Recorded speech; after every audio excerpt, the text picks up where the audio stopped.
Miss Strox, how we doing? What's up?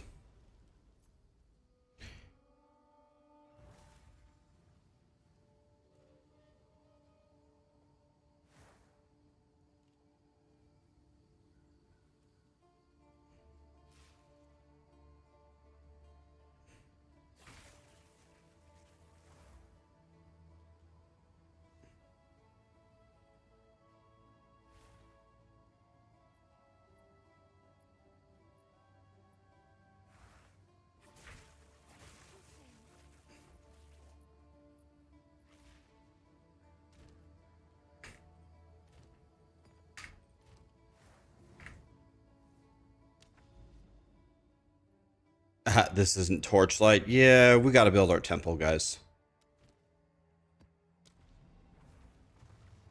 You guys playing Dude, that Torchlight season did look fun, though. I actually I'll be honest with you, I kind of forgot that today was Torchlight. Switch one.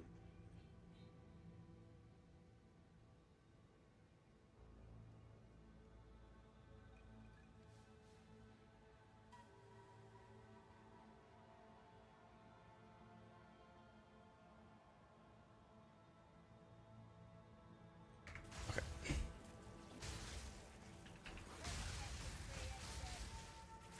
Oh, wait. Oh, the season doesn't start for 7.5 hours. Oh, I have to raid in WoW anyway. I have to raid AQ40.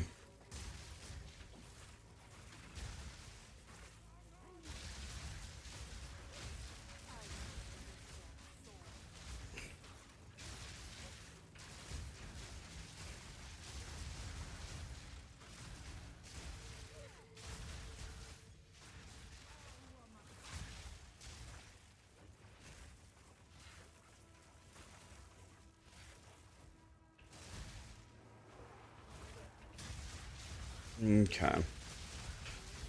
Does anybody know, guys? Did they hotfix the temple from randomly closing?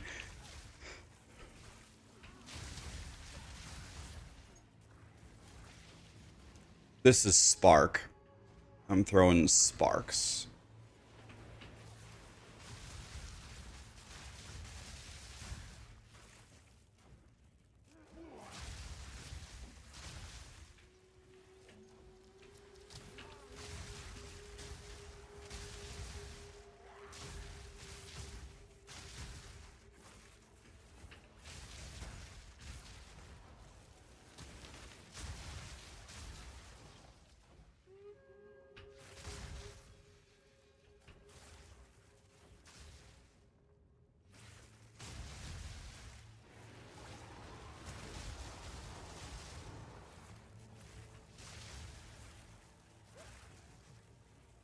Okay, I didn't complete this.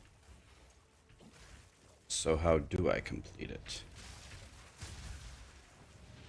We still haven't completed it, by the way. There we go. Now we did.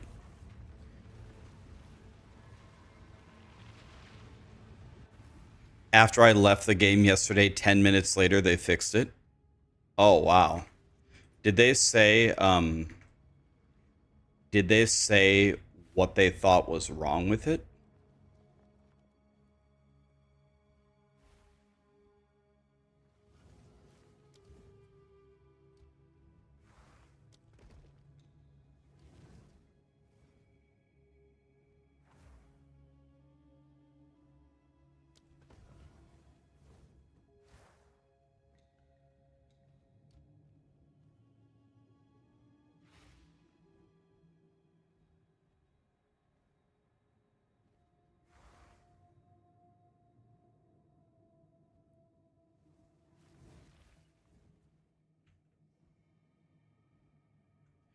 Okay, yeah, this is way better. The they have significantly improved the UI, right?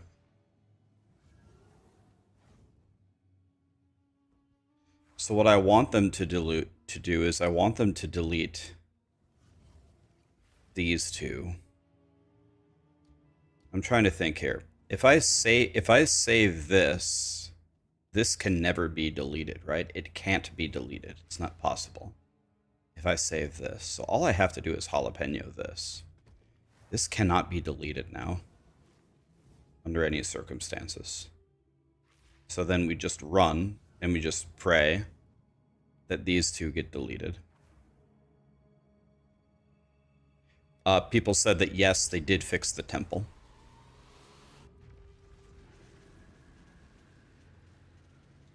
What's up, Frosty Balls? I thought about playing Torchlight, but honestly I kind of having fun building this temple though.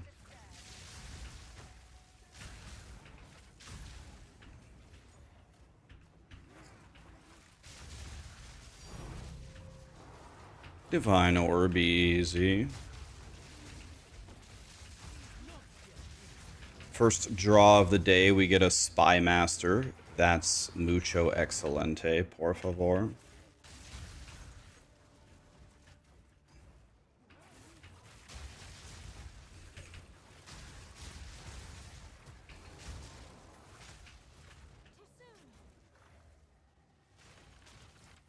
Do I have a checkpoint? Here we go.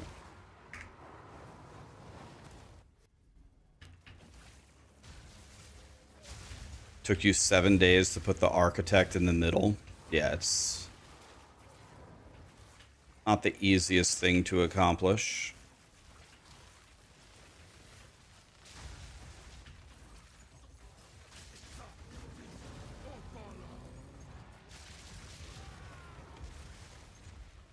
Props to Grinding Gear Games for fixing this within an hour.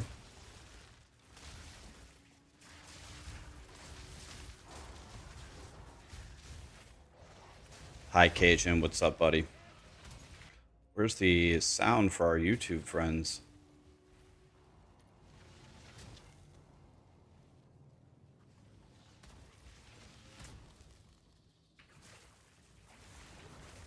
Why is it so quiet? I don't hear anything.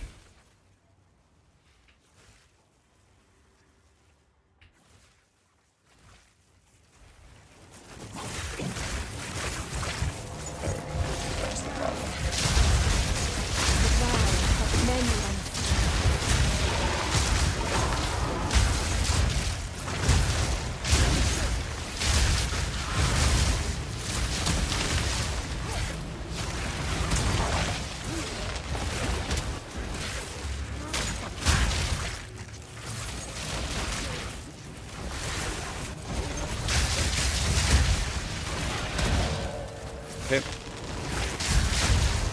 We are back up to 6 jalapenos. It's loud, it's loud, it's loud. It's not loud for me at all. It's too loud? Oh. It is?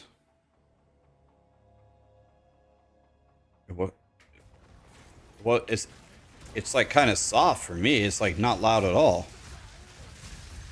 My bad. Okay. What about there?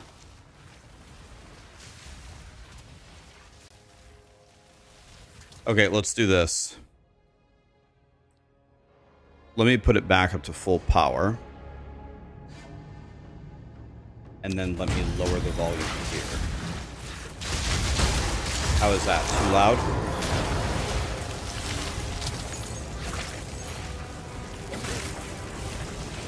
Maybe this is wrong.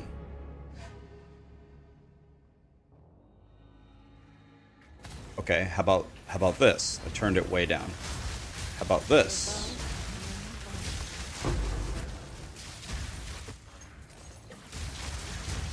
Okay. Huh.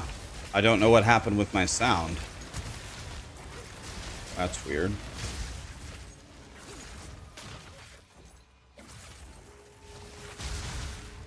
That's weird. Okay, well, whatever. We fixed it.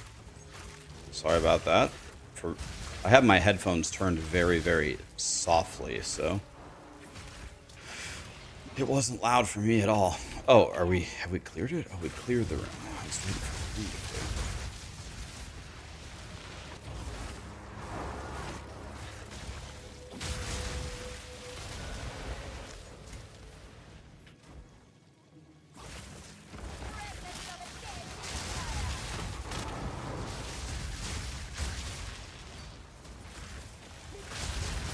Falx, I don't do price checks because then everyone whispers me their items and asks me to price check them. And then when I price check someone's item and not another person's item, then they get mad at me. So I lost the ability to price check multiple years ago. I would love to, and I'd love to do build inspections and click every item that's ever linked to me ever and bask in your guys' glory, but I can't. I can't do it.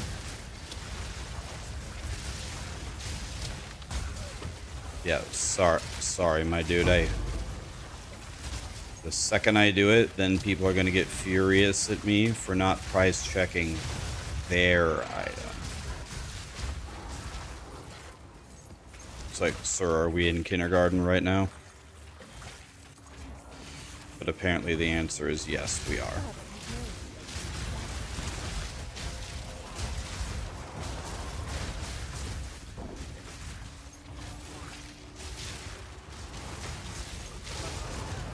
I think Blood Mage is just really good because you can get up to 100% crit with them.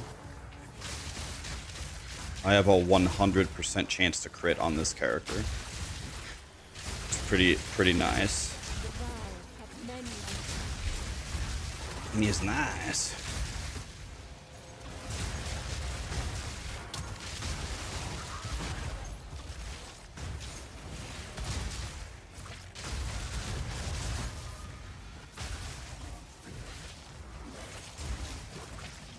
Am I excited for the Torchlight season? Looks pretty cool, actually.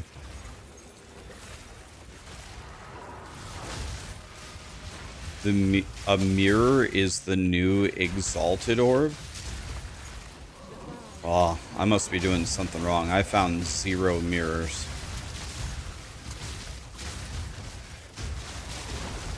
You accidentally looped your temple halfway through? Oof. How did you guys figure out that grinding your games fixed the temples? Did they release a hotfix or something?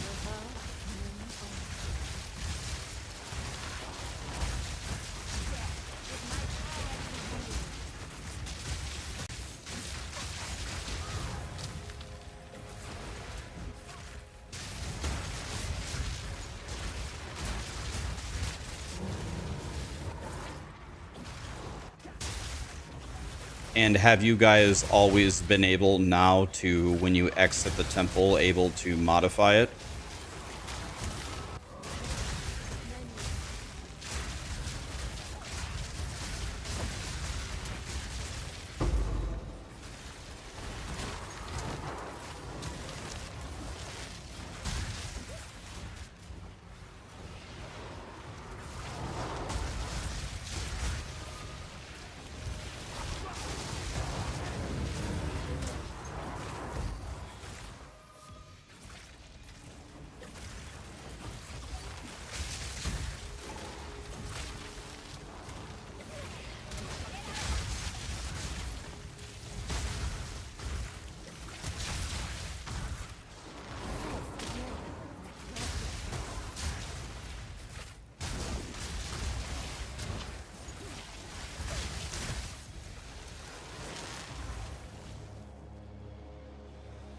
Splash, I'm sorry, buddy. You keep whispering me every single day your questions. I've told you to ask me on Twitch or YouTube, and you're still asking me here, buddy. It's the same answer. Go watch my YouTube videos that explain it. But I'm gonna put you on ignore now. I'm sorry, dude. I've asked you nicely multiple times, so I'm just gonna ignore you. I'm sorry, dude. But it's crazy. I've asked you multiple times.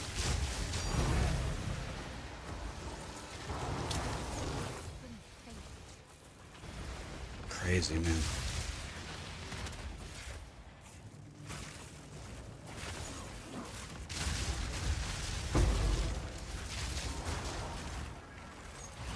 You helped level him that one time and now he spams. Yeah, it's okay. We're just gonna put him on ignore. It's crazy. Okay, anyway. Temple complete. So we should be good here. We need both of these. We need both of these rooms to be deleted. But the one I really want deleted is this one right here. Wait, I have a jalapeno. I have a jalapeno. I'm going to protect my sack chamber. And then I'm going to go back and get it. Can I link this build? I don't have a build guide for it. I do have... Why is there a checkpoint here? Did Grinding Your Games add a new feature to give us random checkpoints in the middle of our temple? If they did, I love it. But why is there a checkpoint here? There shouldn't be. They add more checkpoints? Oh, they did. Every 1, 2, 3, 4, 5, 6, 7, every 8 rooms or something? Oh, I love that. I noticed that instantly. Good. Nice changes, Grinding Your Games. Good job. Okay, I'm full. Now, I want them to delete both of these rooms, but the one I really want deleted is this one. I want them to delete this barracks. That's what I want deleted. God, I love life, man. Now, if I had an armory room, we could actually make the entire next branch. I could go armory. If I had an armory, I could go armory garrison spy master here. But I don't have an armory. So I do not think that this is possible. I need to not build over here. Actually, because I don't have an armory, I can't use really any of these rooms. What I can do, so I can spy master here. And this spy master is I'm gonna use it to level up both of these guys.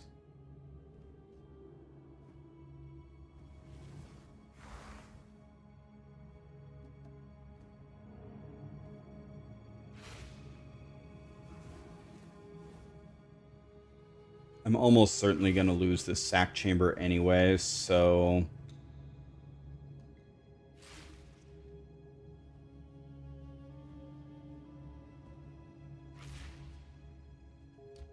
Can I protect it? I can't.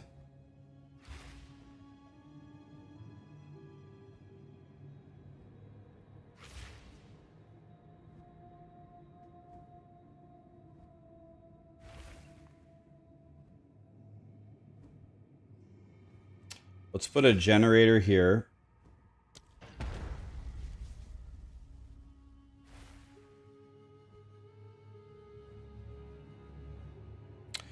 I don't think there's anything cute we can do here at all, unfortunately. So I think I'm just going to... I think I'm not going to sack chamber either. If I draw 1,000,000 jalapenos, if I get more than 2, I can actually lock both of these rooms. I'm almost certainly going to lock this spy master to pump these spy masters to guarantee I never run out of jalapenos. But I can't make progress here because I don't have an armory. So... yeah. I think we just go like this. I would be fine if this got deleted. This is going to get deleted for sure. This is going to get deleted almost certainly. Alright.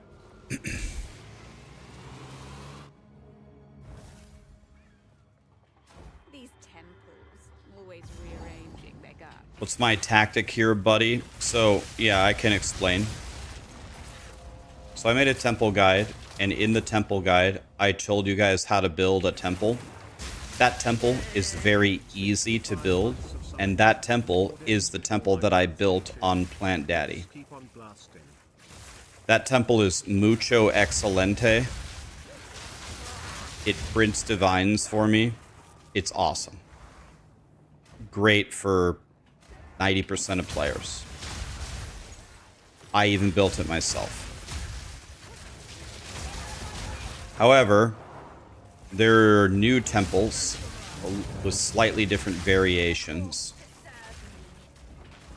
that are much better. Well, yeah, I would say much better than the easy one that I linked you guys. But it is much more difficult to build. It's much more time consuming. than the one that I showed you. And the reason why it's so much more difficult is because we have to learn to place rooms A, B, A, B, A, B, instead of A, B, C, B, A, A, B, C, B, A. And the way that we do that is by building a lot of extra rooms and doing a bunch of shenanigans. So now what you're watching me do is I'm building that temple, which requires more difficult strategies. So you will never see me like build in a straightforward line. You'll see me doing random crap, walking around rooms and making these weird little loops in order to build a better temple. I still strongly advise that most people do not do this. It is a higher output if you got the time, but it is much harder to build and much more time consuming by a huge factor.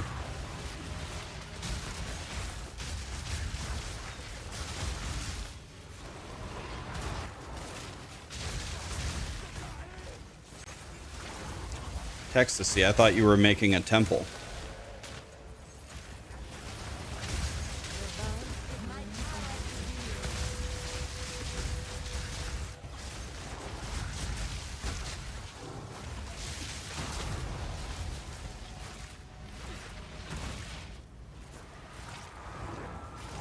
Guys, Gazzy and I went to ZG and AQ20 yesterday as boosties and greens.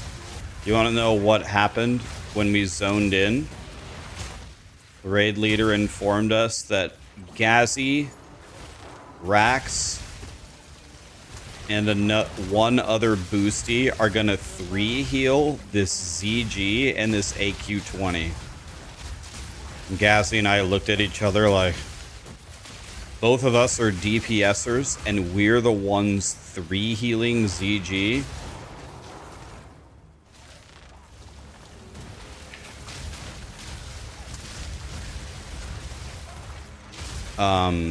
Guys, we just covered this earlier. I can't do price checks for people, and people keep whispering me to look at their items, so that I'm only guess that what we're gonna do going forward now is I'm just gonna add them to my ignore list. I would be happy to price check your items. It's not because I'm an asshole, but then everyone's gonna link me their items and get mad when I don't price check everyone's item. So from now on, there's gonna be no discussion on it. It's just gonna be an instant ignore. If I ignore you, that means you can't come to any of the temple runs, because you can't whisper me. And there's only one way you get in on the temple runs, is if you whisper me.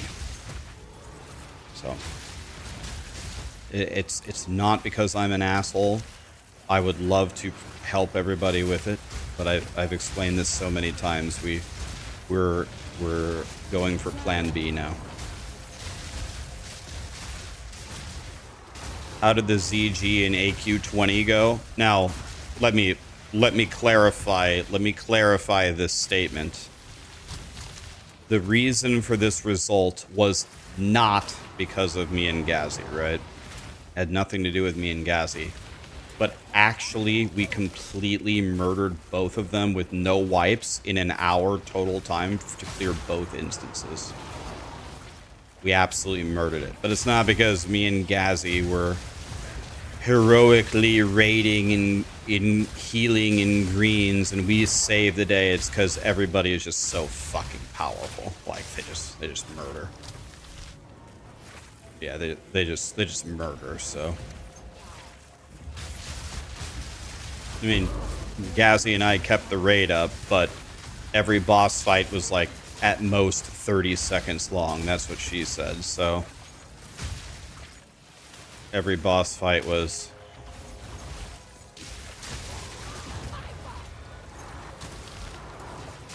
over in a flash. 30 seconds is a long time. I mean, that's what I'm saying. Rev, were you able to fix your temple? I heard they had a hot fix right after I logged off to fix it. What's up, Einstein?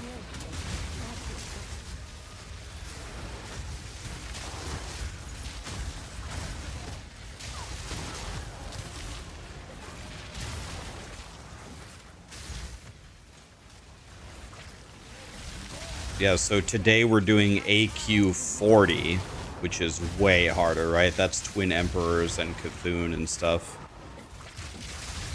So Ghazi and I are going to be boosty healing that now.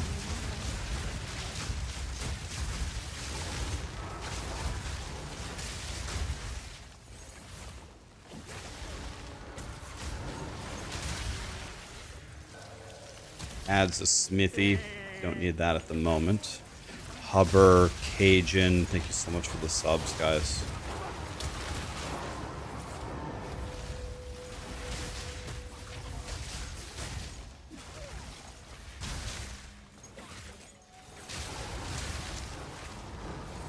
What is EQ and Cthulhu?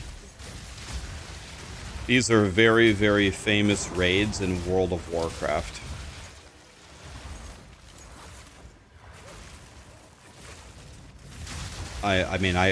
We healed in greens yesterday, but they gave me and Ghazi each like 10 pieces of gear, which I can't wear any of it because to wear it, it's required level 60, so I can't wear any of the gear.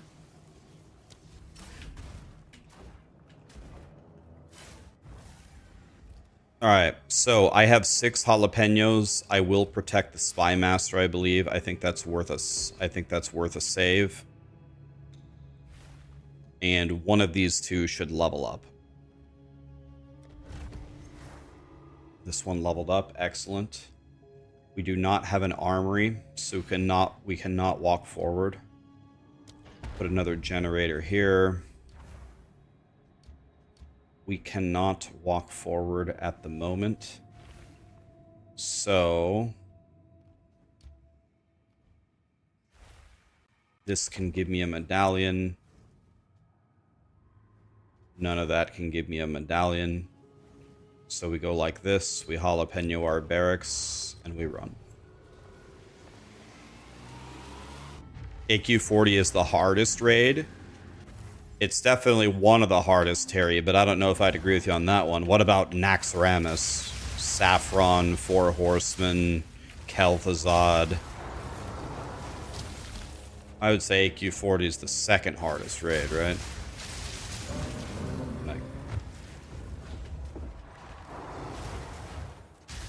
Nax is pretty tough. You wish I streamed the WoW? I am gonna stream, but when it begins on February 5th. February 5th, I'm doing a 24-hour WoW stream. We're gonna try to get. I'm sure we won't succeed, but we're gonna try to get the server first level 70. We're gonna do it in a single day. We will have it done in one day. For sure.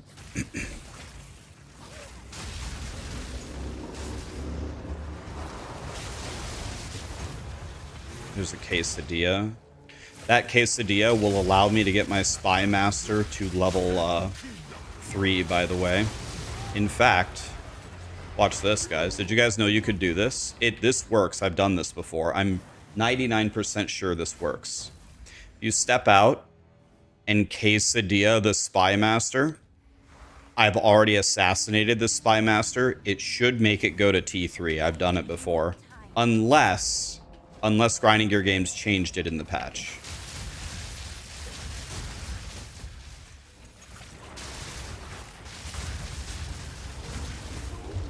Can I explain things as I play WoW? I mean, I could. I mean, I can explain it to you right now. It's going to be very, very simple. Very simple what we're going to be doing. So in World of Warcraft, there's essentially 2 ways you can level up. You can run around and do quests, or you can do dungeons. Those are your 2 choices. We're going to do dungeons for a very specific reason. If you level up in dungeons, then it allows you to save all of the quests. If you complete the quests when you're max level, instead of as you level, the XP gets converted into extra gold. And gold in WoW is extremely valuable. So it's much better, if given the two choices, it's much better to level in dungeons because you save so many quests for later, and then you can get more than double the gold for completing them. So now when you do dungeons, the question is, what dungeons do you do? And what, you can only have 5 people. What 5 people will you bring? The 5 players that we have are godly players, so there's no issues there. But the key thing for me is I play a caster. I'm a caster. So it's every group usually has one tank that just holds all the monsters and just survives. One healer to keep everybody alive. And then 3 damage dealers. So since I'm a caster, by far the smartest thing would be to pair me with 2 other casters. So I'm going to play Elemental Shaman, which is one of probably the best caster for supporting others. So I play like the best support out there. And Elemental Shamans, unfortunately, in the actual raids, they are not at the top of the meters at all, the damage meters. But in dungeons, they're unbelievably good because of a spell called Chain Lightning. In raids, they're very mediocre damage, but they are such good supports that they're brought every time anyway. And in dungeons, though, not only are they god supports, but they do giga damage because of Chain Lightning. So I just need 2 really godly casters with me, really of any flavor, and then that's good enough. So we're going with Mage Warlock, which is probably the ultimate setup. You could argue it's better to go double Mage. You could argue it's better to go triple Mage and drop the Ellie Shaman, but obviously I'm not getting dropped, so...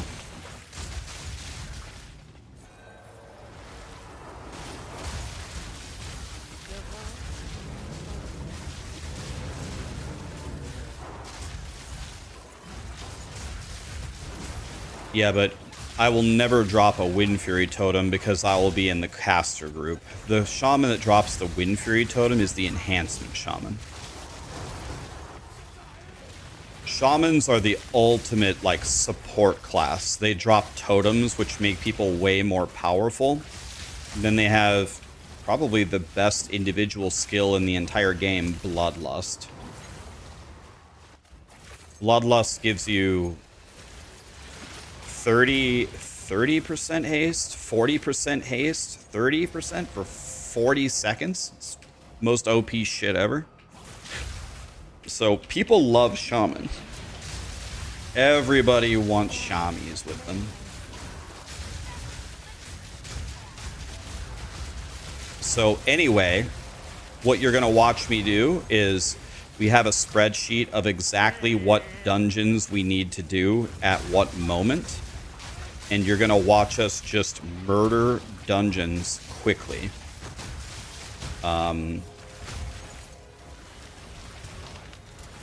It's going to be good.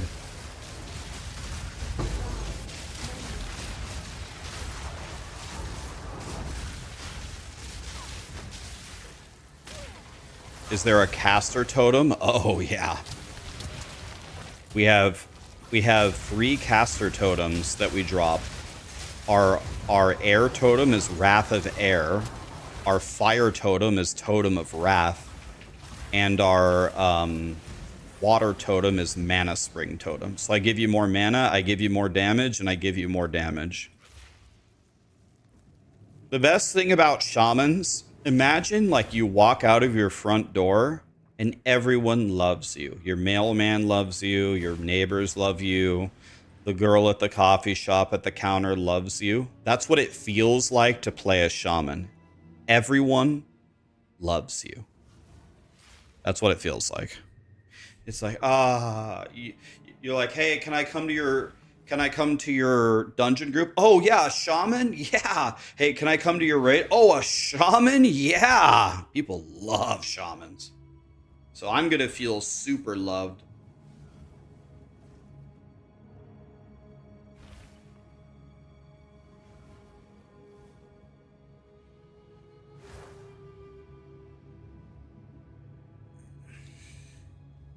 Any love for warrior? This is how a conversation always goes for warriors. This is how it goes. Warrior, you West them. Hey, can I come to the raid? They'll respond back. Are you tanking? No, I'm arms. Out. Even though arms warriors and fury warriors murder, everyone who makes a warrior thinks that they're the world's greatest damage dealer, and that's all that they want to do.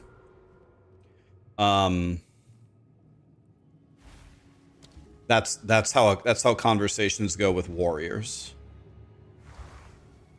I want to come to the raid. Okay, are you tanking? Well, no.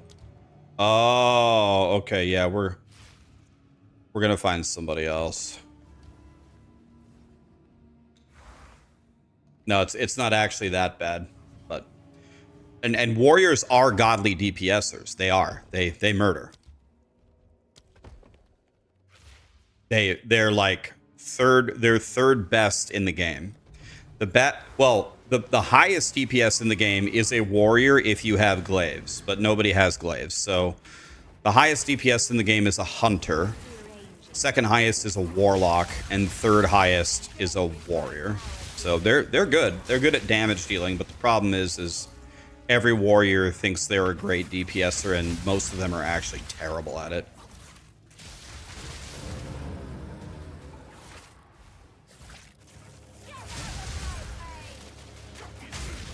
I'm luring you back into WoW.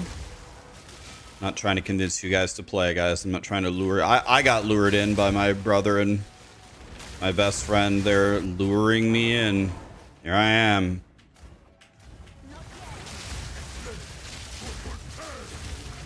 So what Gazi plays, this might be interesting for you guys. What Gazi is going to play is he's going to play Shadow Priest.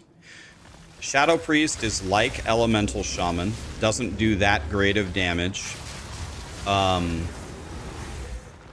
Does not provide the same kinds of bonuses that a Shaman does. It's not the same.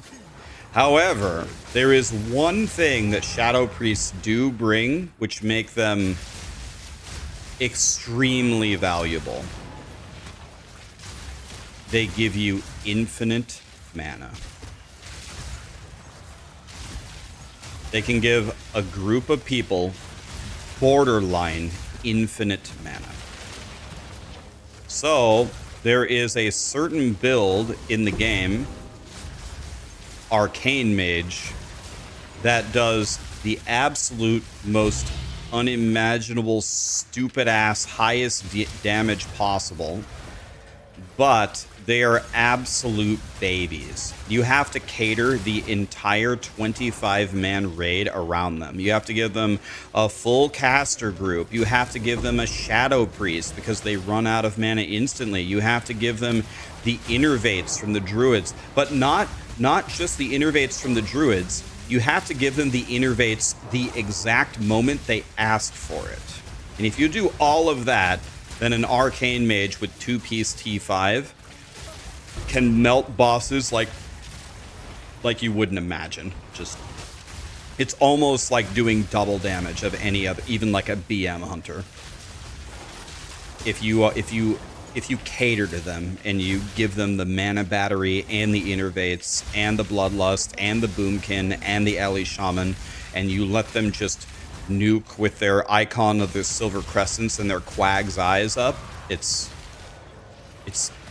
unimaginable damage. So that's what we're going to do, by the way. We're going to have an arcane... my buddy who's playing in my group is going to get all that. He's going to get the elemental shaman. He's going to get a 99 parsing shadow priest. We'll throw him the innervates. He's going to get the bloodlust, pop all his trinkets, and it's going to be adios, boss. It's just going to be thousands and thousands and thousands of DPS.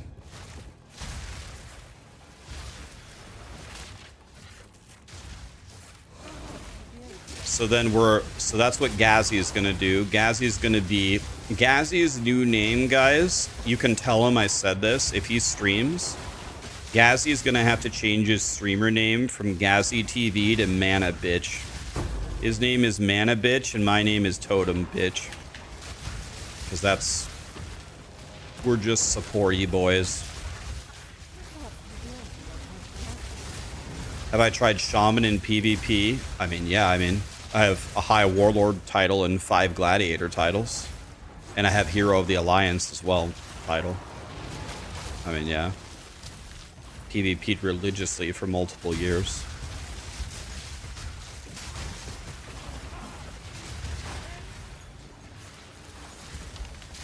He's streaming right now. Go tell him.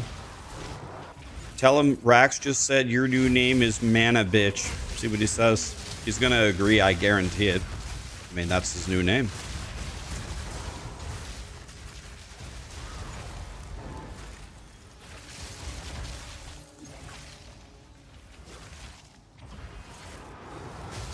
Yeah, we have dual spec in they originally released dual spec in Wrath of the Lich King, but they gave it to us in TBC already.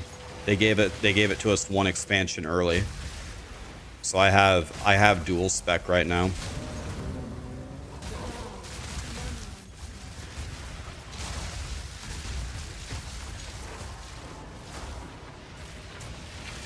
Yeah, I admitted this yesterday. I probably shouldn't admit this, but it was a long time ago. So it was like 2 decades ago, so it doesn't really matter. I can't be tried for a crime 20 years ago, can I? I guess yes, you can. But anyway, I used to sell Gladiator titles, actually, with my buddy David. I used to sell Gladiator titles. Not for real money. Not for USC. Not for real money. For in-game WoW gold. Not for real money. So at least I didn't break TOS in that way.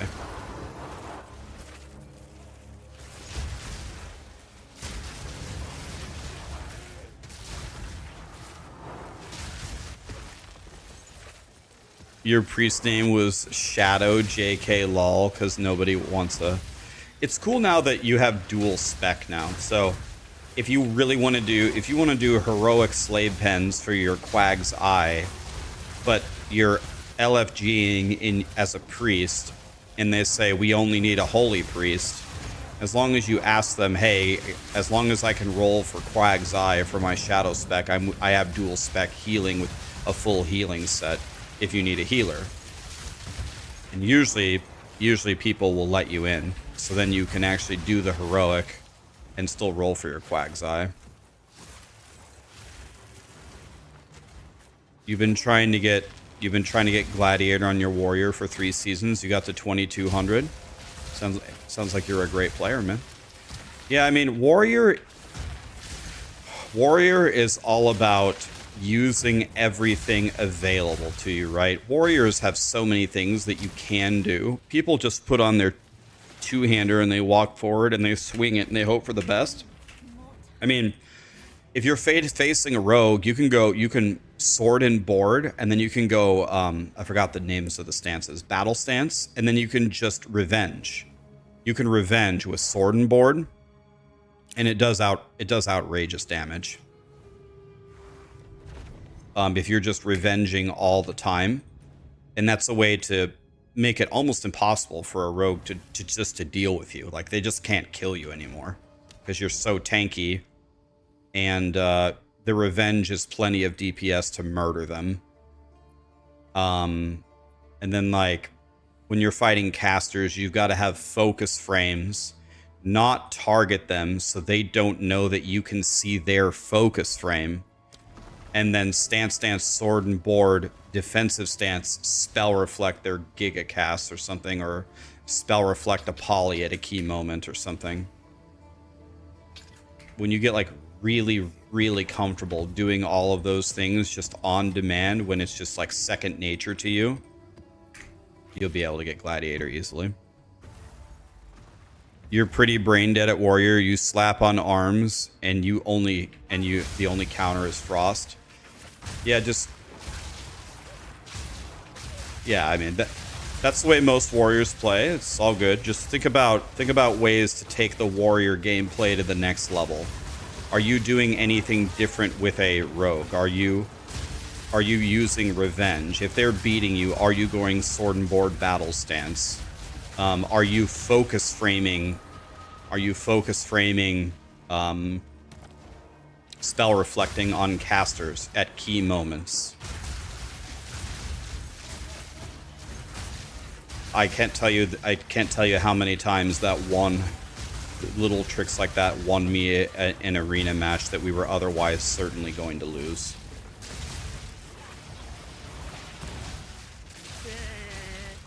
Is this Fubgun's build? This build is very, very similar to Fubgun's. Yes. Very similar to Fubgun's.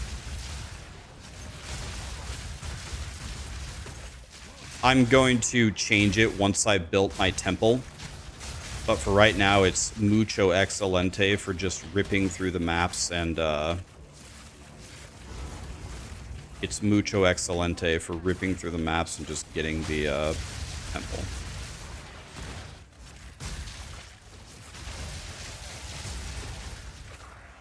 What's the difference between Fubguns and Kaibas? I'm talking about the build, not the temple. You asked me about the build. You asked me about the build, right? Not the temple. Kaiba's temple is the one that Fubgun built. Is that what you're talking about?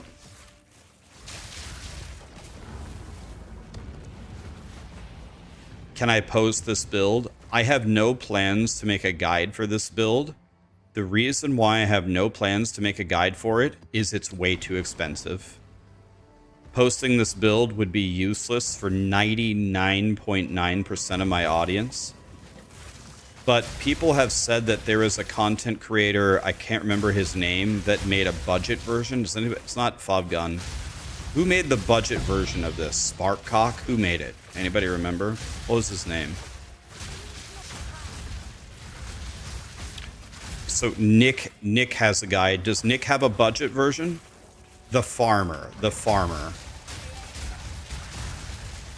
I think Farmer has one. Nick 2 has one.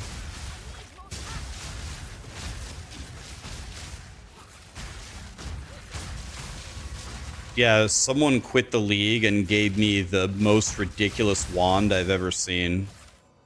My wand, if I do say so myself, is quite impressive. It's not really my wand, though. It's the community's wand. This is a community build, guys. I did not have enough money to afford this build. The only reason I'm able to play this build is because over the last month, a lot of my viewers quit and gave me a ton of currency, which we put in this handout tab, which apparently is still filled with thousands of divines of stuff. But that's the only reason I was able to put this together. I mean, I could put it together, but I'd have to blast on Plant Daddy for quite a while to be able to afford it. Actually, by now, I could already have afforded it, but it would have been a shittier version of this.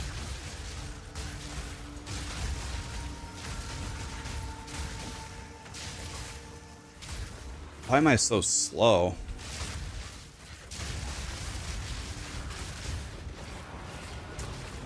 Why? May I ask a stupid question? Why is Temporalis so expensive? Is Temporalis the thing that... Is that the thing that drops off of clearing trial of Suck My Ass without taking any damage? Or...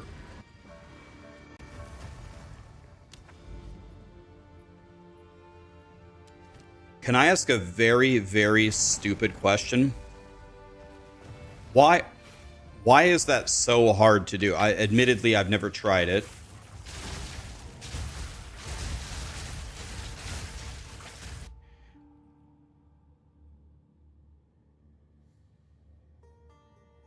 Um,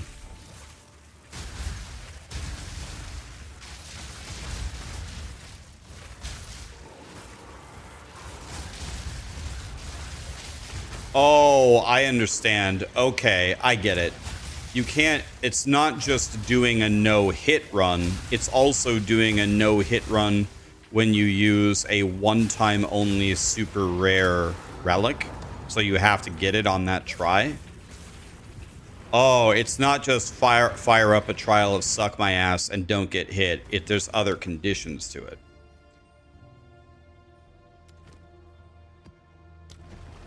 How much does the relic drop for?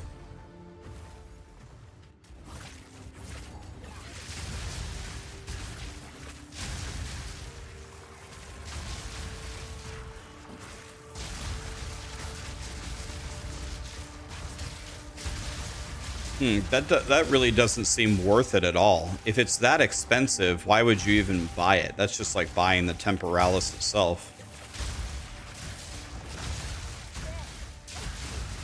What is the name of the relic? What's the name of it?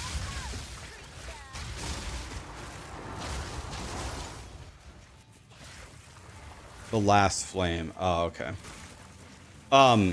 So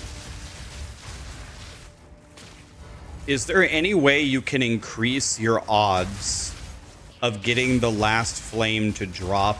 Like, does rarity help or any nonsense like that other than just doing the run?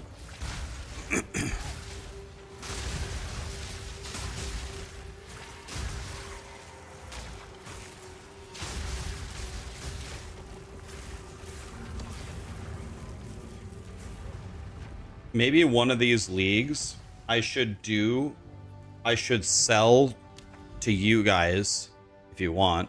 I could sell you T4 ascendancies. I have to sell them to you. Can't give it for free. That's toxic. It's against TOS. I can't do it. But I could charge you a reasonable price, like 1 divine for your 4th ascendancy or whatever is a fair price. And then I can just, but the problem is then I would be doing trial of suck my ass all day, and then I'd hate my life. Problem is I would hate myself. Like, I don't think that's worth it.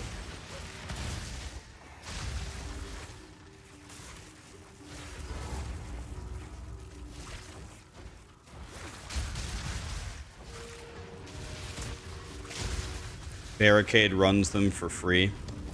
Well, I'm not going to tell on him. You guys don't tell on him, and I won't either. I love Barricade.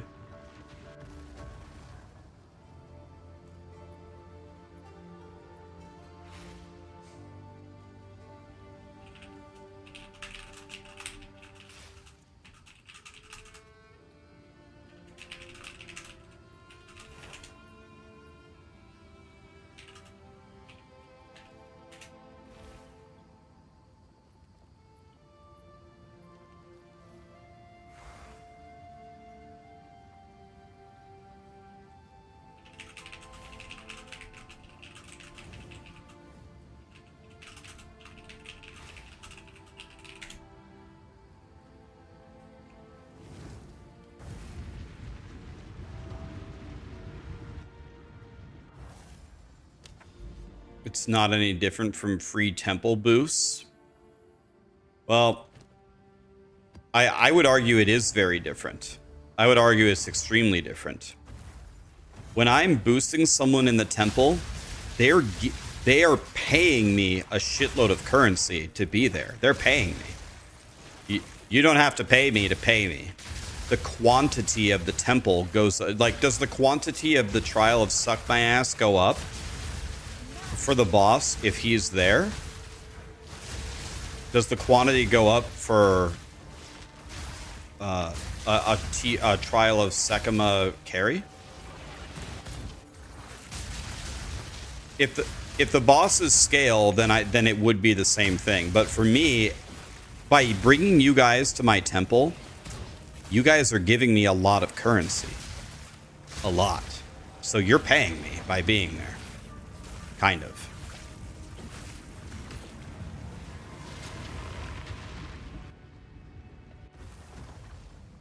It does not scale. It just goes up in HP and difficulty. Yeah,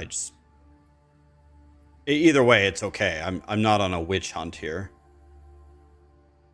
Let me put it to you this way, guys. Let me put it to you this way. It's very simple. I don't want to get in trouble.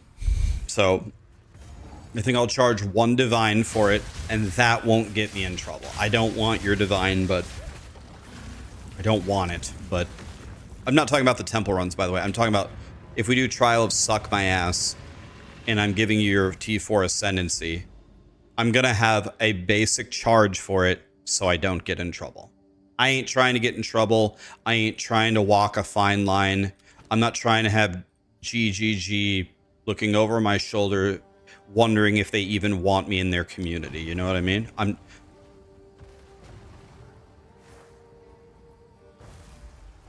You don't think they'd care? You don't think they'd care if I made my stream title Free T4 Ascendancy? Come on in. That seems like exactly what they do care about. That seems like exactly what they do care about.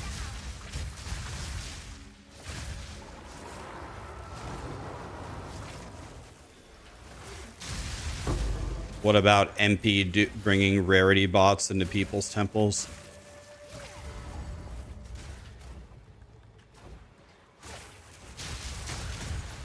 I see what you're saying, guys. I get it. Maybe I could do it and get away with it. I would just like to be a good member of the community, you know what I mean? I think it looks better on me if I have a small charge for everybody.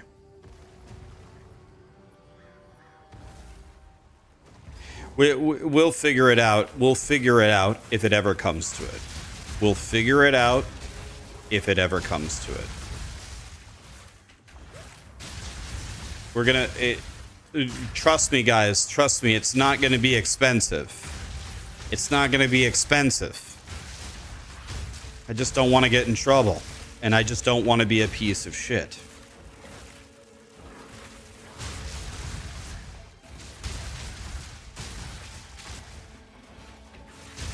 I don't feel like I have to charge you to bring you to my temple.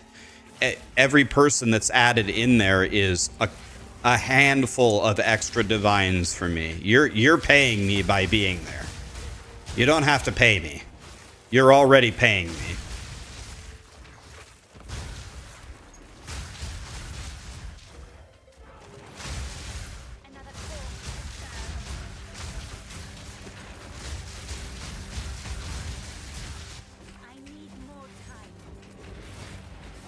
Torchlight when?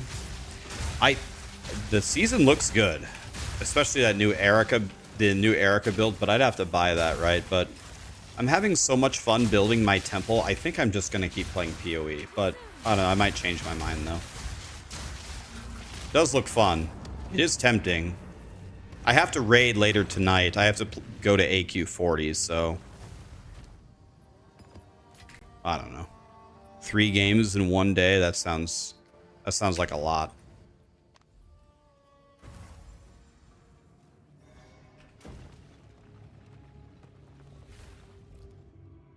Oh my god, yes. Let's go. This is the absolute best thing I could have gotten. I got a Spy Master and a Barracks and a Sack Chamber. Oh my god. Spy Master, Barracks, Sack Chamber, and I sack this.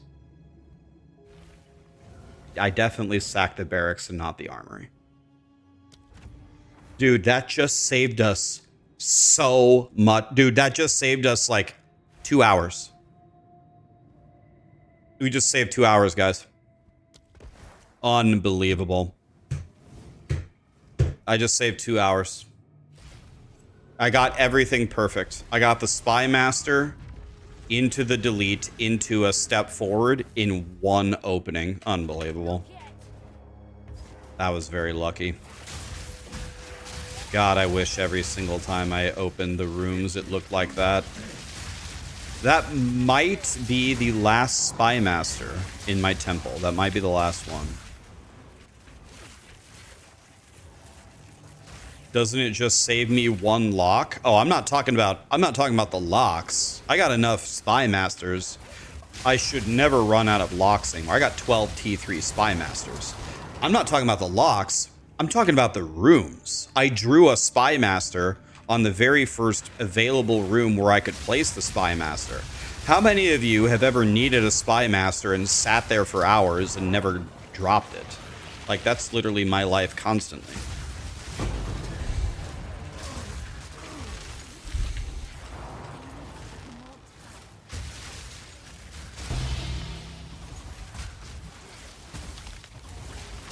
But also, to answer your question, you don't need 2 jalapenos there.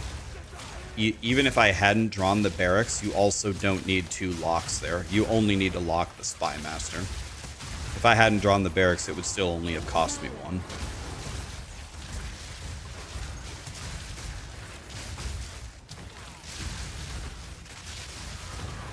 Are you rebuilding it, Rev?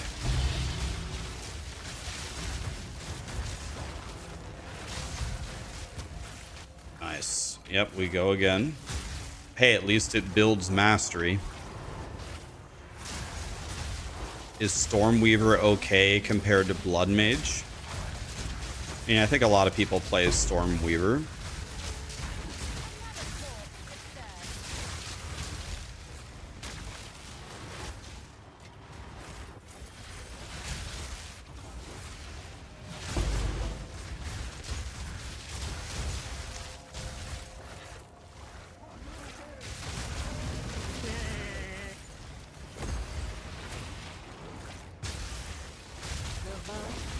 Head is Kurjamba, Chase, Rule, Huber. Thank you so much for the subs, guys, and the primes. Thanks for using your prime on me.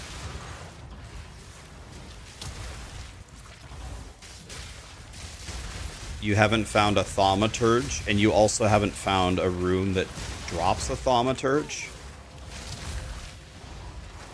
One thing that one conspiracy theory that I heard, which I think actually might have some relevance.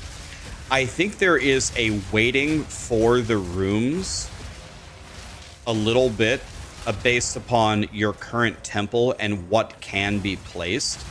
So if I were you, if you have open space, I would place rooms that can have a Thaumaturge attached to them, to see if you can shift the weighting to get a Thaumaturge to drop.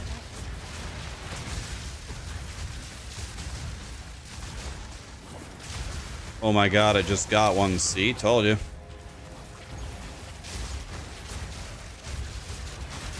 What are my thoughts on Huntress and Amazon? Well, they've been powerful the last couple of seasons, and I don't think they got any huge nerfs, so even though I haven't seen people playing them, I bet they're still strong.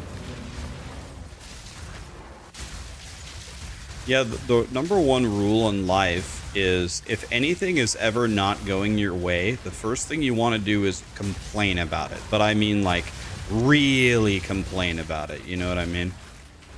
You want to really let them know how mad you are. It usually fixes everything. Some people preach things like, have patience, or just work hard, or look on the bright side of things. No. Pure, unfiltered complaining is way better.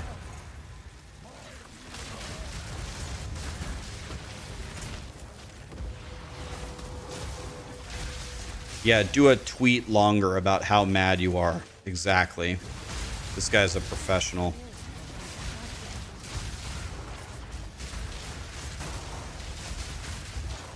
And then you always, somewhere toward the very, very beginning, you're going to want to insert the phrase, I've been a victim because of, and then it's 2026. So then you just want to make up literally anything. Make up some reason about how you've been a victim. And start accusing people. You don't need any evidence or anything like that. Just accuse people of stuff. People and entities, and then you're going to get what you want.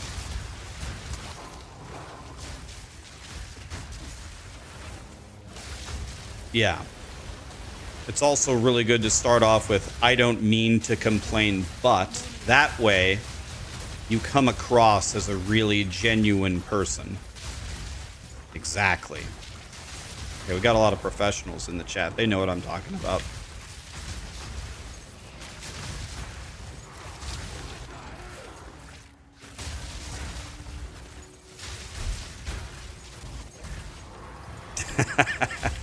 I am offended.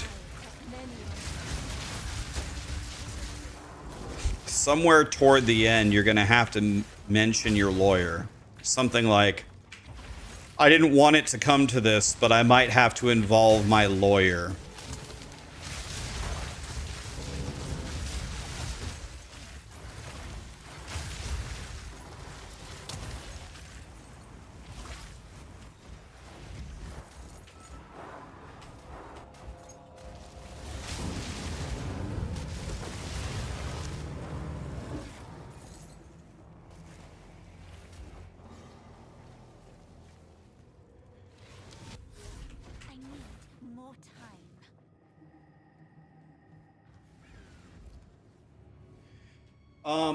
So I don't need the stupid Alk Lab.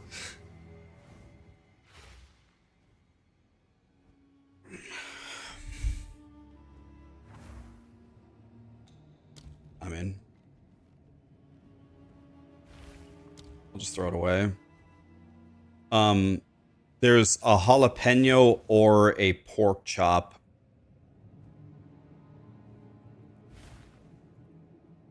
No, we need one more Spy Master, by the way. So let's go get the pork chop.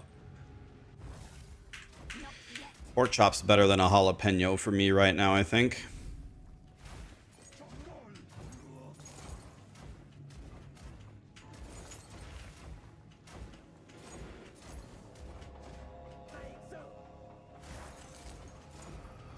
I'm pretty sure I had a pork chop, didn't I?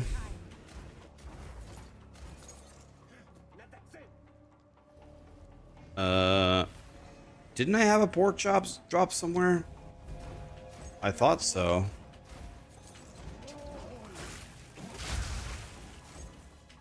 Might be behind me.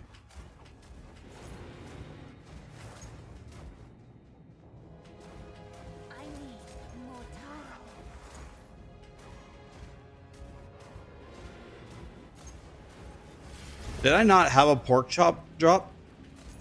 I dropped it at the end. I thought I had one.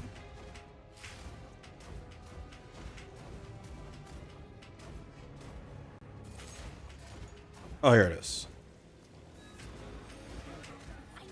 Thank you.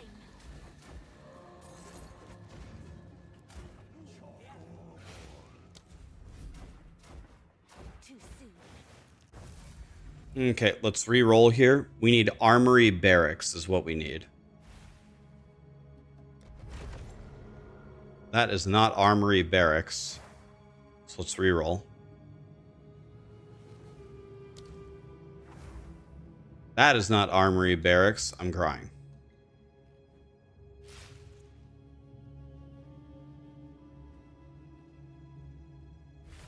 This, I do need to try to get a quesadilla.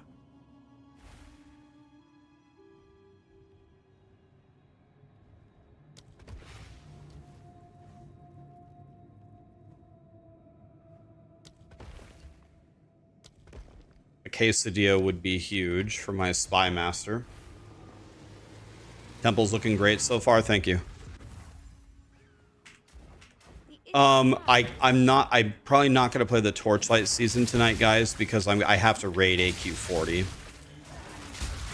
They're willing to carry, the guild is willing to carry my boosty shaman through AQ40. So I have to, they already carried me through ZG and AQ20 yesterday. So I gotta take the offer.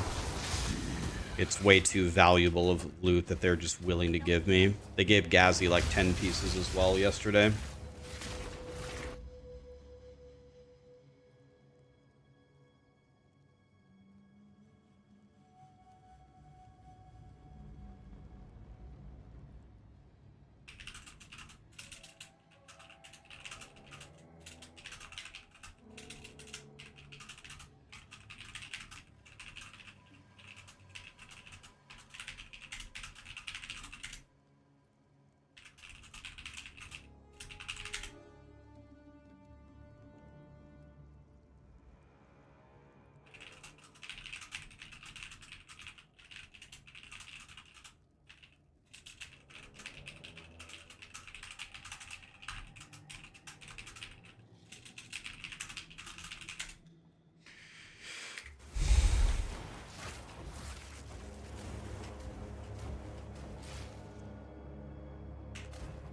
Am I going to be streaming WoW? I am going to stream WoW. I'm going to see if you guys like it or not. I'm going to stream it for mega 24 hours stream on February 5th when it launches. I'm not going to stream right now. I'm just dicking around,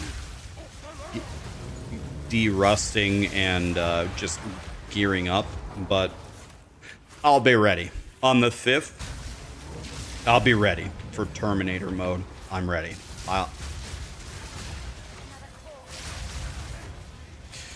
I'll be ready. So, yeah, on February 5th, 24-hour WoW stream.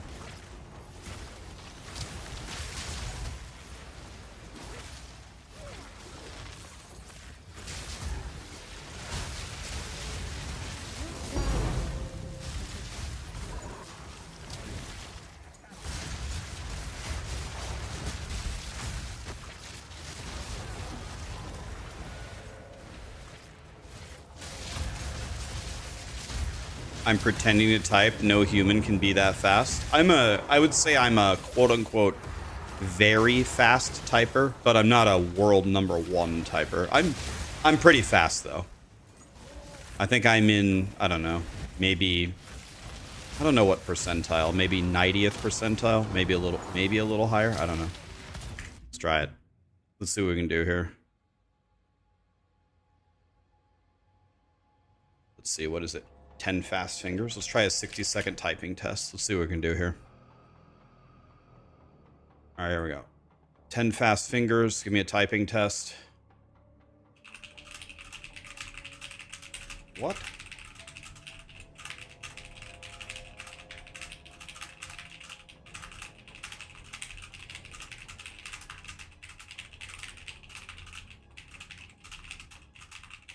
No. God, I'm so dog shit.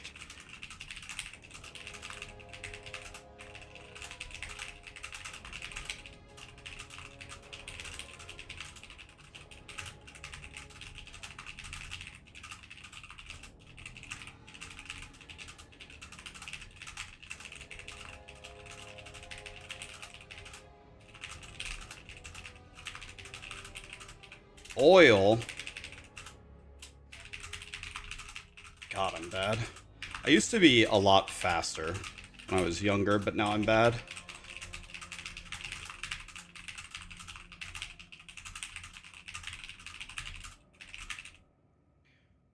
Dude, the one I missed at the beginning is so dog shit. I did not miss that. God damn it. 117. Decent. I don't know. That might put me in like... That might put me at like... I don't know, night. Wait, I'm going backwards. Dude, we're falling apart right before our eyes here, guys. We're falling apart here.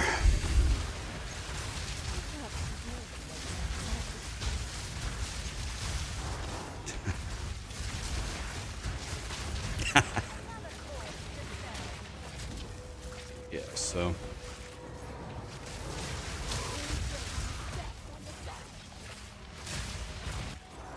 I would say I'm a pretty fast typer, but not,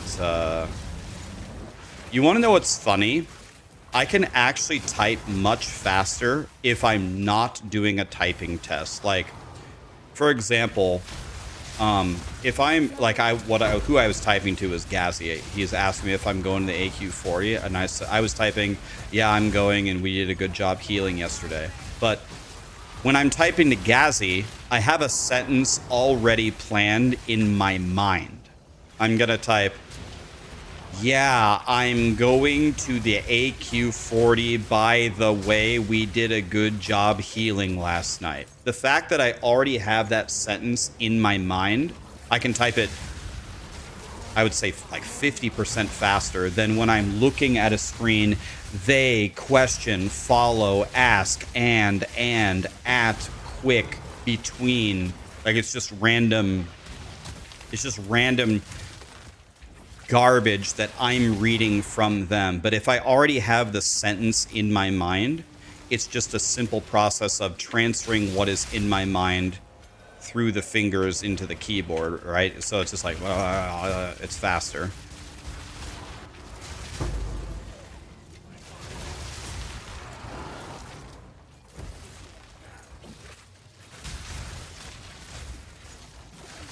You just tried 10 fast fingers and you got 58. The thing that pisses me off is I always reset a typing test if I miss if I have one error, I quit. Like, you need to be, it doesn't matter how fast you are if you aren't accurate. So I got 117 words a minute with one error, but that's dog shit. That's a reset. Like, that's garbage. You need to be accurate.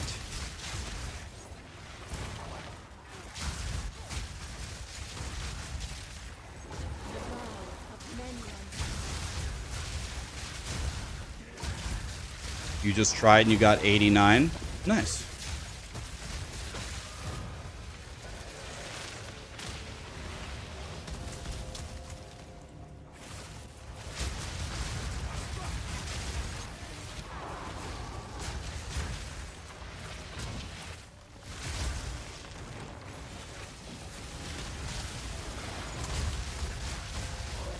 Do I use snap?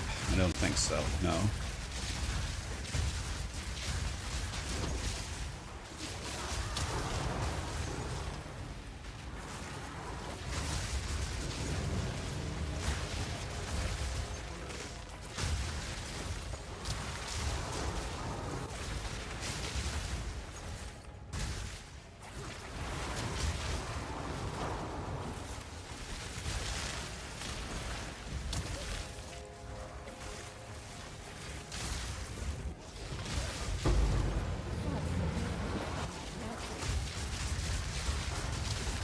You haven't gotten a Spy Master in 9 hours. That's why I was so excited when I drew a Spy Master when I needed it on the first room reroll. That never happens.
Okay, I gotta be honest.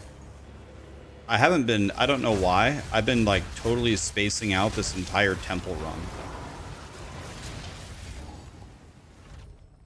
Okay, I have 6 jalapenos. Am I crazy or did I pass a pork chop?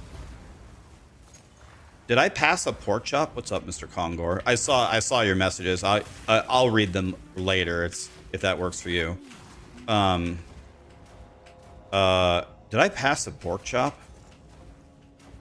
I feel like I did, but I could be wrong.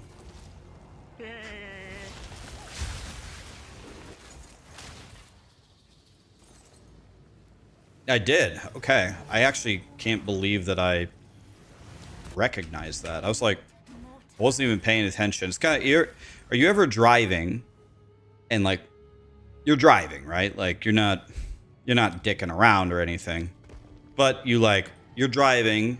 Maybe it's a path that you've done many times before. Maybe you're driving to work. You're driving, okay. And then all of a sudden, the next thing you realize is you're there. Bam. You're there. And it's like, whoa. Like, how did I get here? Like, sometimes I just, like, I am paying attention, but I'm kind of in la la land. Yeah, it's just super autopilot.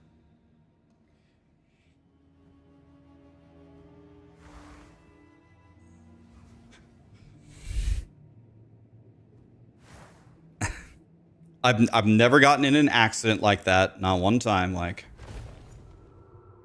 okay, I did get another spy master, but I can't use it. I can use it, but I can't use it in the way that I want to use it. I can't pork chop and get a new spy master and fix it either. So what I'm gonna have to do is I'm gonna have to throw the spy master right here. Okay. I will place this. I really need a quesadilla. I really need a quesadilla. So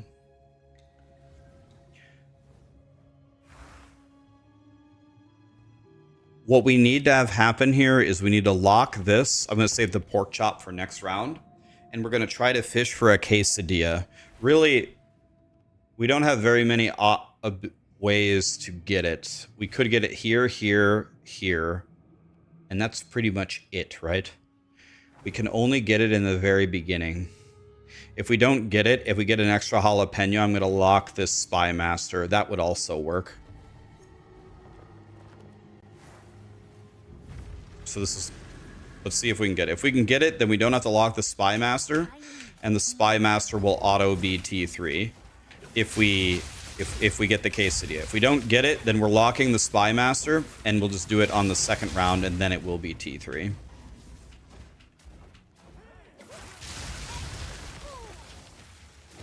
This guy should be dead. No.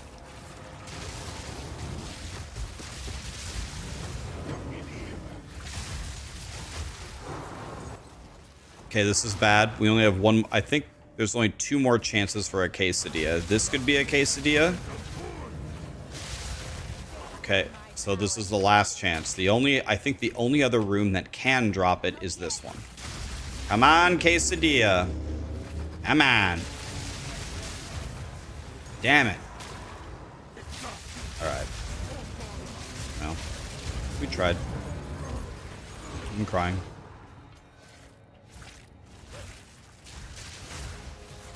After I just said quesadilla, you're going to your favorite local spot right now? Yo, where's my kickback? Taco house or whatever place you're going to is. Where's my kickback?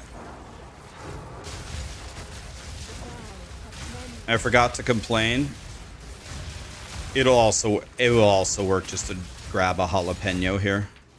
1 jalapeno would also fix my problems. I will almost certainly mathematically get one. So that'll be fine.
You just got killed after you killed the 4th Ascendancy boss. The projectiles after you killed him ended your run. Oh man, dude. I would probably be on my way to start taking hostages right now.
Do you have to redo all 3 pieces if you die at the 4th Ascendancy?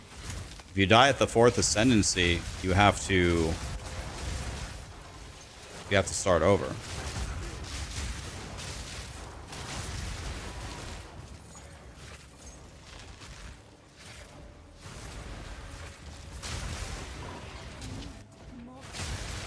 I would imagine, though, when you have like a really, really good character for doing your 4th Ascendancy, like if you're a Trial of Ascendancy like runner, I would imagine it's borderline impossible to fail, right?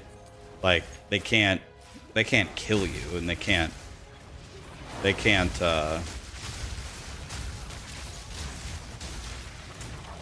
kill you, and you can't run out of Hanur, right? If you have Hanur resistance, a lot of energy shield, and then extra Hanur on your relics, you get hit like 5,000 times, right?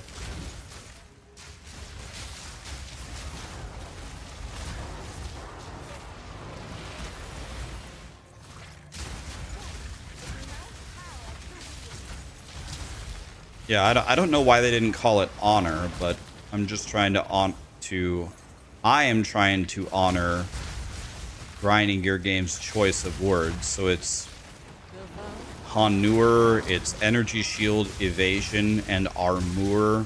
I don't know. It's weird.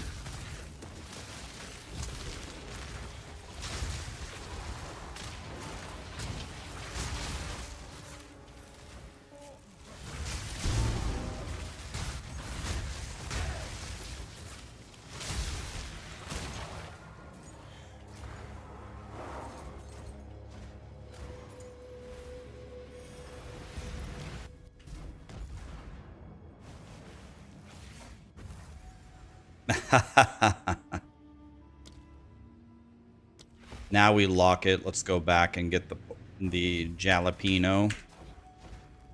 I think there's a couple of them back here. Just need one.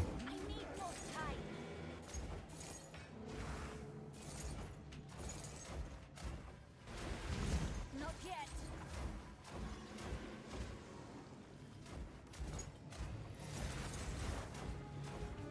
I'm pretty sure there was one around here somewhere. Here. I need more time.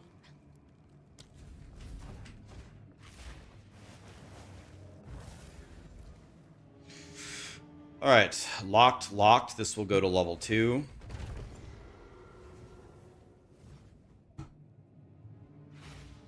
I cannot walk forward.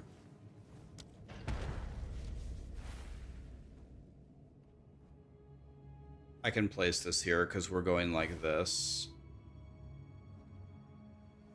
The voice inside my head.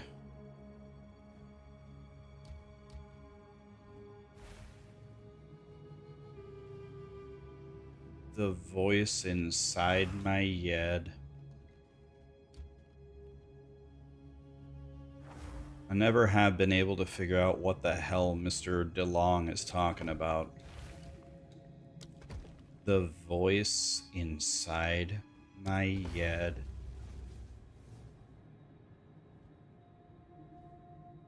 By the way, I had a pork chop. Son of a bitch, man. Why am I such a dumbass?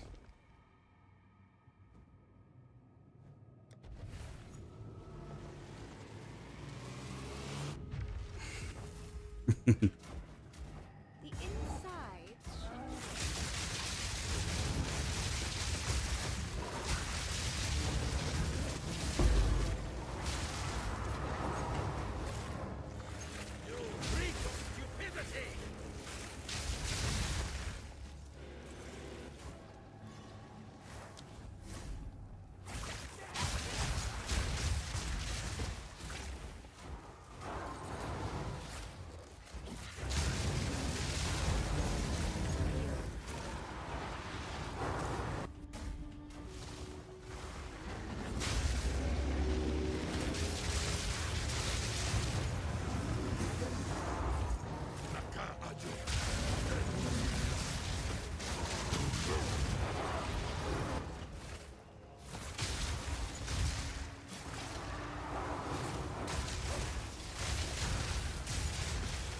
can you post this build?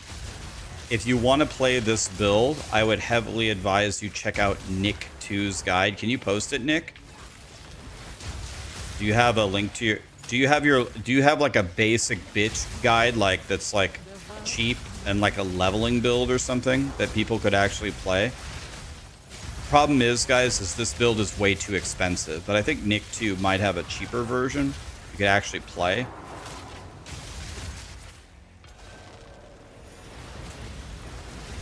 This build is completely unreasonable in its cost. You do not have a guide posted anywhere. Okay, what about the farmer?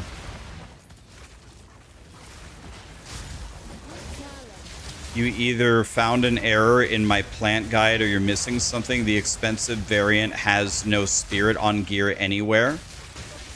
You either get your spirit roll on your amulet or on your chest piece. That's where it should come from.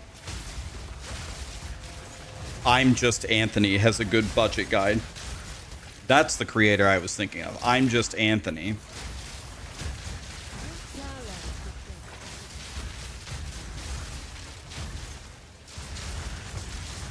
So the spirit should come either on your chest piece or on your amulet.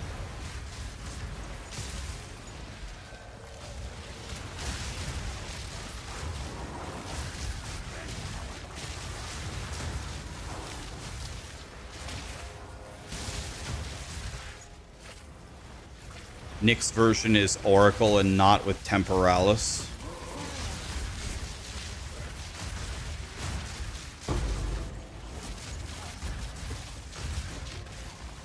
Okay, try I'm Just Anthony, guys. Try him.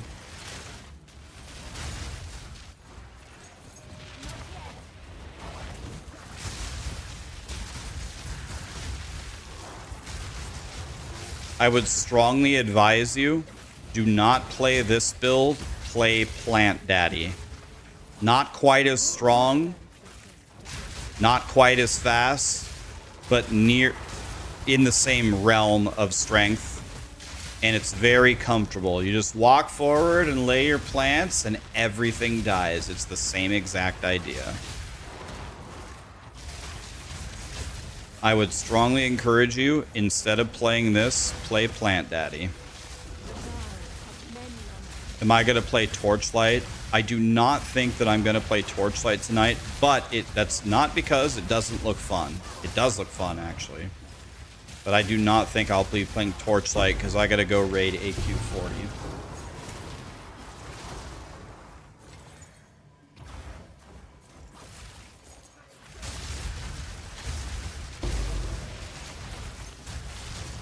You're playing Farmer's Cast on Minion Death build. It's faster than this. Well, keep in mind, I'm not really trying to blaze through here on this character. I'm reading chat and I'm very comfy, man. I'm just look at me, my eyes are I'm just chilling. If you actually tried on this build could fry this temple in seconds, right? But I'm not. I'm playing very, very chill. It's like imagine if I had just smoked 100 blunts and I just ate a family-sized bag of Cheetos. That's how I'm feeling right now.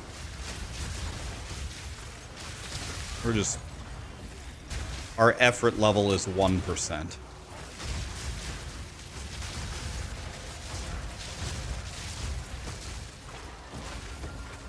That's pretty. That's pretty chill.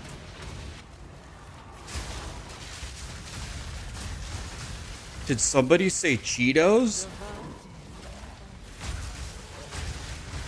I might make a controversial statement here. Some of you are going to think this is the greatest take ever, and some of you are going to be horrified. I think the rank 1 potato chip, if you want to call it a potato chip, rank 1 all time is Flamin' Hot Cheetos. I think it's the actual GOAT.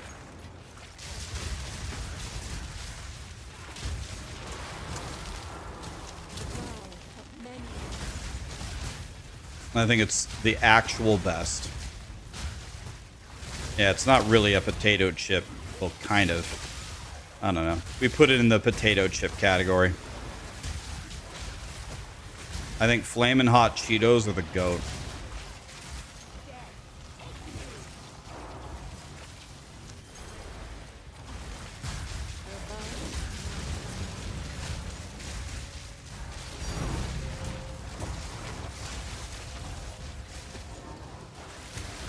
Is there any particular medallion or all of them? Because just read what they do. I don't know. Lol. Sir, are you feeling okay?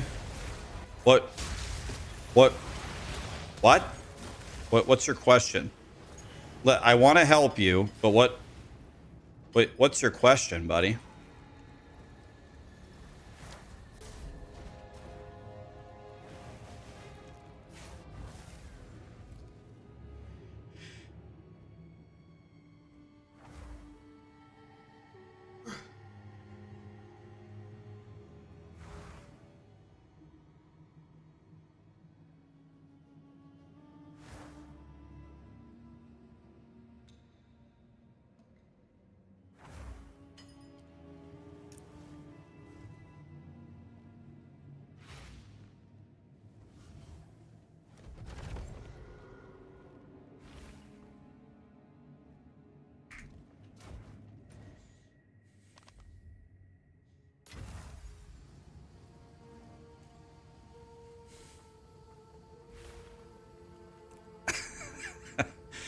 Sir, I want to help you. I just have no idea. I don't know how I can help you, buddy. I don't get the question. Let me try it. Let me see if I can try it one more time. Question mark, any particular medallion or all of them, because just read what they do. I don't know. Lol.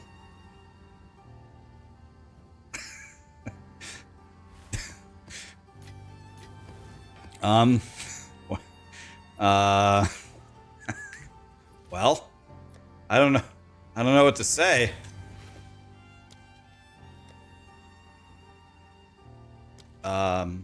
What?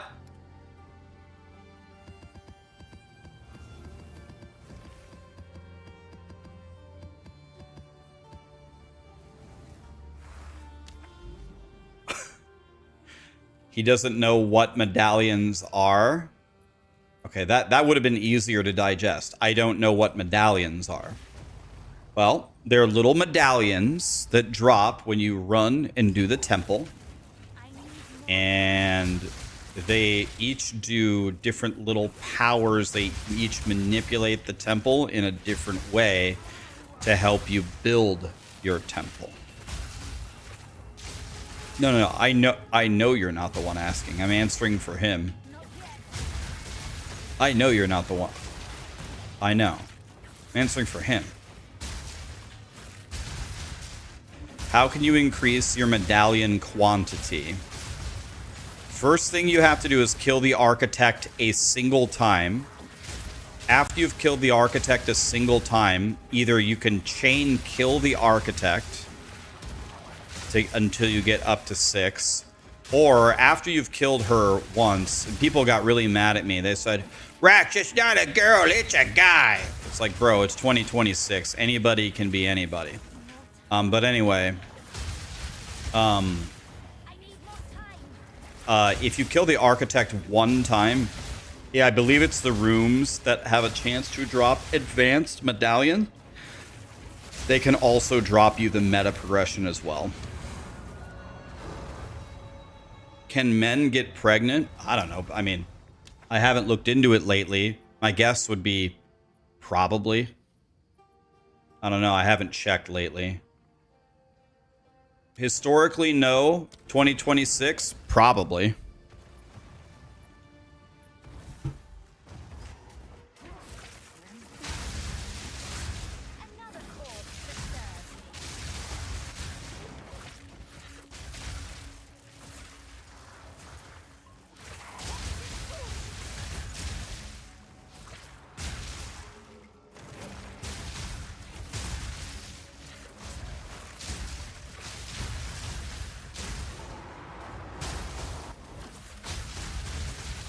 You guys ever seen that YouTube video?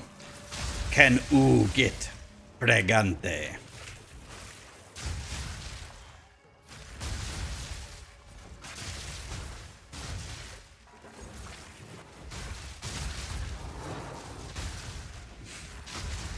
That was a really good YouTube video from like 10 years ago.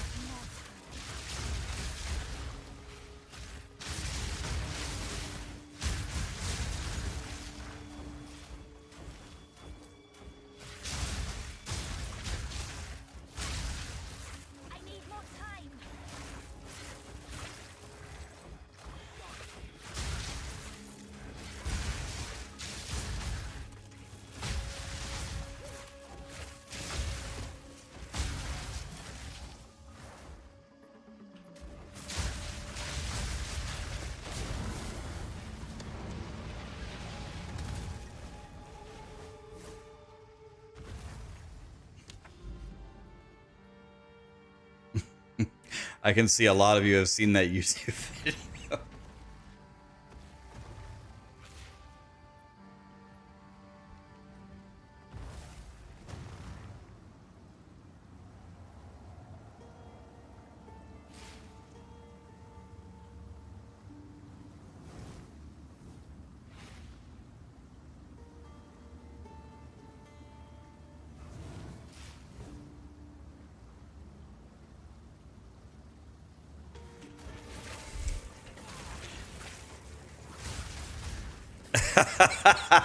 Yeah. Yeah, you're still laughing from the joke yesterday? Oh, yeah. Like, what was the joke? I was sucking dick all day and I made $40.05. And someone says, who gave you 5 cents? And the guy says, all of them.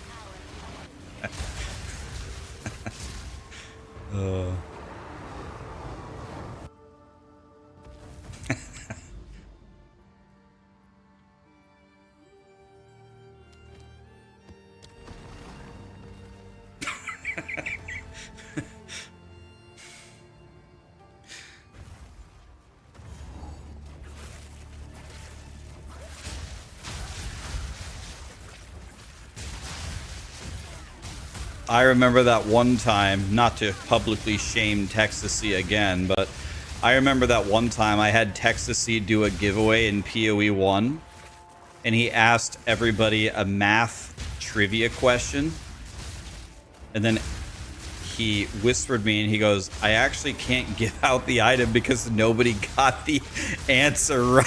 He had the answer wrong himself. Oh man, that was good. You reminded me of it, Texasy, when you asked, can anybody tell me how many dicks he sucked? I was like, well, I know one person I don't trust to do that math.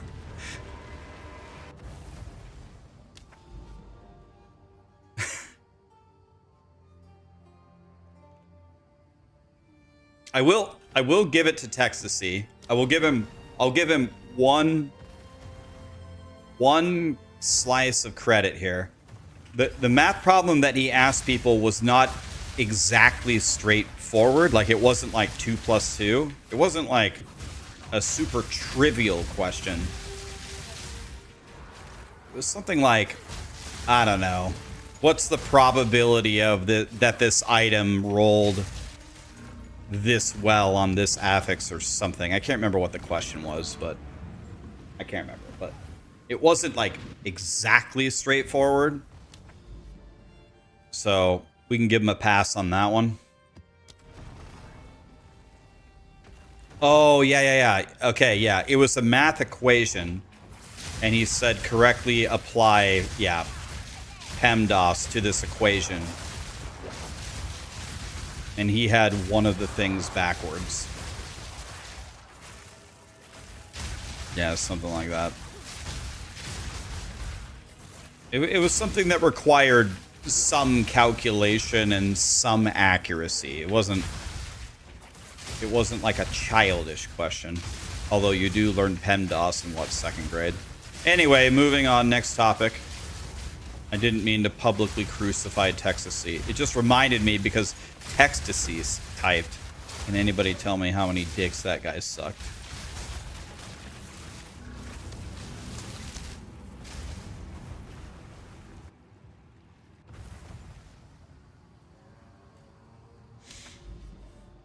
Yeah, exactly as Blumfee said, you get Arcane Surge from Aspiring Genius. By the way, that was the main thing that I learned after I made my entire plant build by myself.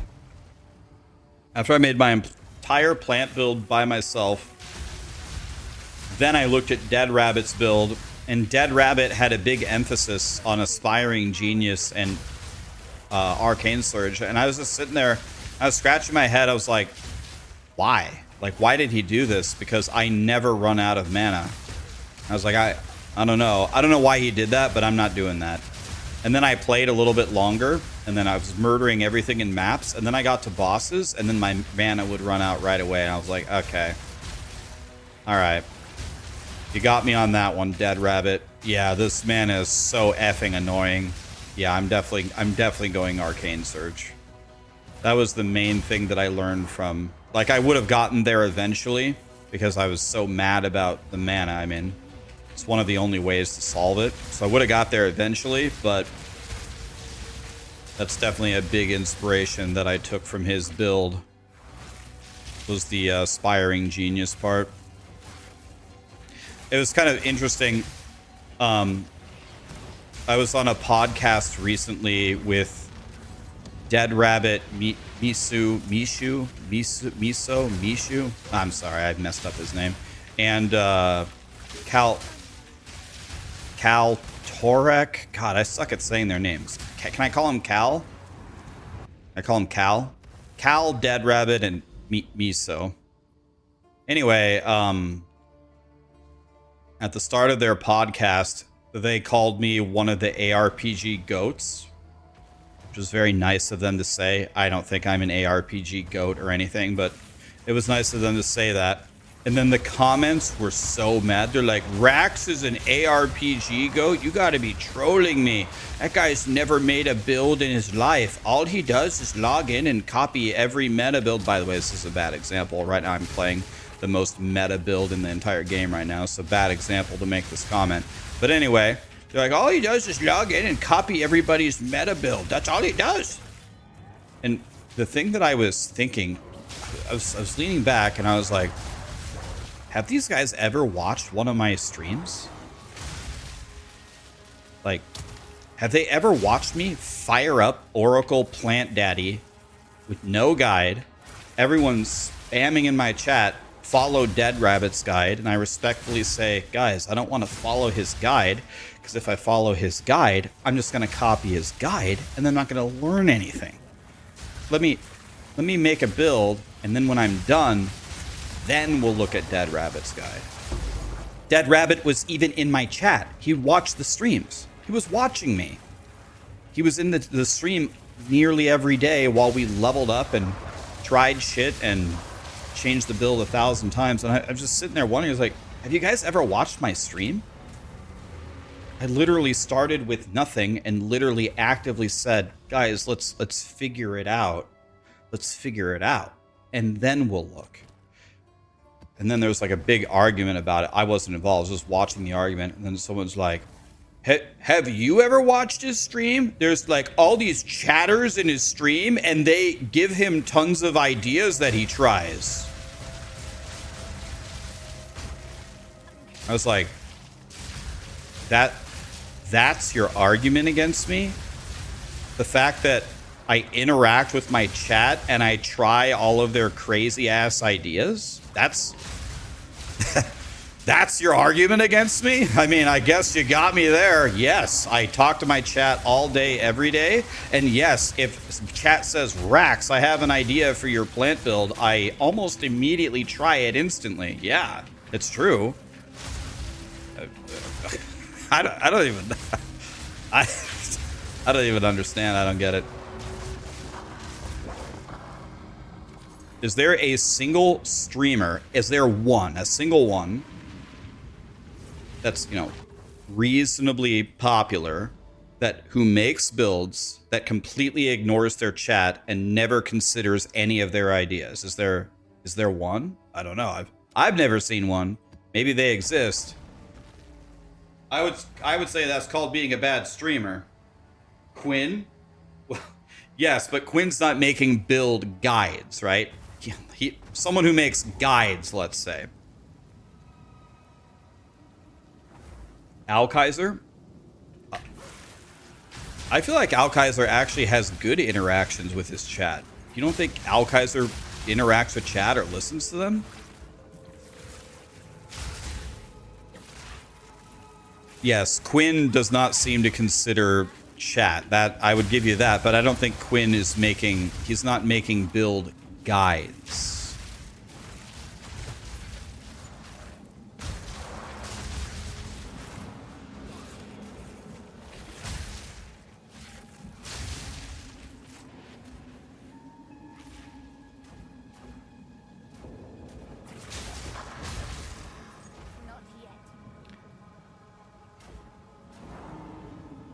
It's just that Alk has no good character behavior. I don't know. I like Alkaiser. I think he's funny. Honestly, I pretty much like everybody. It's getting stronger.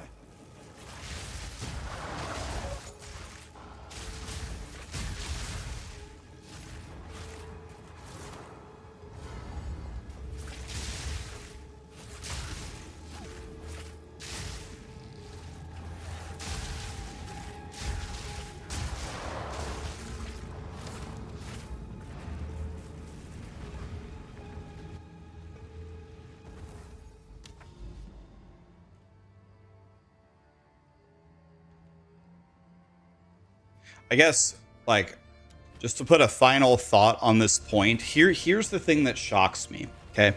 Here's the thing that surprises me. I absolutely understand and accept, and it's totally fine, that people are gonna dislike me and or hate me. I'm cool with it.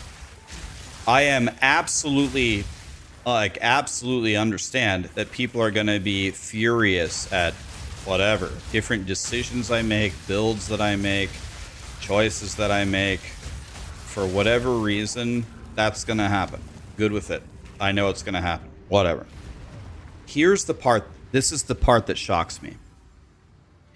When people voice why they don't like me, I'm shocked that a lot of the times when I read what they type, it is actually not something that I did. You would be like, I hate Rax because he beat up the mailman, but I actually didn't.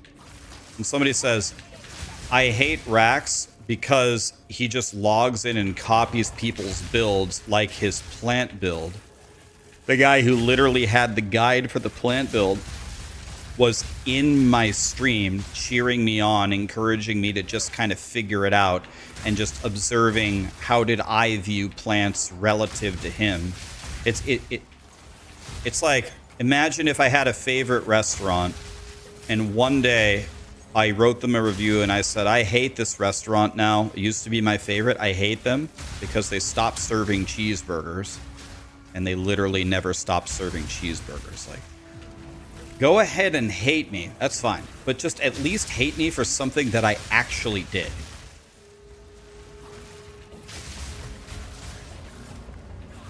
That's the part that I have not, as a streamer, I've not gotten good at accepting. It's like, you can hate me. I'm good with that. But for that, I actually didn't even do that.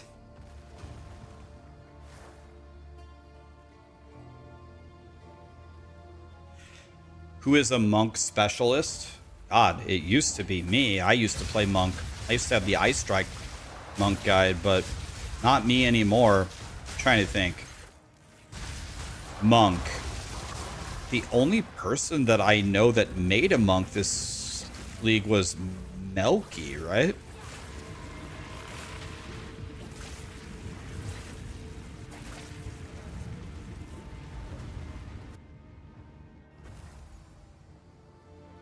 People are saying Snoobay or Corbin. Okay.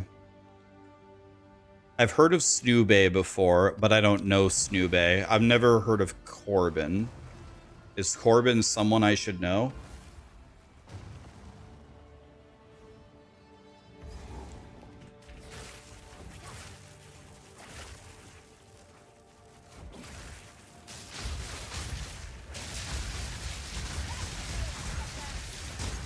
Guys, next league, should I start Ice Strike Monk and bring it back from the dead? Just start over with my guide and bring it forward to the future and see if it's still god tier. You guys remember Ice Strike when we used to just swing once and bam, kill the whole screen? It was actually sick with the herald twisting tech. We'd twist the heralds and bam, gone. God, that was fun.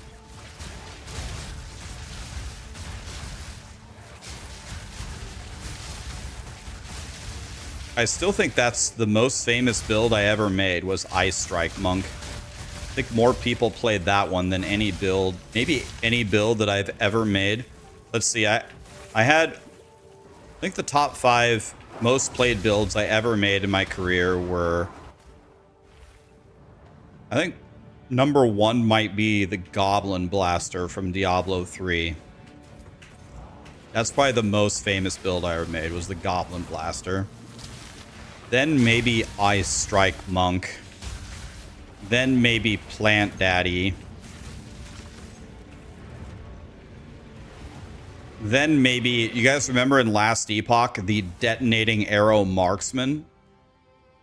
Any of you played that one in last Epoch? That build was so effing good. The Detonating Arrow Marksman. God. I have a 4 LP gel cores, by the way. 4 LP.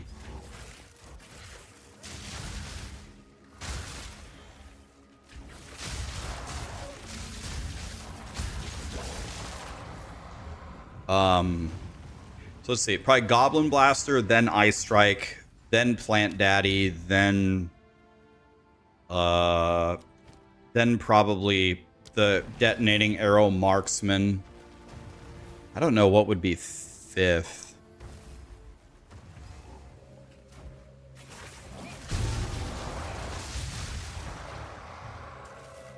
The 3 open socket exceptional Jade Talisman.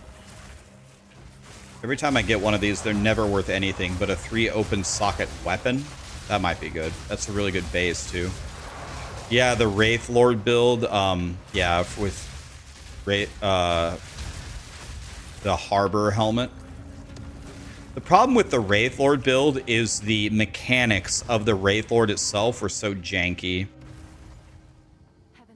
Okay, let's see if this is not worth anything. I'm never picking up an exceptional item that isn't unique again this league. If this is worth nothing, I'm done. So here we go. Here we go. I want to do Talisman. Let's say the item level is... Oh, the item level 79. That probably already dooms it. Oh. Well, let's just say it was... Let's say it was 82. Let's say it was 82. Not corrupted. With a required level of 78. So it's a good base. And it has to be... normal. Okay, so this would have been money. Wait, non-corrupted. Not corrupted. Okay, this would have been worth a fortune.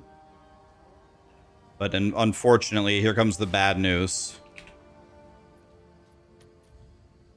And now it's worth nothing. Exactly. Okay, so... Okay. Okay. It could have been worth a fortune.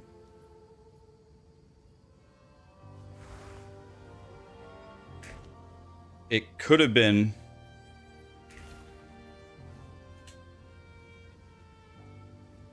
Am I using the support that gives +3 on CoC? I'm not, Zevi, but I haven't min-maxed my damage at all. I'm going to need like a planner from you eventually that actually does damage. Yeah, I don't have it. Oh, they patched it. Okay. Well, Zevi, you have a full build, right, that actually does damage without Temporalis, right? You just do full damage, right?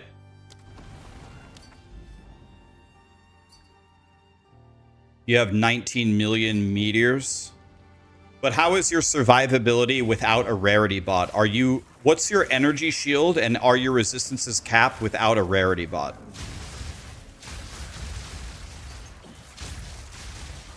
You have 0 energy shield. You have 0.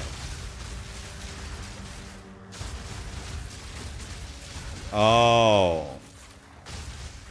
Okay. Mind over matter, 9k mana, 3,500 life. And what are your resistances? Capped? Are you CI? No, you're not CI. You have 3.5k life. Okay. Capped 9k, mind over matter. So you have like, okay. Capped, not CI. 9k mana with mind over matter. Are you using Soul Tether? Yeah, can you link it in the chat? Are you using Soul Tether? Wait, how do you use Headhunter? Doesn't the rarity bot get the kills? Headhunter? How?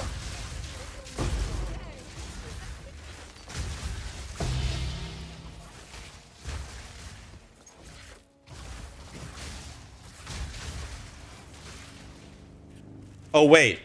Soul Tether doesn't work for you. You don't have energy shield. So then why not Ingenuity?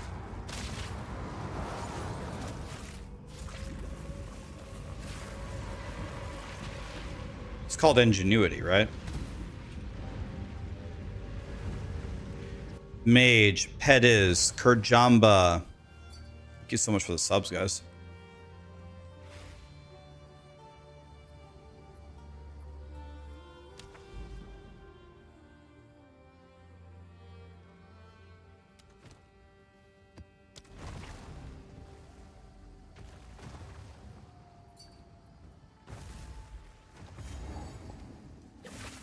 You just take off your gloves.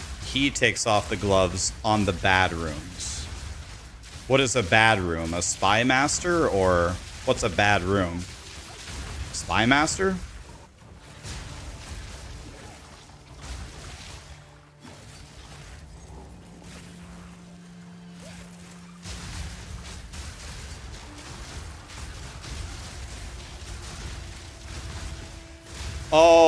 Oh, I see what you're saying. When you say bad room, do you mean low value? You mean low value, not difficulty. Is that what you mean? You mean low value? Oh, okay. I thought you meant on like difficult rooms to clear. So, I see. So you get to maintain. You're maintaining 50 headhunter stacks by sniping the stacks in the low value rooms.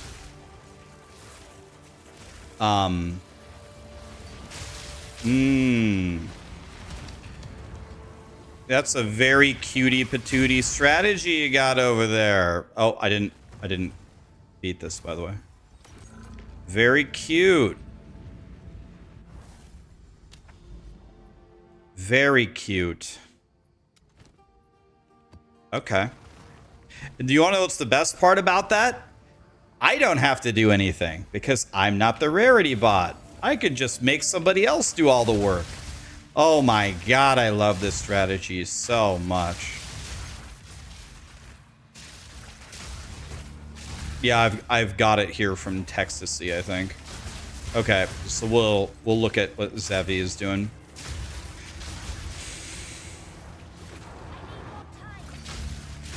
I just need to, I need to keep building the temple. I don't need to switch for multiple days, but I need to explore all options because I need my damage to go up outrageously. I need my damage to go up tenfold. But it should be very easy to do that. It should be very easy to 10x my damage or something. It should be very, very easy to do that.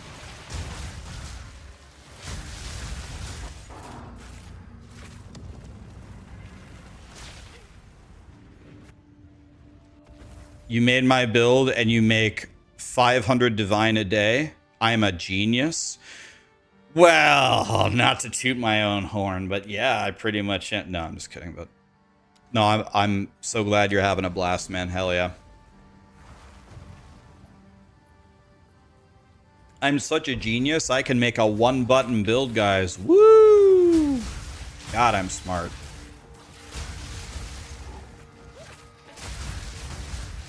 Only a true genius could make a one-button build.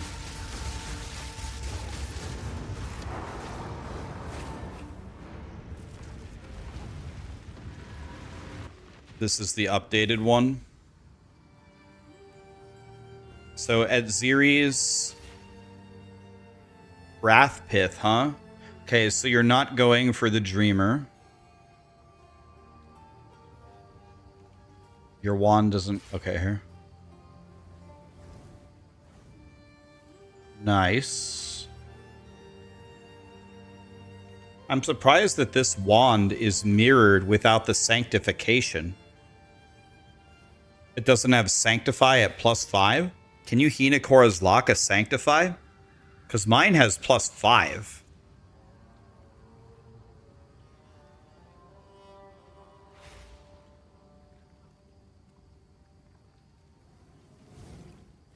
So this allows you... So this allows you to stack life. You can't mirror Sanctify. Oh. You can't. Oh, I didn't know that. So you're not... So you took out... I figured this would happen, but you took out Choir for a +3, right? Because it's better.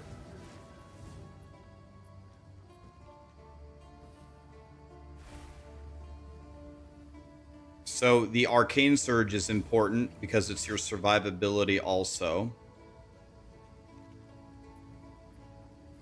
Are you going Archmage as well? Are you going Archmage here? Yeah, you did. Level 25 Archmage. Hmm.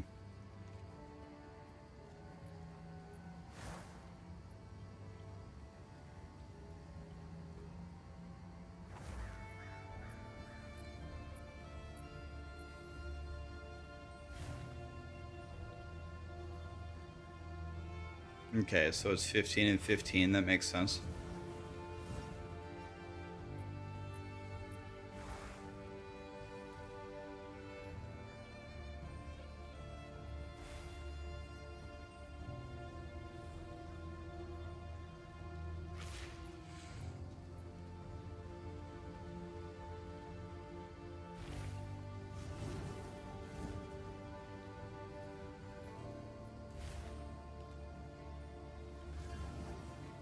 I wonder, can't you save passive points here, Zevi? Am I stupid? If you take this node,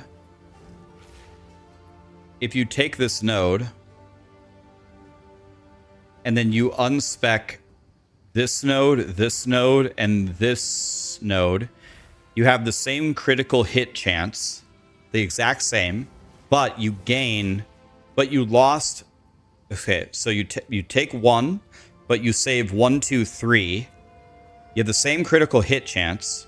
You lost 20 critical strike damage, but you could click this. Now you've only lost 5 critical strike damage, and you have an extra passive point. Could we do... Like, you could click this. Maybe. Or... Certainly this has got to be better than 5 critical strike damage, right? Zevi, look into this. Or what about this? There. Oh, here. You could just get... Right here. You could just click this and you would just gain 10 critical damage bonus. I mean, we need paint for this. Paint is the only way we can solve this. I think you can make your build stronger. So let's see. We're plus 50. Minus 20.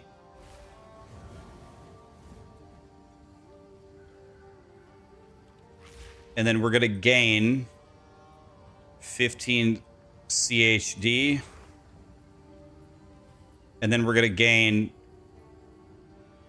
cold pen. And then 6% extra damage. Or just 15 CHD.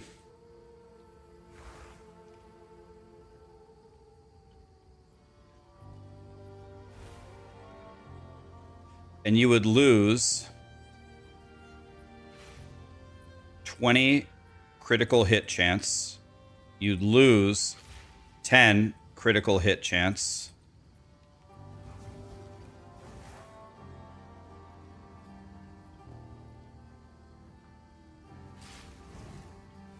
And then you'd lose 10 critical hit chance. So what's the tally here? The total is you gained 10 critical hit chance. And then you either lost 5 CHD to gain the cold pen and the 6 damage, or you just gained 10 critical strike damage. I think this is better. Anyway, something to take a look at. The idea is take this node, spec out of these two and this. If you're still at, you'll gain critical hit chance. Check out glaciation, or just click another critical damage node. You click this one and then you click this one. You would gain critical hit damage. I would be shocked if that isn't better.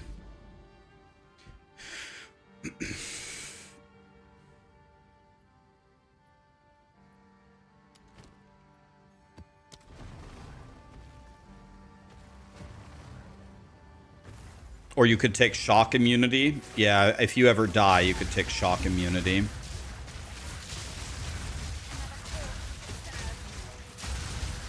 No. I bought it, Red Brick. I have it right next to me. I hate it, though. I bought the tablet. I spent $400 on it. I have it, and I hate it. I kept my promise. I just hate it.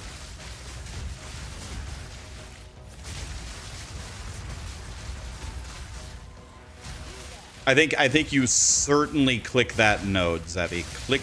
It's gotta be. There's no way. There's no way you don't click that node. You click the node,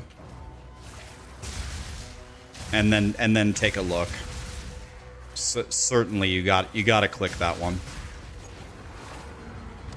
I would be shocked if there wasn't a way to get a lot strong.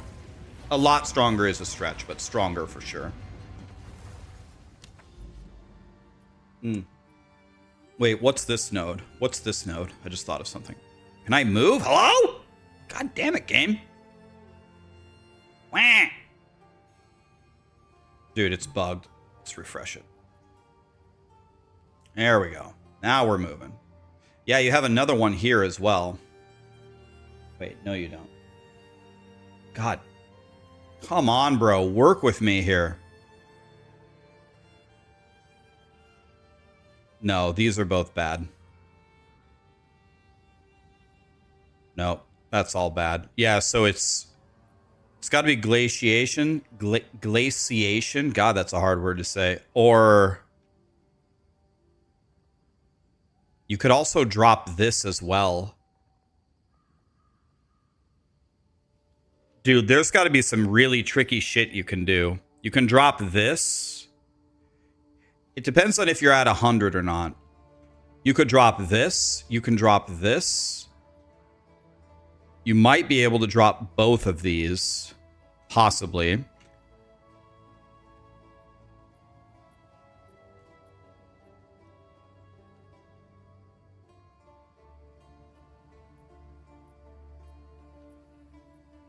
Wait, let me keep building my temple. When I build my temple, I'm gonna load your guy into POB. I'm gonna sit there for 2 hours and mess with it. 96.5. Do you have that node that gives you 50 critical hit chance or whatever after if you've landed a critical hit? Okay, so you're capped, so you don't need... Oh yeah, dude. You can get more damage for sure. For sure you can get more. Oh yeah, I'm so excited. You can be even stronger. Definitely click that node. Go back to 96% by removing 10 critical strike damage nodes. And then go pick up Glaciation and go pick up the other... There's at least two random critical strike damage nodes available for you to click. That's going to be huge. You're going to get to 20 million Comet damage. You're at 19 million. You're going to get to 20, maybe 21. It has to be better. There's no way. There's no way. It has to be better.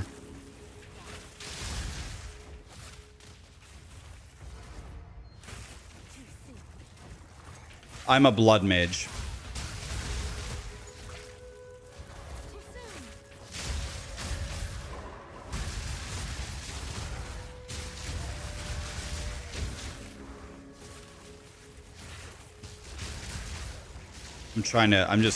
I'm just still thinking about the passive tree here. We certainly click that node. We certainly take out that 10 crit node for it.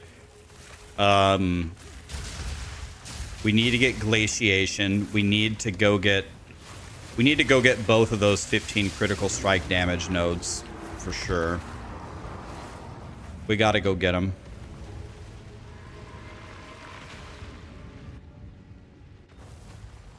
Did I hear the life-changing news that dropped today? By the way, Maddie, if I did not tell you this, thank you. The messages that you sent solved the problem.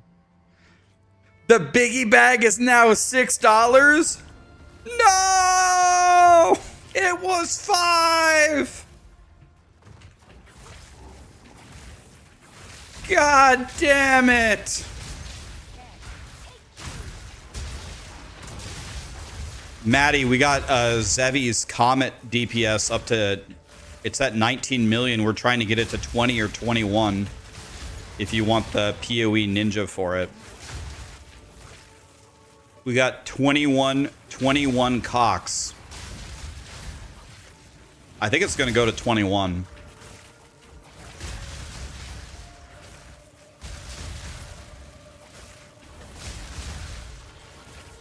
You have 450k Spark.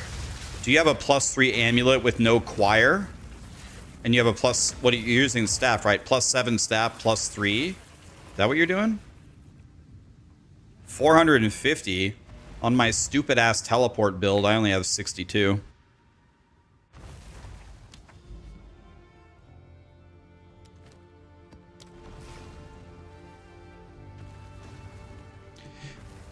You know, another thing we could do, Zevi, possibly, is we can get you to 100% chance to crit and drop the conditional crit. Although the conditional crit is 50. That's pretty sick. It's always up, right? That's pretty godly.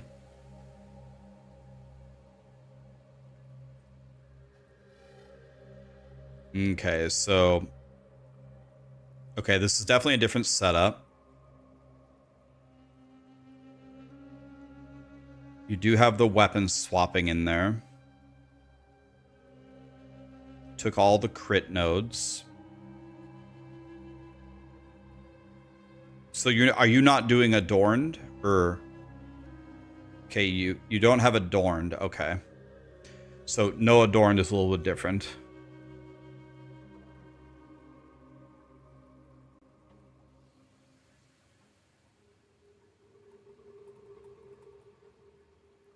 You're not that rich.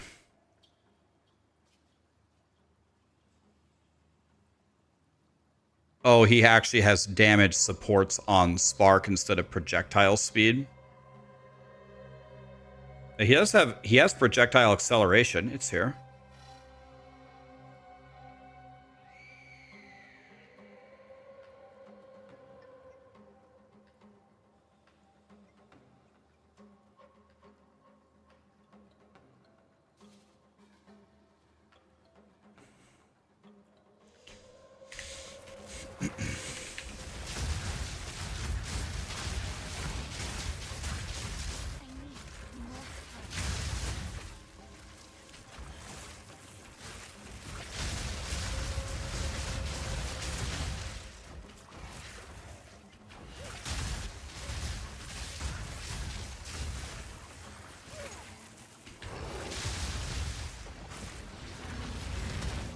You have a +2, not a +3. God, you guys are poor, man. I just gotta wait for 2 or 3 people to quit the league, and I'll have a +3 in no time. Just kidding.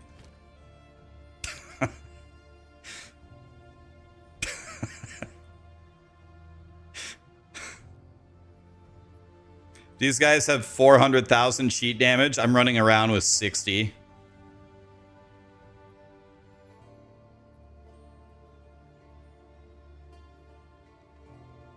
I thought they patched it. Yeah, I think didn't they just patch the +3 on the cast on crit?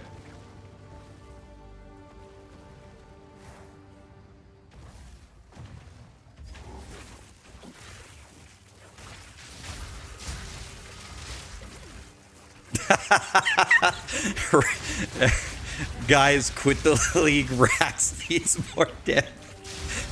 I'm good. God damn it, that's funny.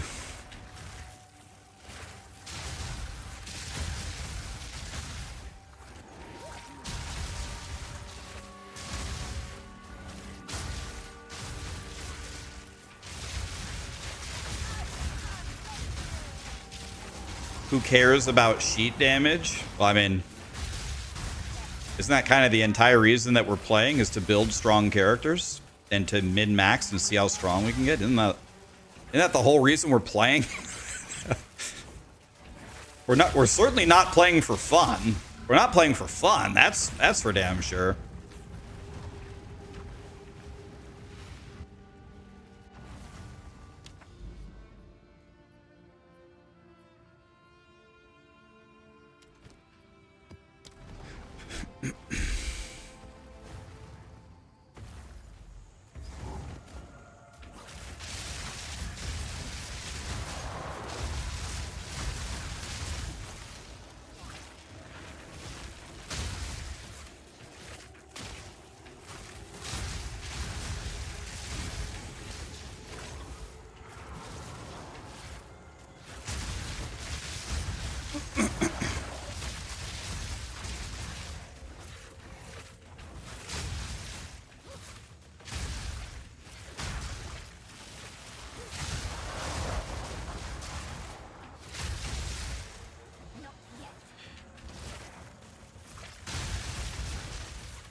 How's the build coming along?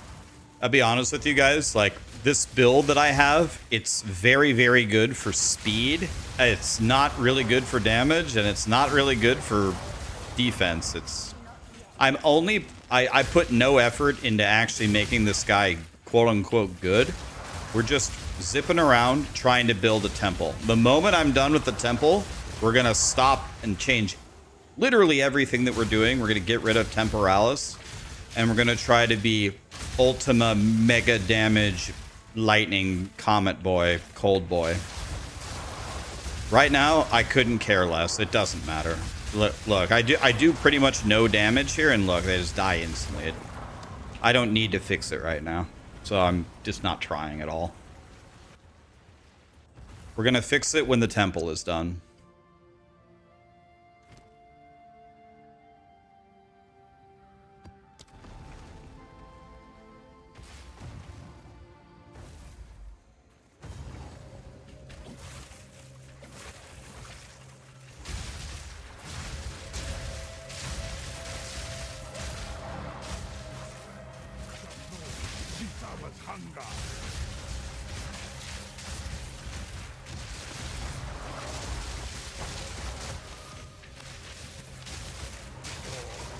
I found an invincible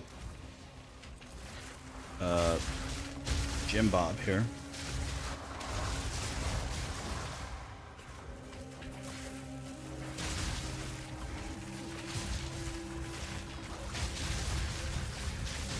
If I went into Zevi's full temple right now and they didn't let me get headhunter stacks, I would do very little damage and I would die probably even with the headhunter stacks. Okay, the siphoning wand may be worth something. But it's only eye level 78, so never mind.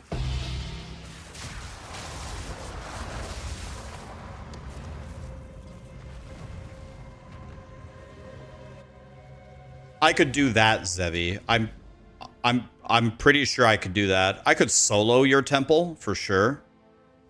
Solo, I could do it, even with this stupid setup. I think solo, I'd be fine. But there's no point in doing that. You keep blasting.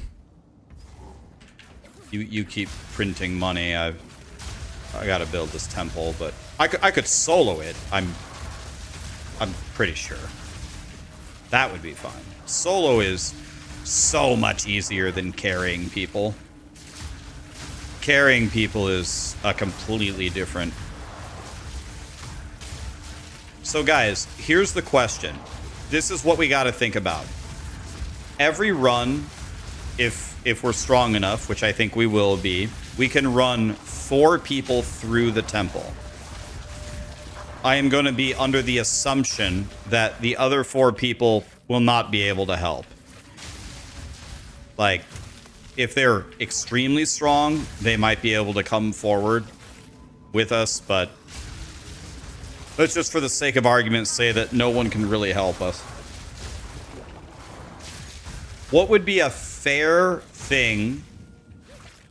So here's what I have been doing. So here's what I think is going to happen.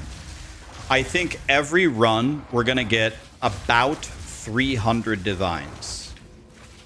300 divines will drop-ish every run. If we have a 600 rarity bot. And that doesn't count all the different items. It doesn't count headhunters or vertexes. It's just actually 300 divines on the ground. So what would be a fair and ethical way to bring people to our temple? So they're increasing our output already by them being there.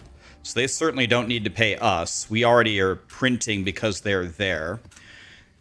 They get unimaginable giga XP. They're going to get so much XP, it's going to be hilarious. They can have all the quote-unquote scraps, which is quite valuable. But the question that I have is, can I pay them a cut of the divines for coming? That's my question. Can I do that without it being TOS or without me being a piece of shit? Not yet. Can I give each of them some divines for coming out of the cut? Is that something that I can do? Or I think I'm going to save the pork chop for when I'm actually at a spy master.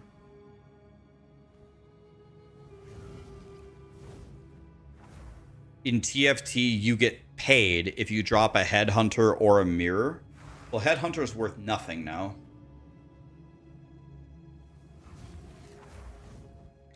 I get a third, the rarity bot gets a third, and the other 4 people get to split a third.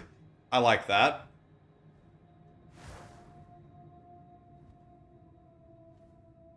People that are looking for temple leechers pay 5 to 10 divine for being there. See, that's what I want to do. That's what I want to do. They should be paying me. I don't think they're increasing my value by so much, and I'm taking them away from whatever they're doing. I don't think they need to pay me.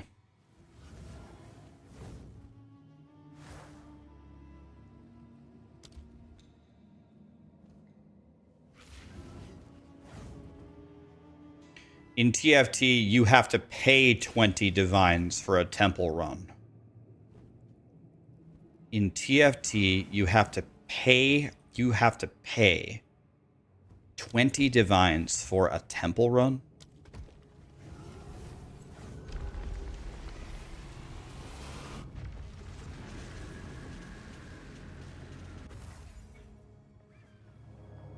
Unpredictable, as always. One of my best friends is calling me. He never calls me. This might be bad news. Let me answer this.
Yep, I knew it. So he's pretty badly hurt. He's going to the hospital for an MRI. His back is badly messed up. And he lives in an apartment where he has to walk upstairs. And he literally currently cannot ascend stairs. It's crazy because this is like an athletic friend of mine. He's like a weightlifter and stuff. This is an athletic friend of mine. He's not old either, so he's very, very hurt. And he said that he can't, he said he cannot go upstairs. He can't barely move, so he's on his way to the hospital for an MRI. And he said if depending upon how bad it is, he said if he's extremely bad, then he's with his mom right now. They're going to the hospital. And he said that if it's extremely bad, he's just going to have his mom drive him back to his hometown till he can recover.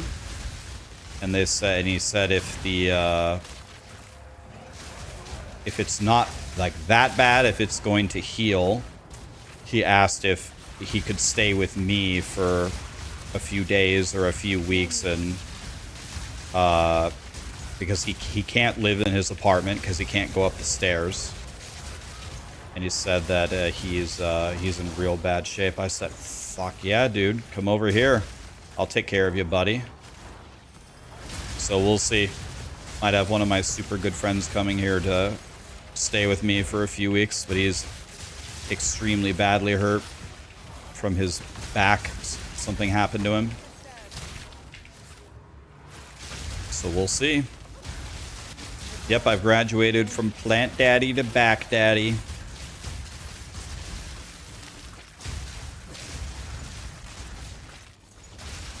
He said he has been stuck on a couch and he can't move. He can't even stand up and go to the bathroom. He's he's super hurt.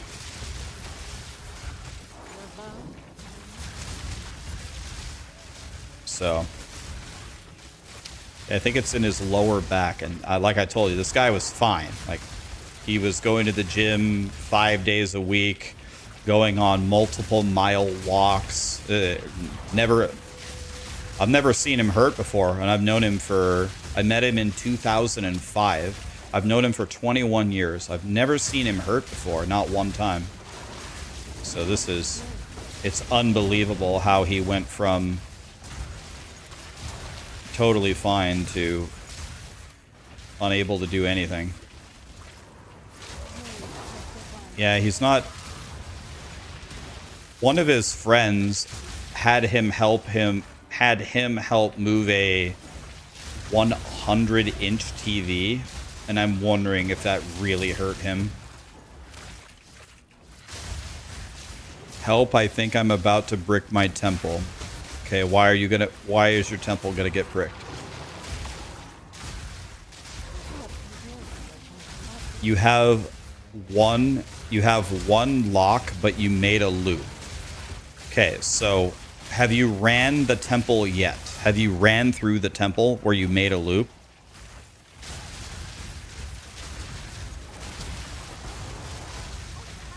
Not yet. Okay, so how many spy masters do you have in your current temple?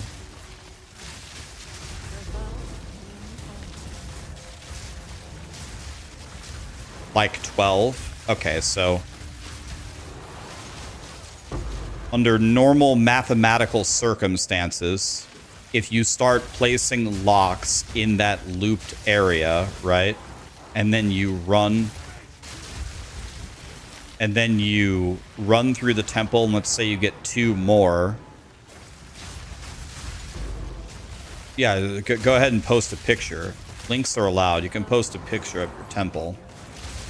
But if you have 12 spy masters, you should get a couple of locks, right? Should be able to lock that entire chain, that little loop area, right? To make sure that you can continue. It would be way harder if you didn't have that many spy masters.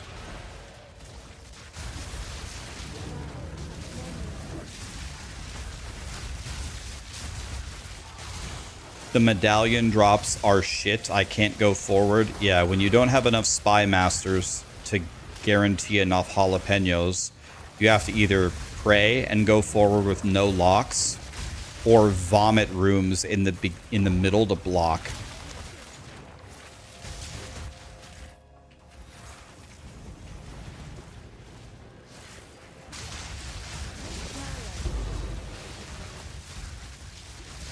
You're using Utreads on your Comet and it's getting +3. So Rev is saying that the +3 still works.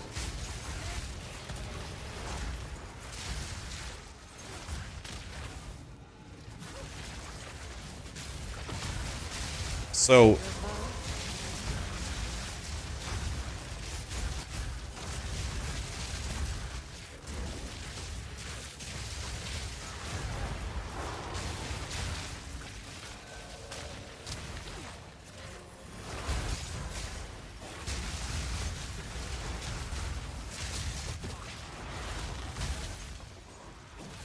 there's a quesadilla. I don't think the quesadilla actually really helps me too much. I'm gonna take it and use it, but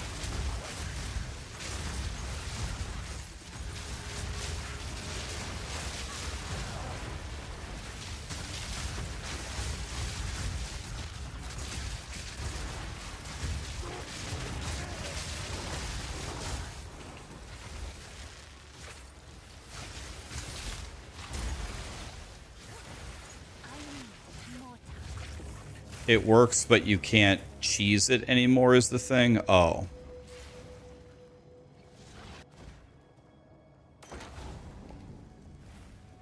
So I have a quesadilla out here. This is already locked. I have a pork chop as well. Am I willing to go down? Let's see. If I quesadilla'd, I'd get a quesadilla for the barracks. I have 2 barracks that need one.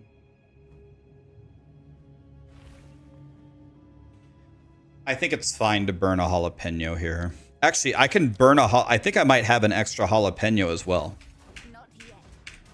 Can't really remember, but I think I have that as well. So if I walk backwards here. If I quesadilla the barracks, then continue to walk backwards, I might have another jalapeno as well. Let me see. If I go here and I do this, I'm just going to quesadilla as far back as I can. So it's right there. And then I go back in. Unpredictable as always. He linked to the image. It's not so bad. It's just a small loop.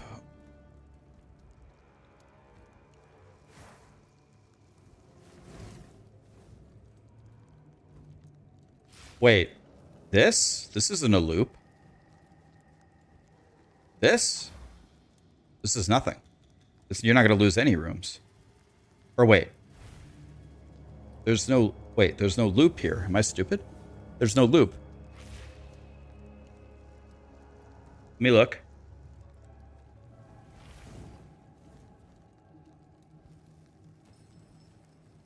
That's not a loop. You don't have a loop. You don't have a loop. You don't need to do anything. You don't have a loop. You're fine. There's no loop here.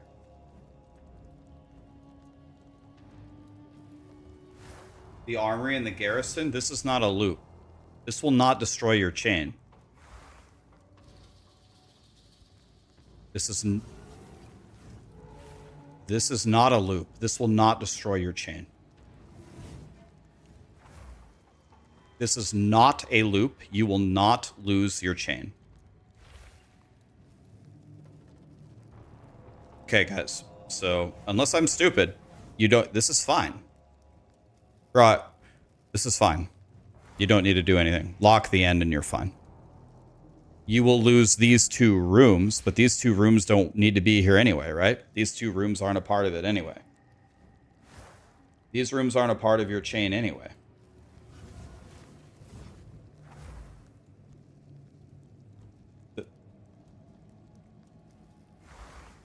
You broke the game. Your image didn't work, Zevi. This will not break your chain. You don't need to lock anything here. No. Imagine, guys, how would this break your chain? These 2 rooms cannot be deleted, right? If either of these rooms are deleted, you can't have a chain. It will delete both of these rooms. These 2 rooms are fodder and can be murdered. If this was connected to this, you'd be in huge trouble. But this in the middle of your chain is nothing. It's you literally need 0 locks here. None. Unless I'm stupid. I wouldn't lock anything here. I'm confident. I'm confident that will not break your temple. Run it without locking it. If it destroys your temple, I'll give you 500 divine orbs. I'll give you 500 if I'm wrong. That's not a loop, man. You'd be fine.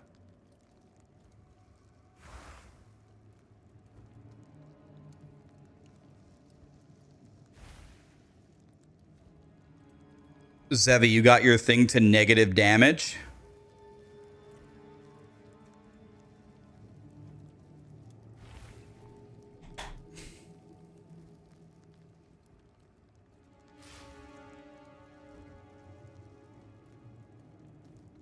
Did you make the changes that I gave you?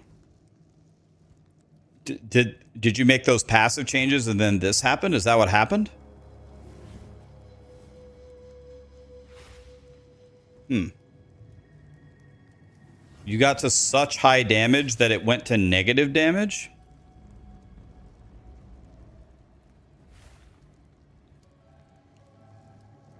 Way to go, Zevi.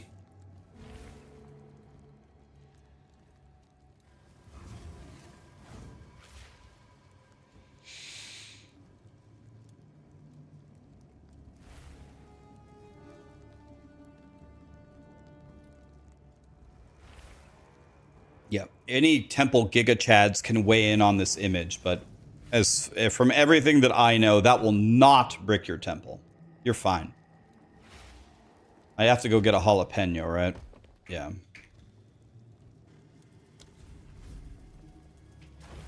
Guys, my suggestion for Zevi was so good, it turned his damage integer overflow into the negatives. Wow. That's got to be the most galaxy brain shit ever, if I do say so myself.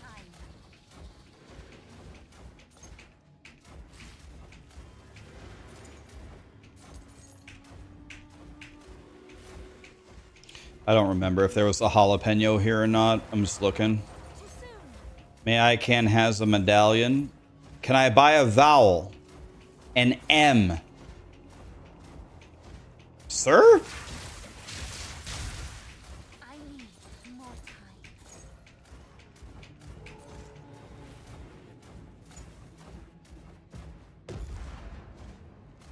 Alright, I don't have one. I missed the medallion. I saw a medallion, but it was the wrong one. You mean the medallion like right here? Wasn't that a horrible medallion? Let's see, was it this one?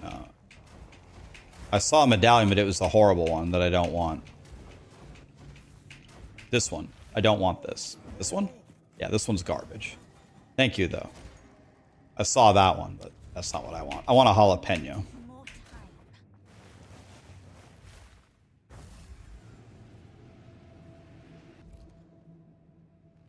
Looks like I downloaded and I'm using the AHK for Blink. Absolutely not. How dare you accuse me of nerfing one of my own buttons so I could play the game? I absolutely did not do that. I completely deny it. Damn, this is a feels bad moment. I need an armory.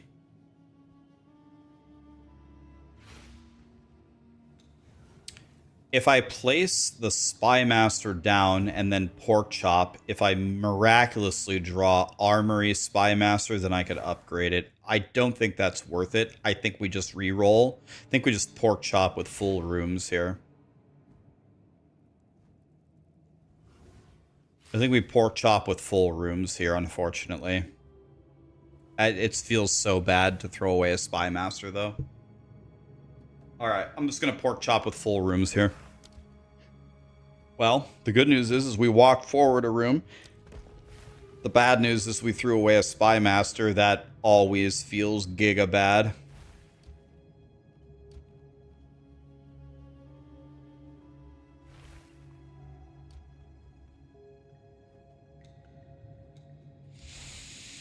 Alright, so I don't think anything really matters.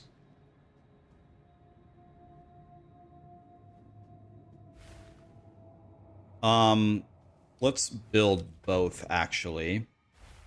Because I would like to get a quesadilla right now, if I could. I want something that does not connect there. So something like this, and then like this.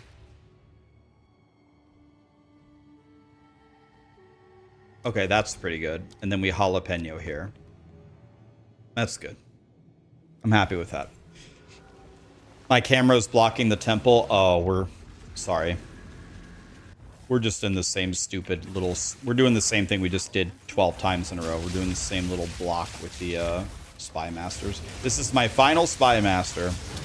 The next Spy Master that I draw is the last one that actually goes in my temple. I'm gonna be honest, I'm gonna be very happy that I never have to draw another Spy Master again. It's gonna be the last Spy Master of the entire league, probably. Because I don't think I have it in me to build another temple. What am I gonna do next? Next we're gonna do the most difficult part of the entire temple. It probably won't be today. It'll probably take me until tomorrow. But tomorrow we're going to do the most difficult thing in the entire temple, which is the golem corner. If you've never met Satan before, you're going to meet him tomorrow if you watch my stream when we try to do the golem corner. Because only someone as evil as Satan could come up with a strategy like that. It's going to be real bad.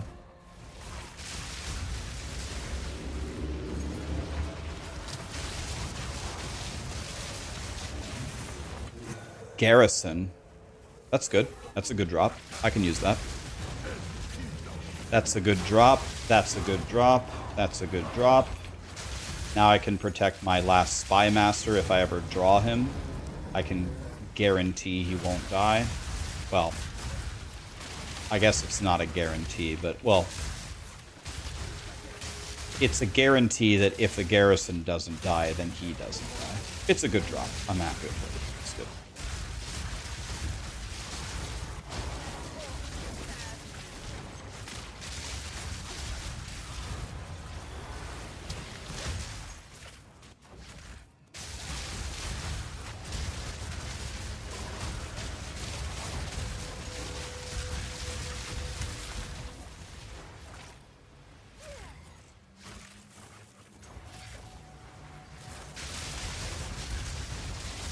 The sack chamber corner is also not so easy. Okay. Well, we got that to look forward to as well.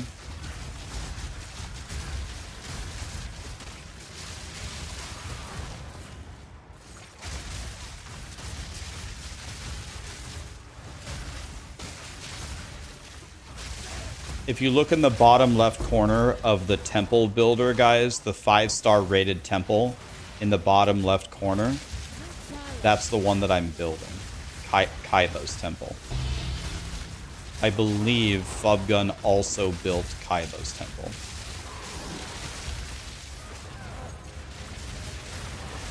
There's a jalapeno. That's good.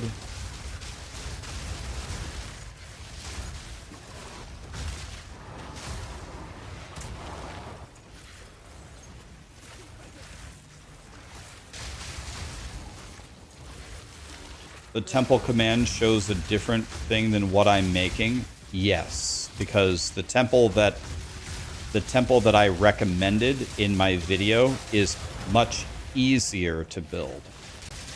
It has less output, but it's way easier to build. So I recommend you build that temple and not the one that I'm building. The one that I'm building is much more difficult, much more time consuming, but it is better. I linked you the easy one. By the way, the one that I linked you, it absolutely prints divines as well. The one that I linked you, that's the one I built on Plant Daddy. I have it fully built and it prints divines. It prints them, so. And it's a great way to learn the temple without getting so frustrated that you'll quit before you finish it.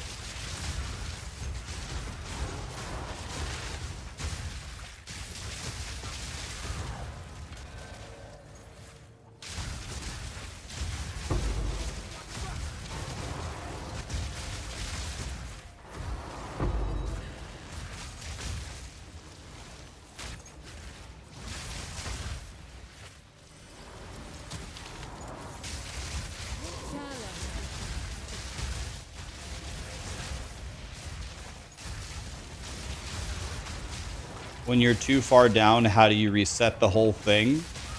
You can just open and close the temple. It'll just start deleting rooms everywhere. What I would do is I would go start killing the architect to move the architect where you want him to be.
How do I walk forward here? By the way, the person who thought his temple was bricked, did you run through your temple and close it? If you locked the end, did it delete the 2 rooms on the edge and everything was fine, right? Just to confirm. I'm 99% sure it's fine. Like, there's no way that bricks your temple.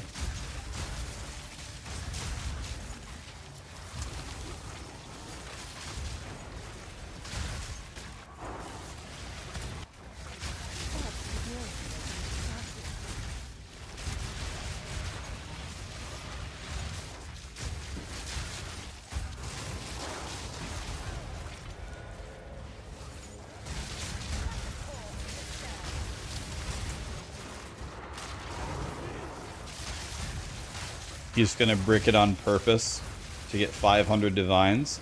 Honestly, it would be a huge loss for him. 500 divines is a horrible trade for losing his temple. He has the Kaiba temple, and he has it almost done. He doesn't want 500 divines. He wants his temple. His temple is better than 500 divines. Okay, so it's already locked. No reason to lock anything else. I would like to keep the generator, but I probably won't. Come on, Spy Master. Wah!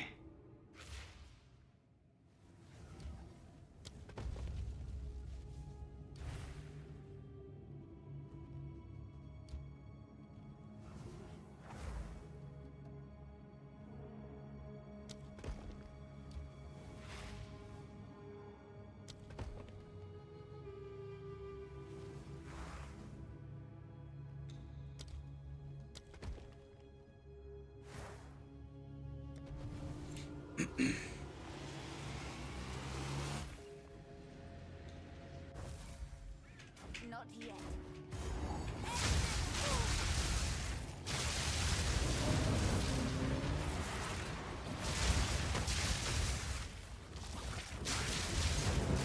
Spy Master rooms are extremely rare, and it pisses me off, yes. Very, very rare to find one.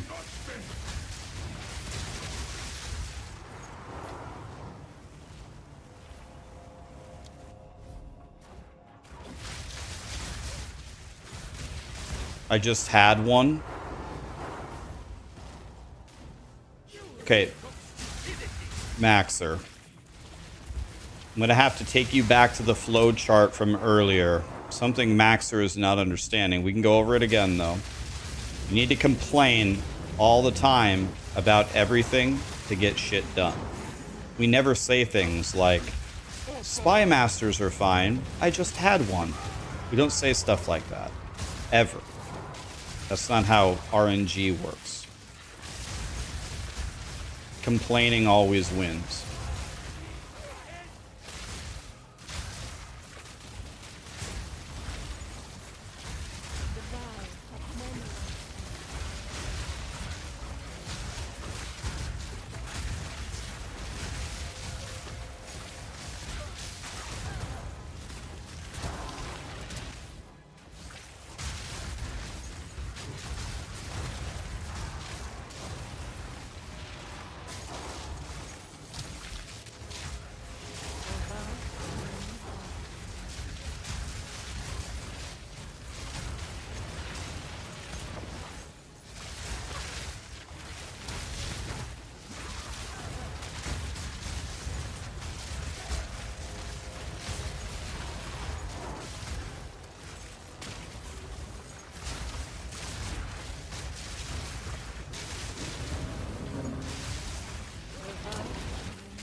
Yeah, you get more you can hold more medallions by getting a medallion that drops that permanently increases how many you can hold. You can hold up to 6.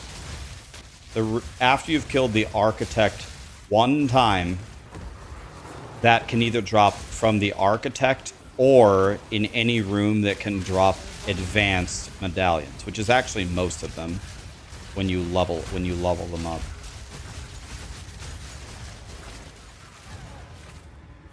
Is it safe to TP out and lock one of your rooms mid-run?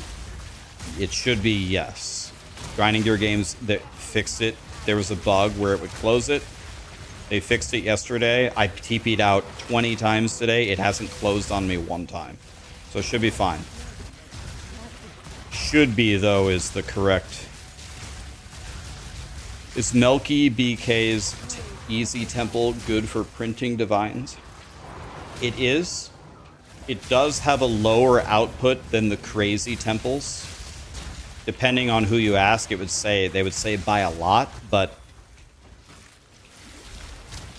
I mean, if you're trying to be Jeff Bezos, you got to make a Kaiba temple or a Cute Dog temple, the super sweaty try-hard one. If you just want to build a temple, print some divines, see how the mechanic works, and kind of finish up your league, I would strongly encourage you to build the easy one. My Plant Daddy guy has the easy temple. I built the easy one. And my record in 4-player is... my record in 3-player is the highest. With 3 people in my temple, I got 63 divines in one run with no rarity bot. So you're going to get less in solo. You might get like 30 in solo per run. But 30 divines a run is pretty effing good. You know what I mean? And I can't explain to you how much easier it is to build the temple and how much less time consuming it is. Like, if you're only going to play for another week or 2, build the easy temple. You're not going to have time to build the hard one. You don't have time. It takes forever. And if you don't know exactly what you're doing on the hard temple, you can make a mistake and lose a lot of progress. The hard temple is not very open for making mistakes. Rev made a single mistake very far into his temple and lost a ton of progress because of it. A single mistake. You could similarly make a catastrophic mistake on the easy temple as well. It's possible, but it's harder to make that mistake. You shouldn't make that mistake. So you make the decision. I'm building the hard temple. I've been building it for, I think, 3 straight streams. And I would say things have gone very much in my favor. Very much in my favor. And I only have 30 rooms done. I've made the architect port exactly to the middle quickly. I haven't lost a single spy master. I've sack chambered the corner instantly. I've had decent draws on spy masters. And look how far I am. I'm only here after 3 full days of doing it with no mistakes and kind of favorable RNG. I would say above average RNG. So, yeah, that's what you're dealing with here. And I don't do anything else. All I do is log in and build the temple. It's not like I'm off doing other things. We're only building a temple here. Is there a video guide to explain how to build this temple? Melky has a guide. I believe Fubgun also has a guide. My guide is for building the easy temple and just learning the basic mechanics. If you guys want, I could make an advanced guide where I actually take a planner and build the entire temple in the planner. I could build the entire temple in the planner, exactly how to do it, everything, second snake, I could even explain to you how I forced the architect to port here. If you want, I could make you at a more advanced video if you want. All right, so here's what we have here. We're going to close. We're praying for a spy master. If we don't have a spy master, we're pork chopping for a spy master. Another thing that we would like is if it double gobbles my generator, we want a generator as well.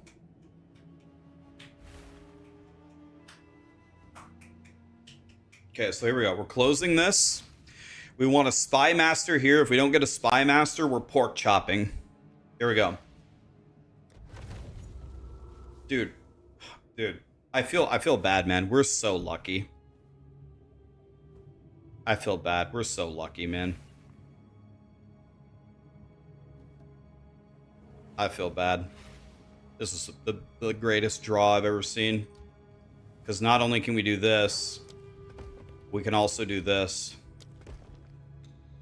Is that even? Yeah, it has to be, because the only room that connects to Spy Master is Garrison. So that's it. That's every Spy Master. So that's done.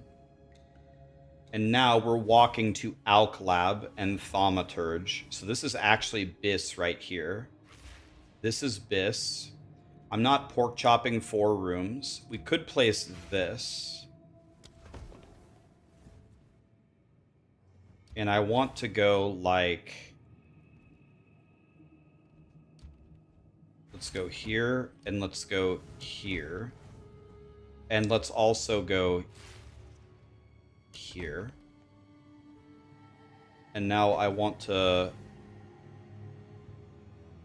jalapeno. I actually don't need this garrison anymore. This garrison does nothing for me now. Let me make sure that that's true. Yes. So wait a minute. We can just walk now. I can actually just walk.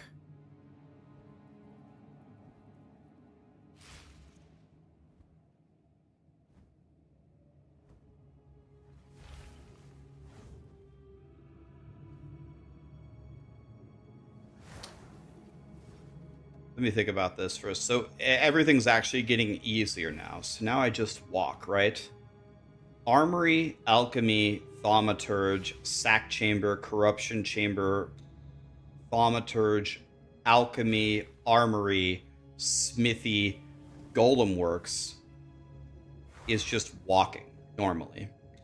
And so as we walk normally, then we have to prepare the setup for Golem Works, which I'm guessing involves... I need like either Alk Labs or roads, right? Oh, sorry. Yeah, you guys can't see it. My bad.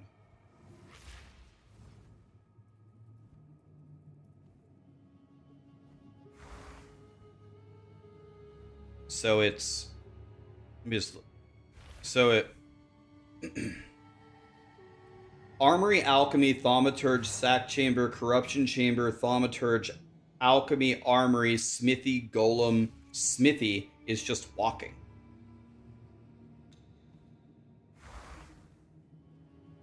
So the walking here, do you have to... So when you get to this corner, you can just go Smithy, Golem. I guess we're gonna... some crazy shit is gonna happen right here, actually. So when we get... we're gonna loop around like this, and when we get right here, that's when shit's gonna get real. This is an easy corner. But wait, when you go Smithy, Golem, Smithy, if you go Smithy, Golem, Smithy, you can't place a Golem Works here, can you? You can't place one here.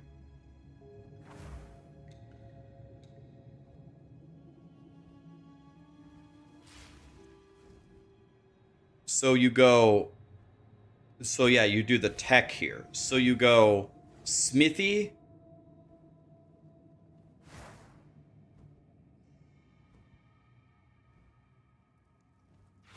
This is gonna be weird. You do the American Sandwich Tech. Whoever came up with these names, they should have let me make the names.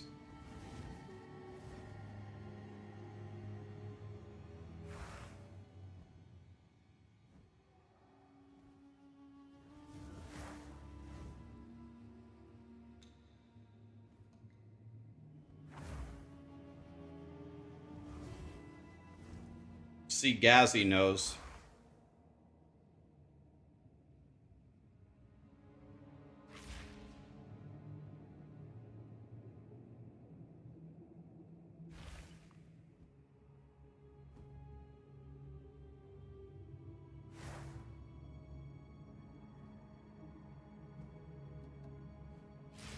Let me just look at this for a second.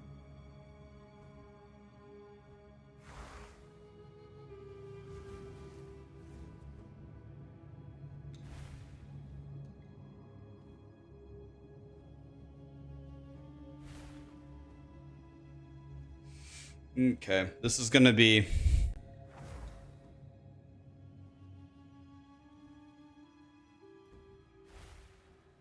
Okay. Okay, so I think we're good here. So what we're gonna do is we're gonna lock this garrison. We want these 2 rooms to be deleted.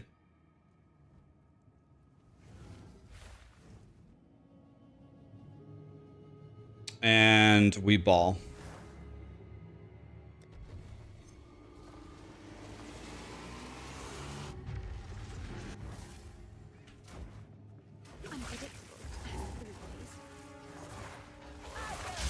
Okay, let's get much closer to it, and then we're gonna build the golem corner in a planner before we actually build it, and then we'll go build it. This seems difficult because golem and smithy is awkward, because golem and smithy go off into La La Land, and then you have to come back to like armories and armories and alklabs, I think, to actually build it the way that this is set up correctly.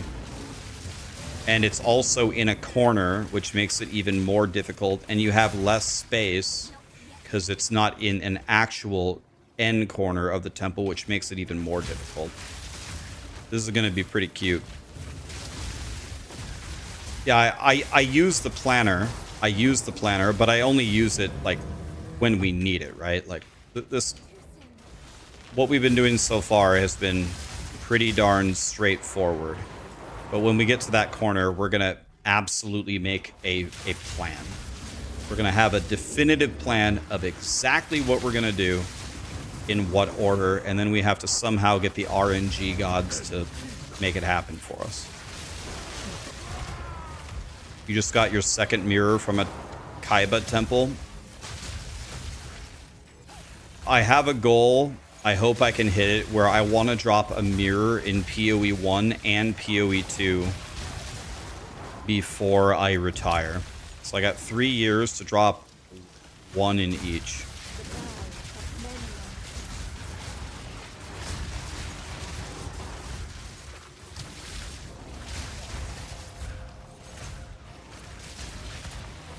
Yeah, I have to get it before Ghazi, obviously.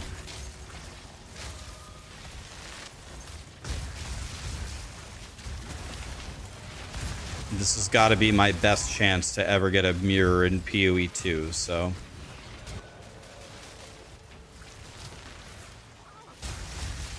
What are my plans after retirement? I don't know. You want to know what I think I will do? Provided that I'm in... This is providing that I'm in good health. If I was actually quote-unquote retired, I would probably spend a lot of time at the gym.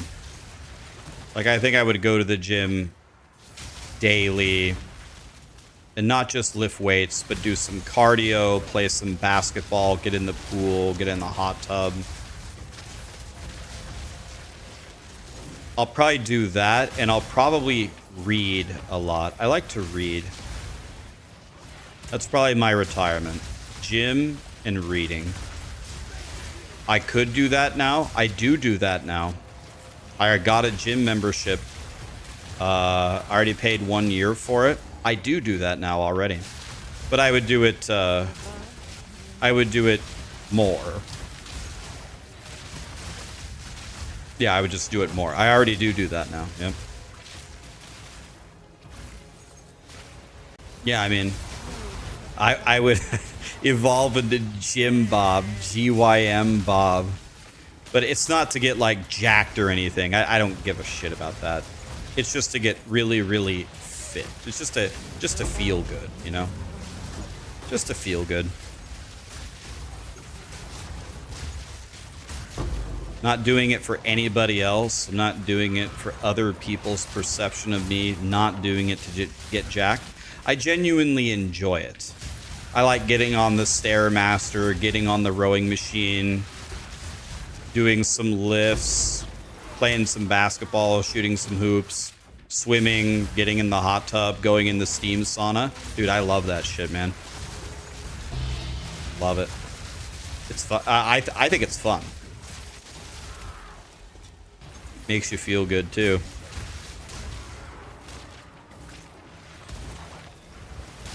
Will I stream Gym Daddy every day for 10 years? I'm very strongly considering. I'm considering it. I might change my mind, but I'm very strongly considering at 10 years stopping.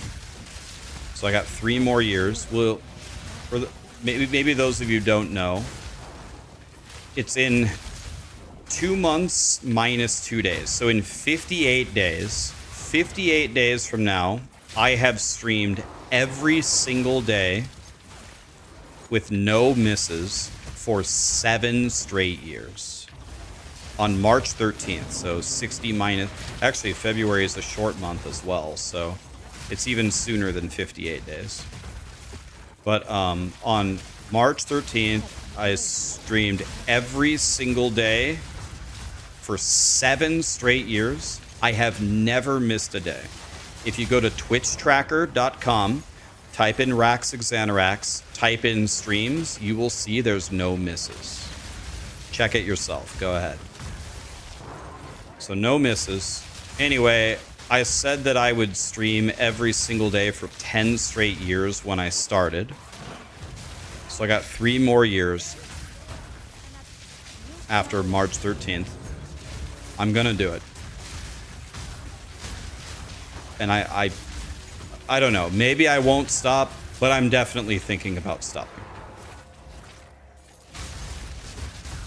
No misses. Check it.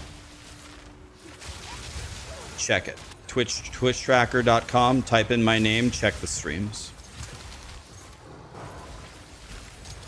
Have I ever had a near miss? Yes. I flew to Texas with my girlfriend at the time, Bailey. And when we were flying back, we sat in the airport the entire day, and our flight was delayed the entire day. So the only reason why I didn't miss that day, the only reason how we saved it is I went back and I did the worst stream ever from the shitty hotel Wi-Fi.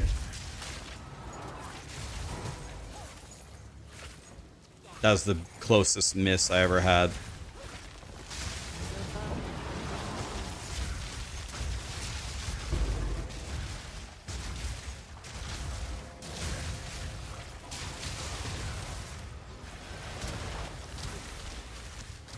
Those smithy drops and the golem work drops will probably be invaluable when we reach the golem corner, but I'm not even close to reaching the golem corner.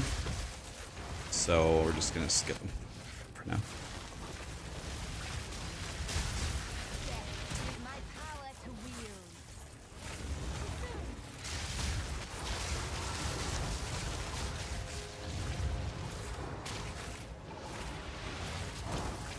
In that time, you got married, had a kid, got cancer, survived cancer, and now your second kid is on the way.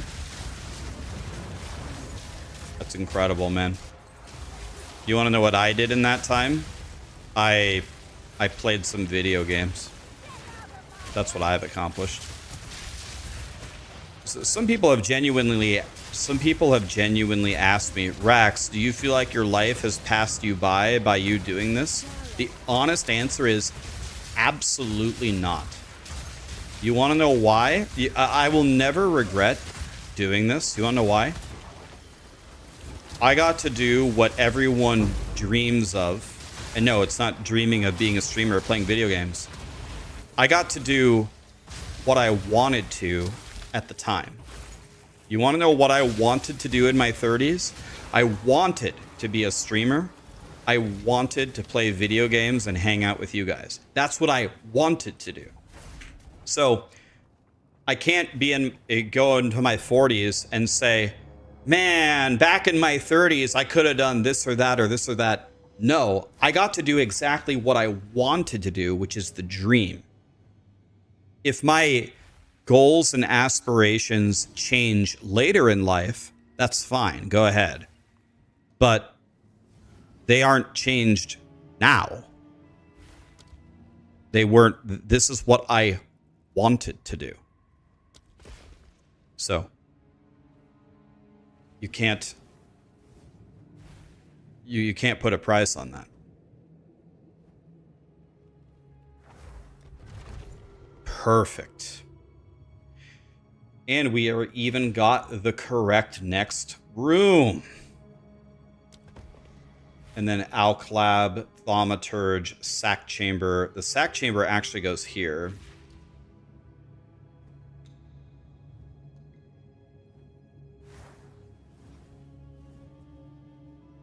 Oh, God. What do I want to do next? And we're walking forward again, boys. Now I need a Thaumaturge.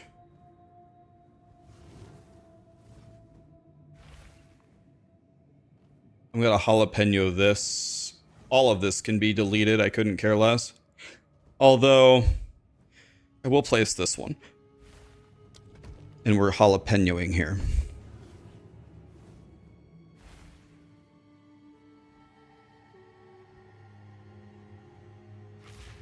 So, guys, when we get here with the sac chamber, we leave that sac chamber at level 1 forever until we use it to solve our golem corner, right? Certainly. Certainly we use it to solve the golem corner. Yeah, we will never redeem it, ever.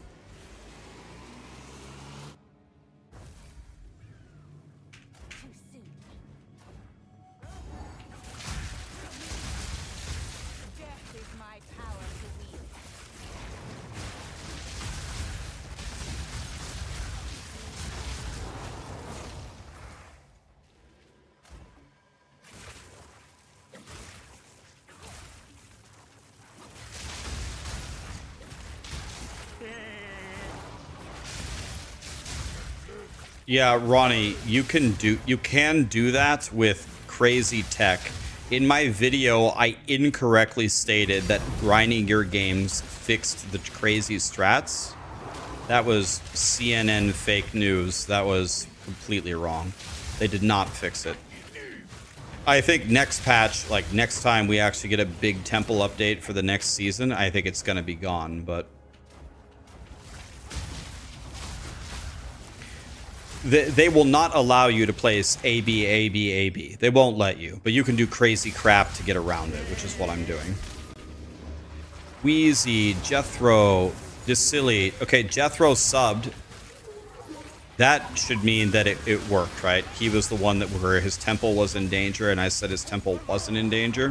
The fact that he subbed either means his temple is fine, or it means that I owe him 500 divines.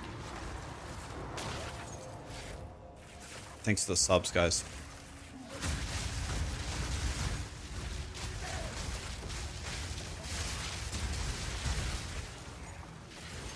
Your temple was fine. Okay. Exactly. Good. Yeah.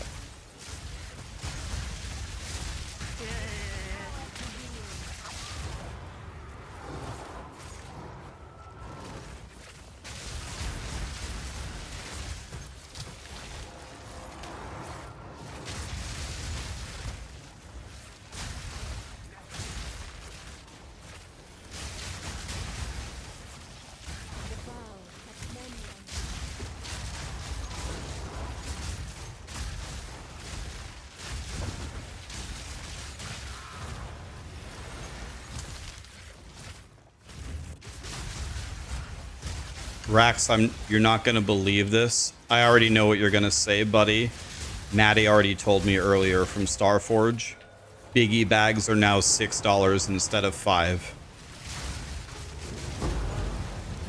I already heard, man. Terrible news.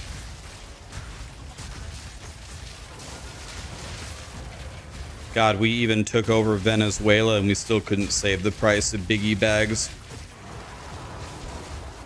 We're doomed.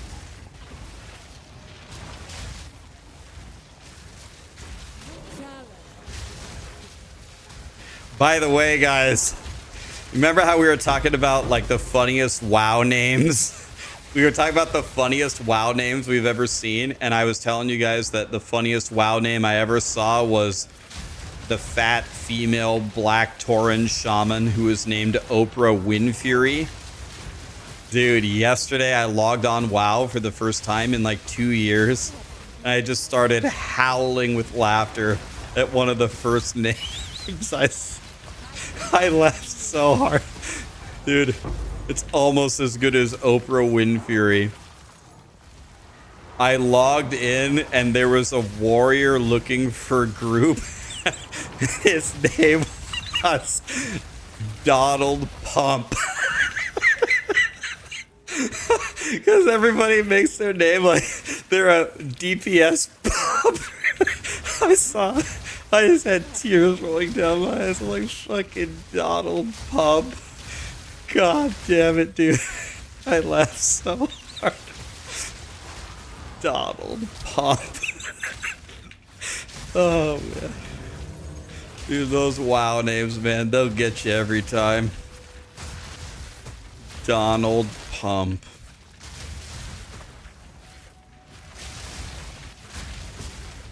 A short, fat troll named Elon Tusk. Elon Tusk. Oh, God damn it, man. Donald Pump. Oh, man. I laughed so hard. Come on, dude.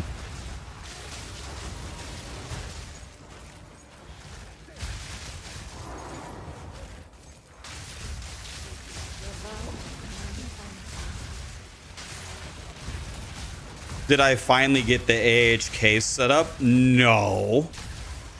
I would never download an external program to nerf my teleport buttons so it works.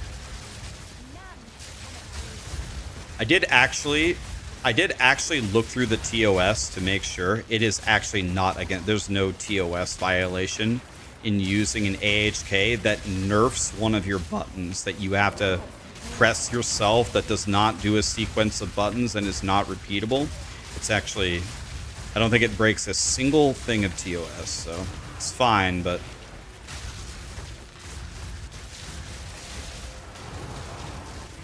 you got banned for your Tauren called Mussolini. My brother got banned yesterday for, he got an 8-hour ban. He made his boosted character's name, just straight up, no fancy spelling. His character's name was Huge Wiener, and he got banned within 3 minutes of creating the character.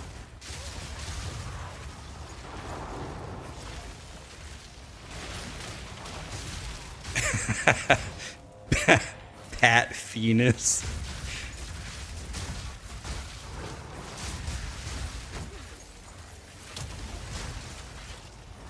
Blizzard doesn't like liars.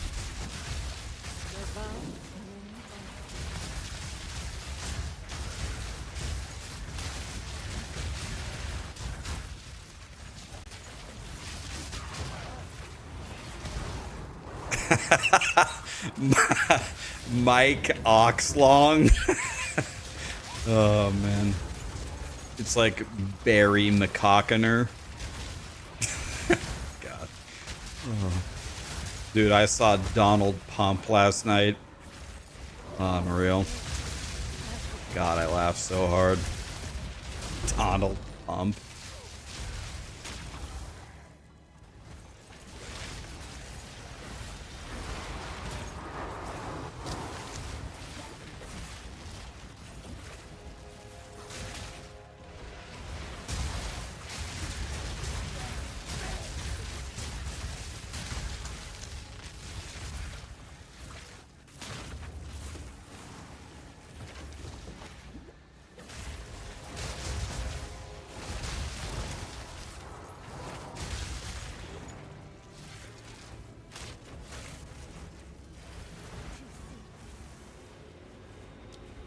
I really hope I'm picking up the medallions and stuff. I'm actually not paying any attention at all. I'm just clearing this temple on complete autopilot.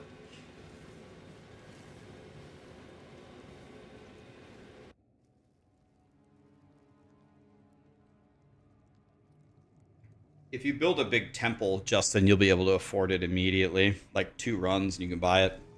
Not yet.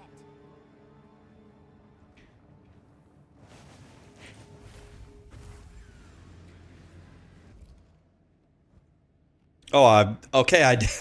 Okay. I did a good job picking up the medallions. I see. I think I'm gonna jalapeno the generator. Believe it or not.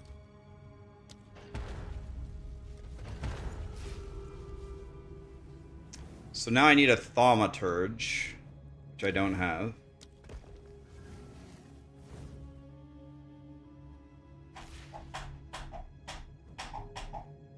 I think I just put another generator here. Just throw random shit everywhere.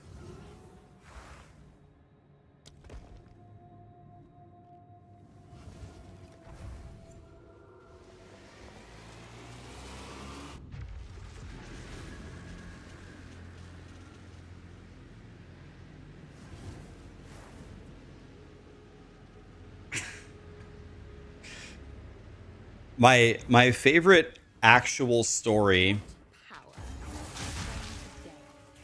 it actually involves my friend whose back is broken.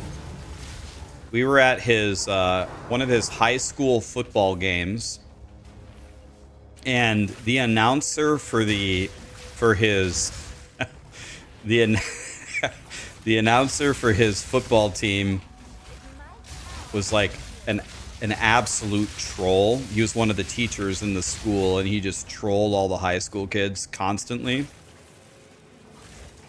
And he was infamous for like roasting his favorite students when he was the announcer for the football games. And so one of Kirk's really good friends in the high school, he had the most normal name ever. His name was Brian Jones. Gotta be the easiest name to say out there. Brian Jones. But unfortunately for Brian, he did not realize that his entire high school career is Brian with a B in front of the R. Brian Jones. But unfortunately for Brian, he did not understand that walking onto the field would be the metaphorical end of his life today when the announcer grabbed hold of the mic. Because the announcer grabbed the mic and he goes, "All right, everybody, now checking onto the field, number 43," and this is a small town. Everybody knows who it is. It's Brian Jones. He goes, "Number 43, Brain Hones." And literally the entire everybody starts howling with laughter. Brain Hones. So everyone for the rest of his life called him Brain Hones. That officially became his new name in the small town. Brain. Oh man, dude. Brain Hones. Brian Jones. Oof. A similar thing happened to me but this was actually an accident. This wasn't a teacher trolling. Never forget it, ever in my life. 7th grade health class. We all, in 7th grade, there was like this special program for gifted kids. And so what it meant is you always had class with the same 30 people. So we knew each other very, very well because we had all the same classes together. So everybody knew everybody. Anyway, one day in health class, we had a substitute teacher. And so the substitute teacher was taking roll, and the very first person on the list was always Mike Arnold. He's, He's first because his last name starts with an A, right? So we have this substitute teacher, and he goes, all right, guys, if you don't mind, we're going to start off just by taking attendance here, see who's here. He goes, all right. He picks up the sheet, and he goes, Pete Arnold. We all look at Mike. Mike's looking around at us. We're all like, what? Pete Arnold? And then the substitute teacher, you know, as a substitute teacher, it kind of made me feel bad. He was kind of like looking at us like we were fucking with him, you know, like, because substitute teachers, like, I imagine usually get treated like trash. But no, we were actually serious, like, Pete Arnold? There's nobody named Pete in this class. Pete? And then he looked back at the sheet, and he's like, oh, my bad. Mike Arnold. We're like, Mike's like, yeah, I'm here. Still to this day, everyone calls him Pete. Everyone. No one calls him Mike. No one. His name became Pete on that day. We're like, okay, well, what's up, Pete? And every new year, we you know, you go to 8th grade, you go to your freshman in high school, they're taking attendance, and they always ask, oh, would you like to be called Mike or Michael? And he goes, call me Pete. Everyone calls me, just call me Pete, I guess. So he just completely embraced it, but it wasn't really that funny. It wasn't nearly as funny as Brain Honez, but yeah, I actually had a kid in my high school, or yeah, middle school and high school, had his name completely changed by one very mysterious error by a substitute teacher. 7th grade health class. I even remember the teacher that he was subbing for, Mr. DuPont. Mr. DuPont. Mike became Pete on that day. You want to go to war, Balake? There was a point in time where I had every single football player on every East-West video memorized, including what college they went to. But now I think there's no chance I could name them all. I used to have it all memorized. Like, I can't even remember the first one. It's TJ Juxon, Wayne State University. Yeah, dude, it's so fuzzy. I can name so many of them, but I don't think I could get all the colleges anymore.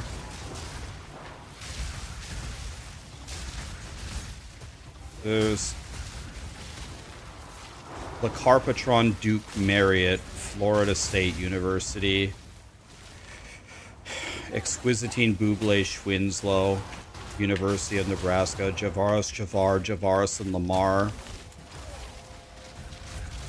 Man, dude, my memory is dog shit. I used to have this all memorized. Jack Marius, Tactheratrix. I can't remember. Jack Marius, Tactheratrix. God, man, what's the college? Albion College, maybe? Albion? Devoyne Shower Handle. Maybe Florida Atlantic University. I used to be able to just rattle these off. Can't remember. Beezer 12 Washing Beard. Beezer 12 Washing Beard, I think, was Jones College. Beezer 12 Washing Beard.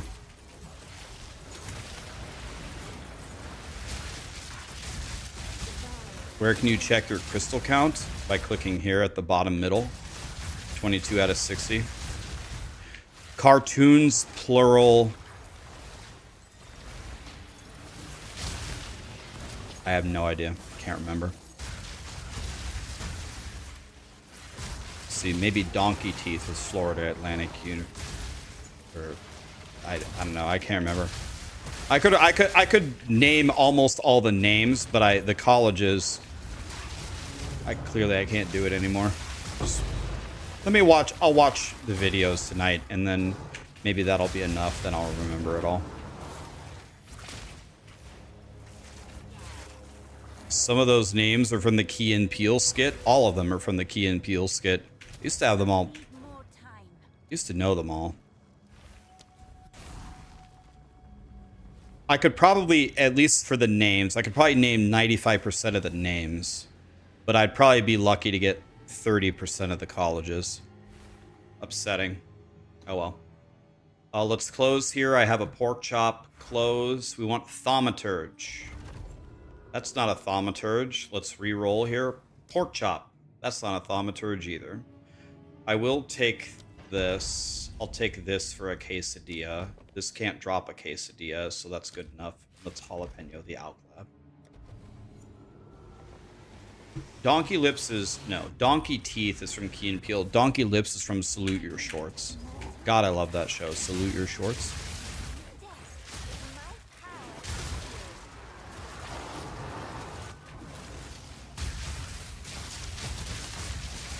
My favorite character ever on the Key and Peele skit by far was Jedigalage Morgoon, University of South Florida.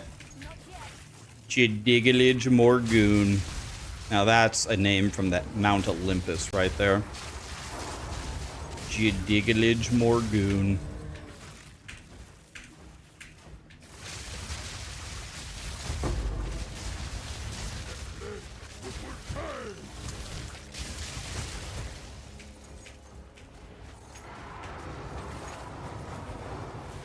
Construction noise?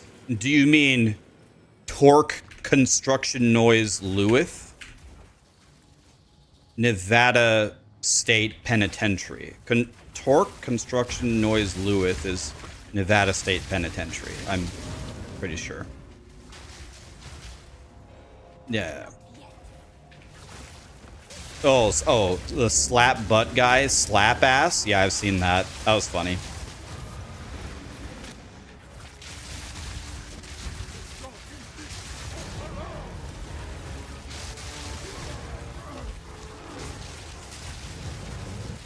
How does he connect Garrison to Spy Master, Garrison to Spy Master? You have to walk away. You have to walk away from the chain. So you go Garrison, Spy Master, Garrison, then 90-degree angle adjacent to that Garrison. You go Armory, Garrison, and then put the Spy Master next to the Garrison, and it connects. And then you delete the Garrison and the Armory below those two rooms. That makes sense? So you go Barracks, Spy, or you call it Garrison. Garrison, Spy Master, Garrison, 90-degree angle, Armory, Garrison. Then you connect that Spy Master to the Garrison. And now it's connected.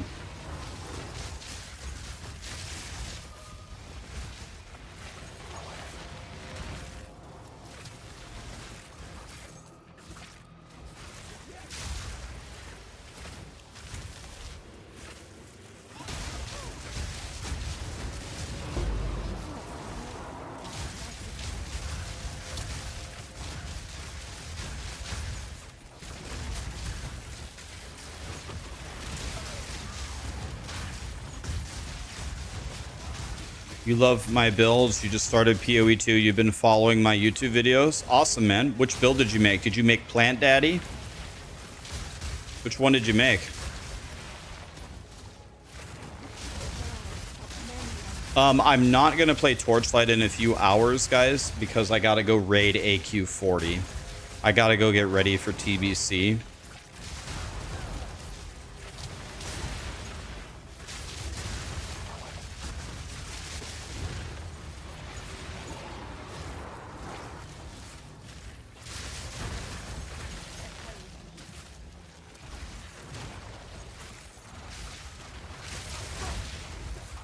Can I go to the next room, Grinding Gear Games? God, can we get a temple change where the monsters actually attack us? Is that something that we could have? What faction and server am I on? Yeah, so good question, Frosty. I'm absolutely happy. So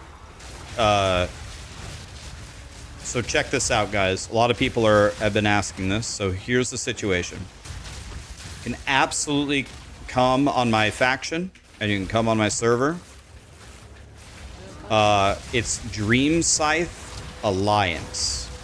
Don't make fun of me for Alliance. I didn't choose it. Not my decision. Okay, so Dream Scythe Alliance. I'm in the guild Final Boss. Final Boss is recruiting. They already have 2 full 25-man raids. But people have been whispering me here and there, Rax, I'm a 99 parser. I'm a god. Can I come raid with you? Any of you would be allowed to try out if you want. But there's absolutely no guarantee. A, there's no guarantee you will make it. B, if you do make it, there's no guarantee you will be in the 25-man raid that I'm in.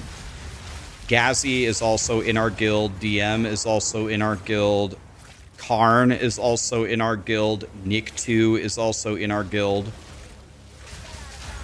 We can probably definitely run Heroics or maybe Karzan, or you can definitely come on our server, potentially get invited to the server, and if you make the cut, could possibly be in the raids. But if you don't want to play seriously, if you don't wear absolute max consumables, if you're not trying to 99 parse every single attempt, if you're not a good guildie, if you're a loot whore, if you had a bad attitude, if you can't make the raid times, if a single thing doesn't line up, they won't take you. They have a zero tolerance policy. They don't care. So I'm just throwing that warning out there, just in case people are like, wow, if I boost a character on Dream Scythe Alliance, I'm gonna get to raid with all these awesome people. Probably not, because the first raid is already kind of full, but people will quit. And the GM said he will be looking for who's just the best guildies, who are the best players, and who are just awesome. Who logs in, who is social with the guild, who's very friendly, who will help people run heroics, who likes to make 3 alts, who wants to raid in all of the raids, da-da-da-da-da, who, you know, who will play their dual spec when needed. That sounds like you? Come on over. Rugni's going to be there as well.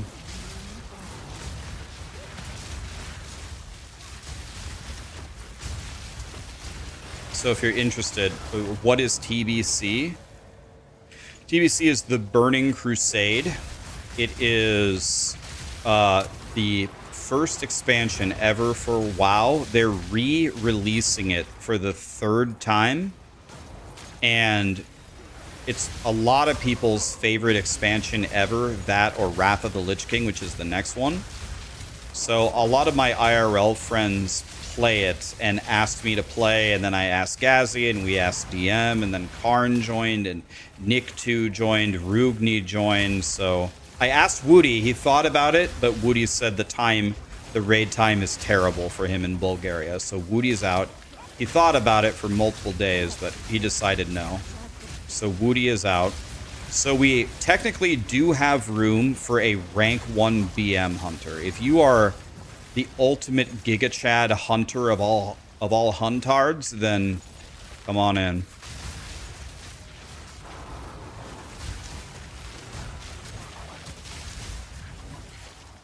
What are the raid days and times?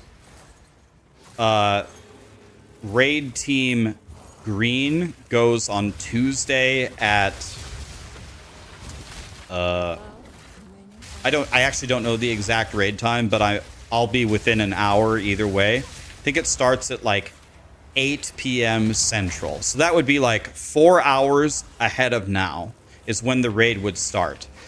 The way that the raid goes, guys, is it's like no nonsense. Well, let me say it again. There's an unimaginable amount of nonsense in the Discord. The amount of nonsense is like a 100, but the gameplay is no nonsense. Everyone is just running forward. If the healers have even a quarter of mana, we're pulling the next pack. They literally say pulling the boss now. There's no 10-second countdown. It's pull the boss now, and they just run forward. So that's like it's a very efficient raid. They just run forward. So it will be very respectful of your time. But when you're on Discord, everyone in the guild, almost everyone, is just a gigantic troll. So there's a lethal amount of trolling going on at all times. If you like to play with like a very, very calm, serious guild where there's no comms unless it directly correlates to the boss fight, whatever you do, don't even sniff the guild. Don't even dream of it. You'll hate it more than any guild you've ever hated in your life. It's this guy's playing a Ret Paladin and this guy thinks he's a god. He can't even seal twist. This guy, look at this guy's parse. Dude, what does this guy even do for a living? Guys, I'm gonna ask him. Watch, I'm gonna raid warning it. Hey, Ret Paladin, what do you do for a living? Like, it's just, it's crazy over there. Like, you have no idea. You have no idea what's gonna happen. Like, it's kind of like the Harry Potter every flavor bean kind of thing. You reach your hand in and you have no idea if you're gonna get chocolate or earwax. You never know what's the next thing that's gonna be said. I actually asked the guild master. I said, do you guys ever use what I should call gamer words? Because if you do, then I just straight up can't even stream it, or I have to stream with Discord muted. And he said the R word is used constantly. Everyone is considered, I mean, for a lot, just to say it, everyone's considered a retard. Everyone will be called a retard. Everything that everyone does will be deemed retarded. That word will fly constantly.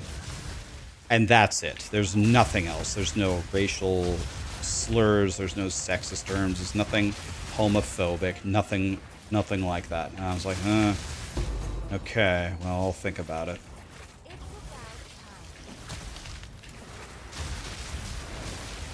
So if I stream it, I'm probably going to have to stream it maybe with the Discord muted.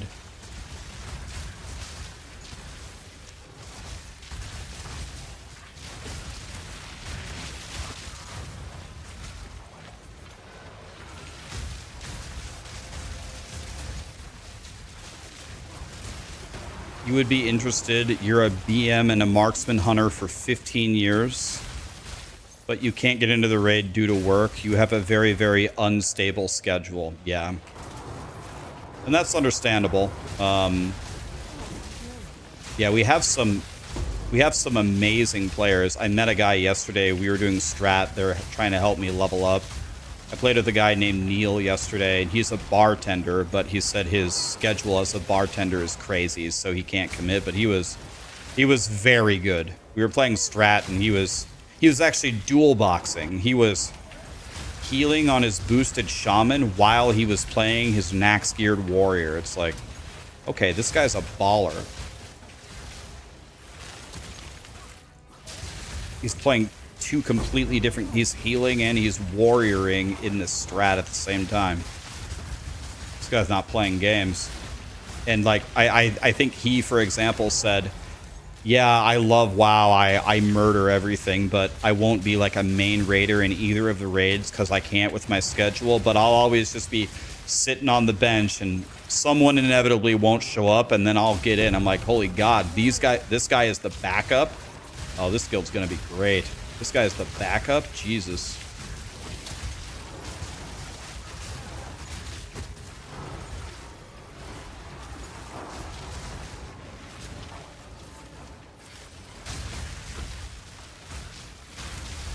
Did I get the Temporalis myself? Absolutely not.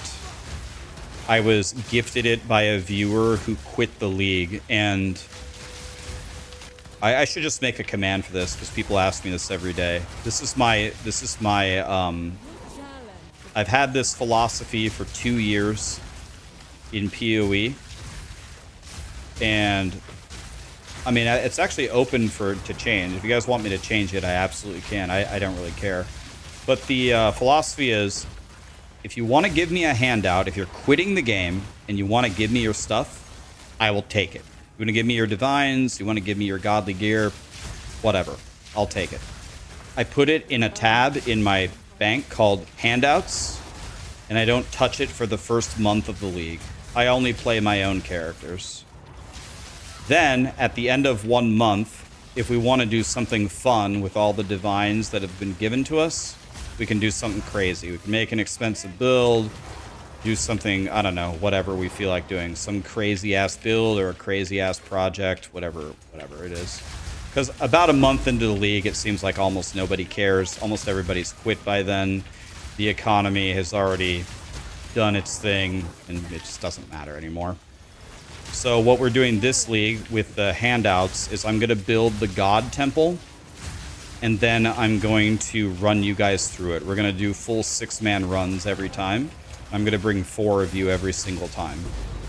So that's our project for this league. So this build, I did not earn at all. It was gifted to me. I put about 700 divines into it myself, but this build costs like a fortune to make. But for example, my Plant Daddy, which I played for the first month, was made completely on my own farmed currency. Nothing was handed to me on that build at all. That's what we're doing.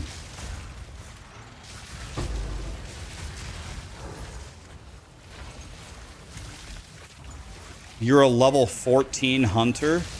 Jesus, settle down, Jeff Gordon.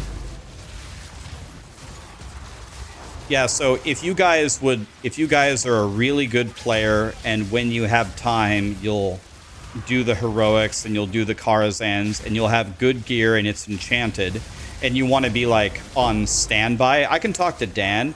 Like, let me make one thing clear, guys. This is Dan's guild. It's not my guild. It's his rules, however he wants to do things.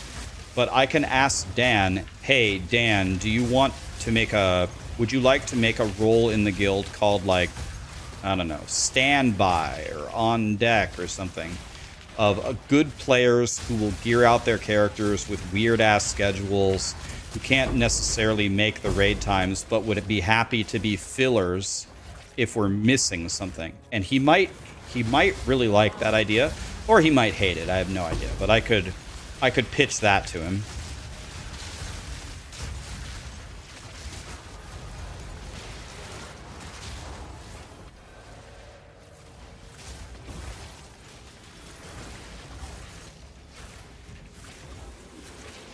Okay, I'm full on jalapenos. Dan's a good guy. He's very handsome. He's very strong, and he's super smart. I can see Frosty is preparing his speech to sneak into raids. It's probably going to work, too. I think flattery works with him. That's going to work for sure.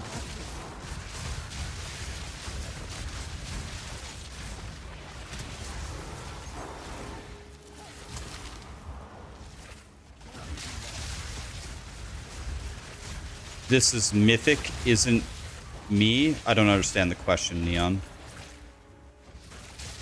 What's the question?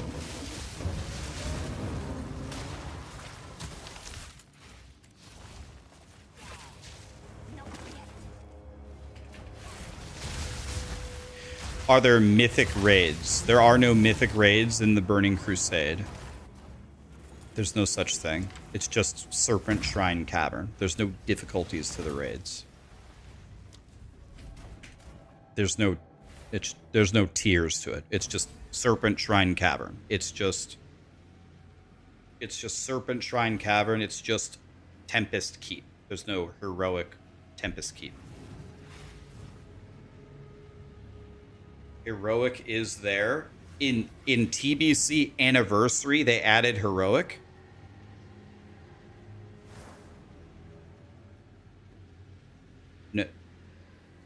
No. Guys, we're not talking about heroic dungeons. We're talking about the raids. Guys, there's no heroic raids. Is heroic Serpent Shrine Cavern in TBC Anniversary?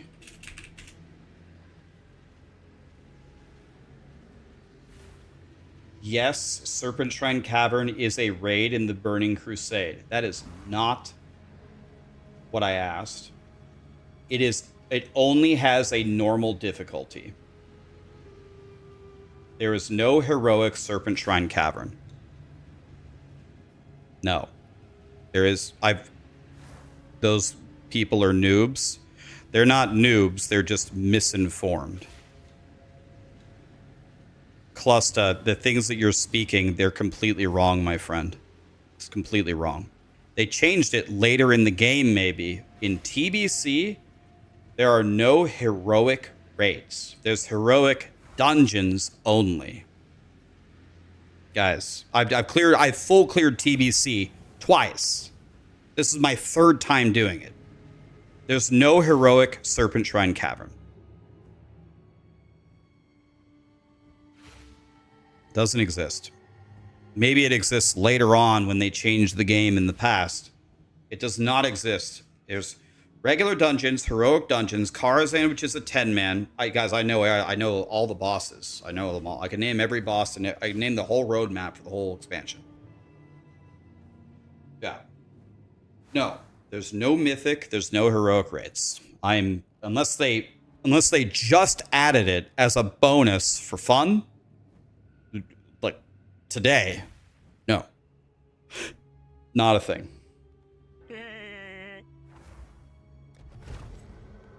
Okay, so we're just sitting here waiting for a thaumaturge.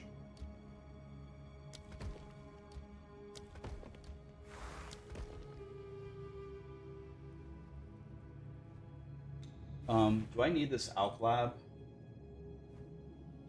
Yes, this would come in handy. We want to hold on to this alch lab.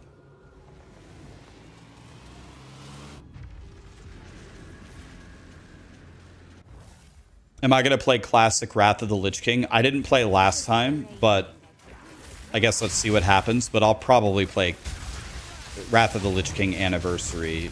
If the guild does very well, we're still together and everybody's happy and we're murdering, and they want to go to Wrath of the Lich King Classic, I'll probably do it. Yeah.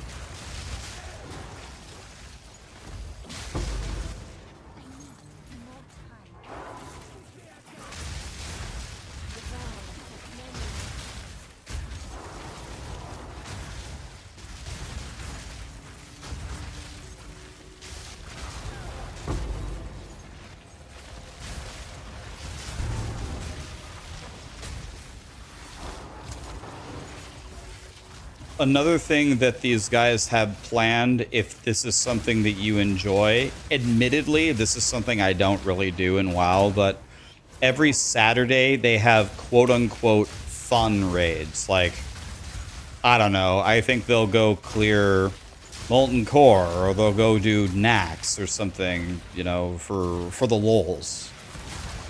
I usually don't participate in stuff like that. I just want to do the hardest possible content and murder. That's what's fun for me.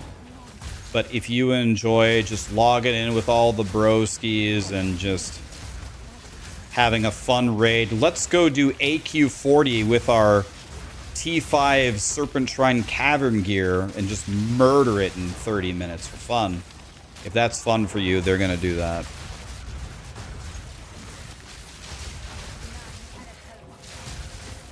I will probably never be in a raid like that because I don't find it fun, but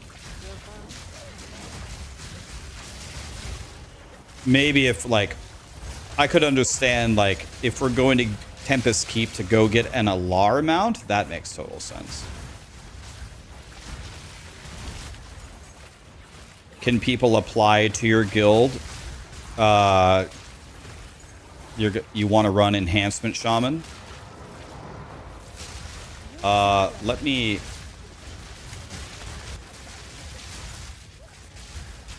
let me ask.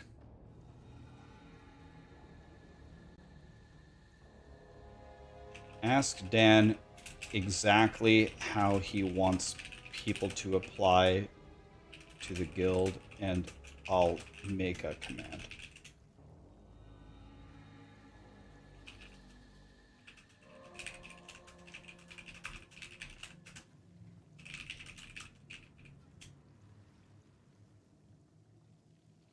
Alright, I'll get you... Let me get you an answer by tomorrow. Tomorrow I will have a command. Tomorrow I'll have a command in my channel called !guild. It will give you the answer. Okay? I can commit to that. I'll get you an answer by tomorrow.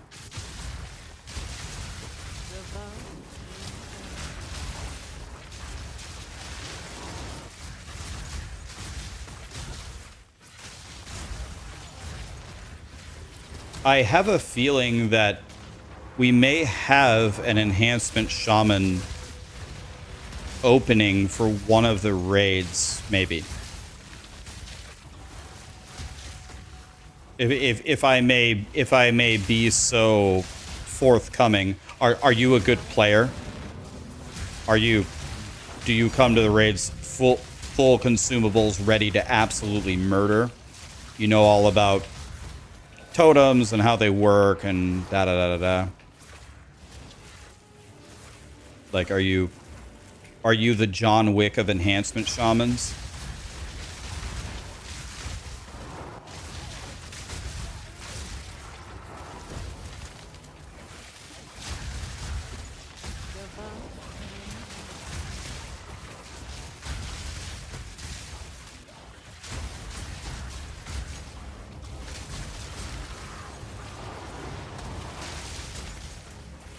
You used to be very good. You haven't played in a while, but you'll get back to it. That's kind of like me. I haven't played in years, but yeah, you might have to totem twist as the enhancement shaman in the melee group, which involves, you probably know this if you're an enhancement shaman, but rotating between Wind Fury totem and Grace of Air totem, for example.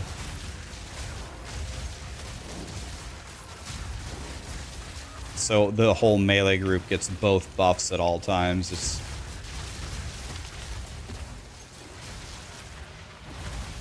You're all about twisting totems, bottle caps, nipples, whatever, man. Oh man, you're gonna fit into this guild perfectly. Yeah, they better pick you up. If you open up with that line in the 25-man Discord, you're gonna get hired instantly. Oh yeah.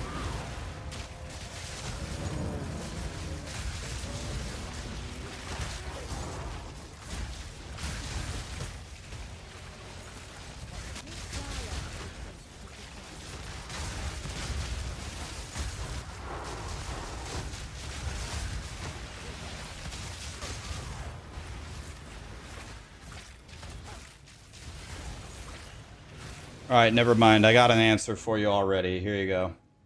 Make the command right now. That was fast. Alright, so here we go.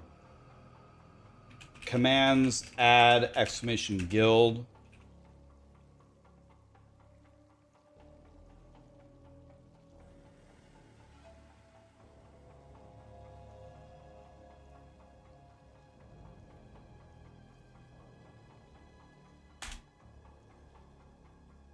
Okay, I'm gonna add it on YouTube and on Twitch. There you go. Oops. Fucked up.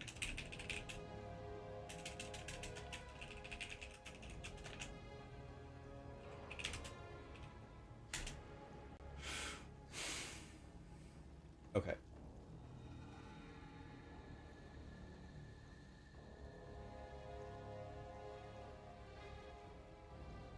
Okay, so what The thing said, if you want to join, there's a Discord link.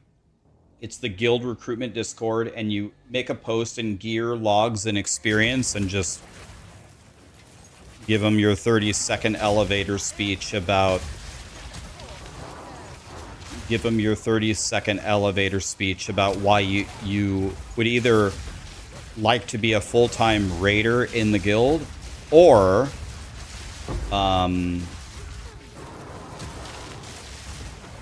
like what you would like to do. Like you just want to join, you want to do heroics, you have a crazy schedule, but you're willing to make a really good character. If you ever need a filler, you can come in and actually do things.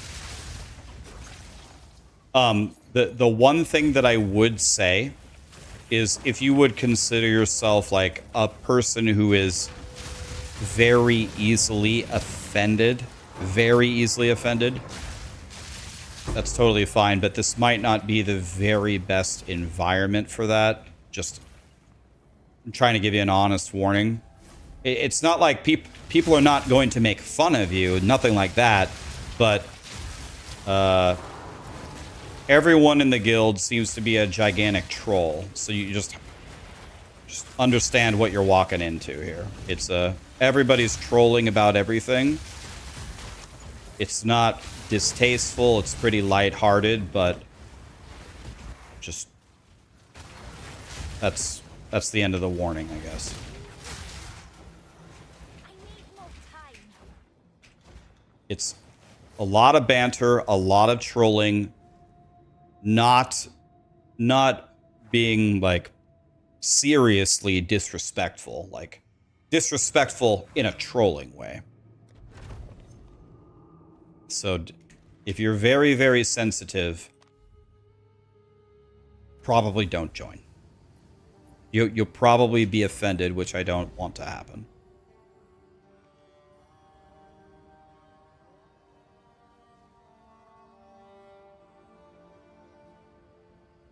Like, just to give you one example, the leader was DPSing on his warrior yesterday in AQ20, and he decided to pull a pack and screamed, "Drop me, Wind Fury, heal me, heal me." And then he died, and then the first thing he screams is, "Why didn't anybody heal me?" And it's like, everybody laughs, right? He's screaming at people for not healing him, but he's trolling. It was completely his fault that he died. And he's aware of that. It's funny. If you don't find that funny, you don't want to join the guild, because that happens on every pull. Something like that's going to happen. That's what happens. Crazy. I'll post it right away. Where are my heals?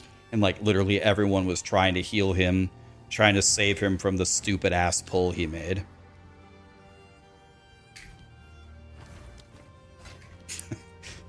Everybody in the guild thinks it's very funny.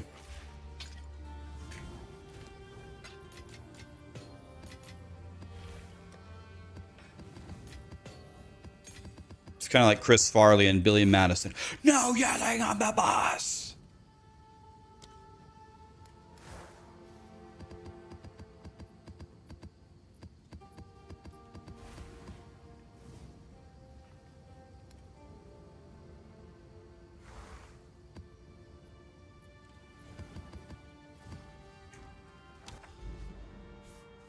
Yeah, it's like, it's very obvious to everybody that he's trolling, and it's funny, and everybody thinks it's funny, and they encourage him to do these stupid things and then act stupidly because it's funny.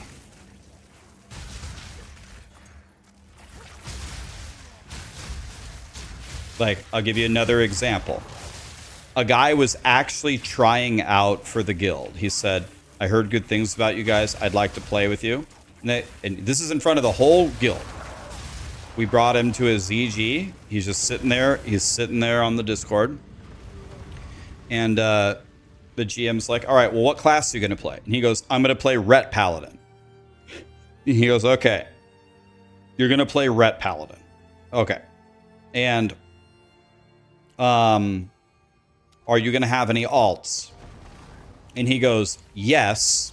I don't think you will believe me, but I'm actually going to level up 3 Ret Paladins. And he's like, okay, why would you do that? And then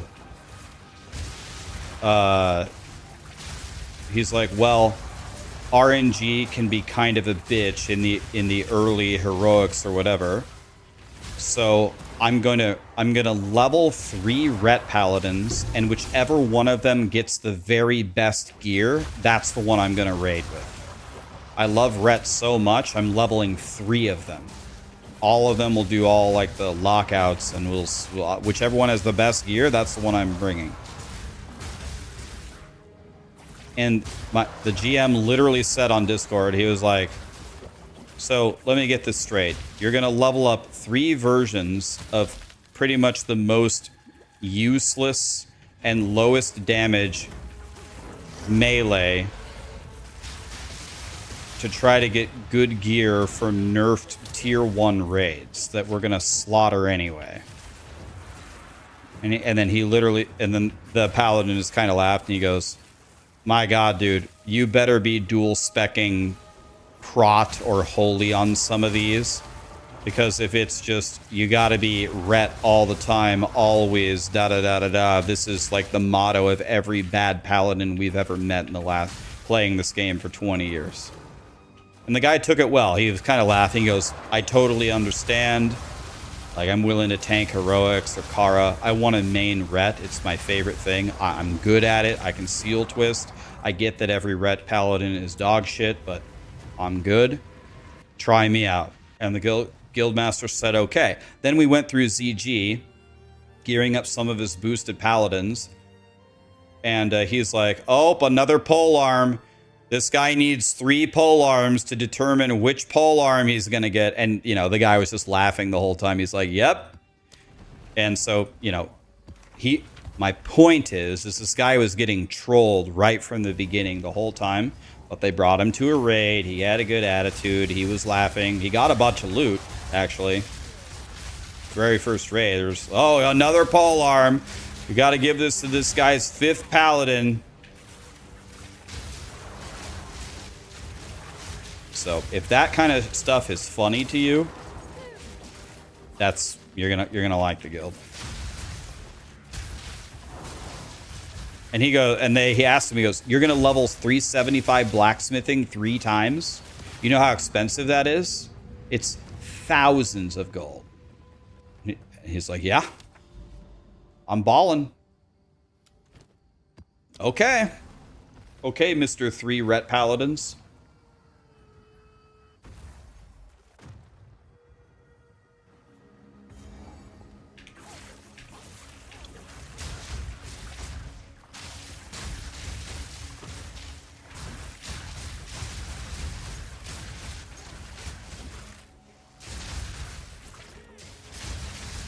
Yeah, what's the famous saying? Don't fear the man who has played 10,000 builds. Fear the man who played 1 build 10,000 times.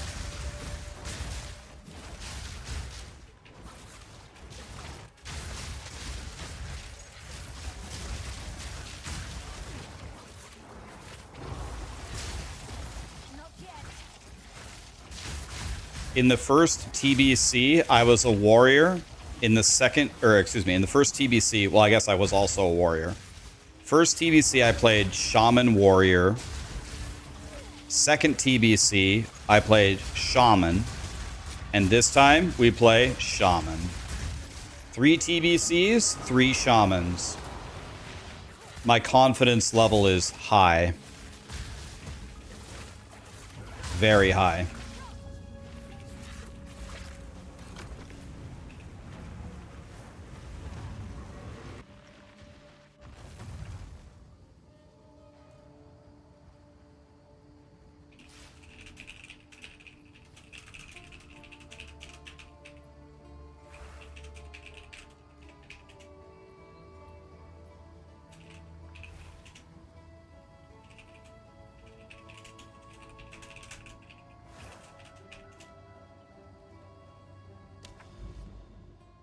Kungan is your neighbor. Is he really?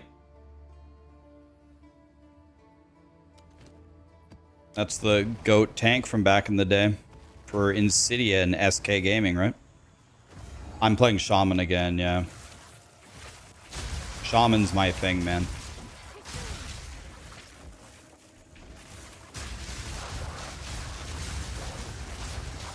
Shaman goated.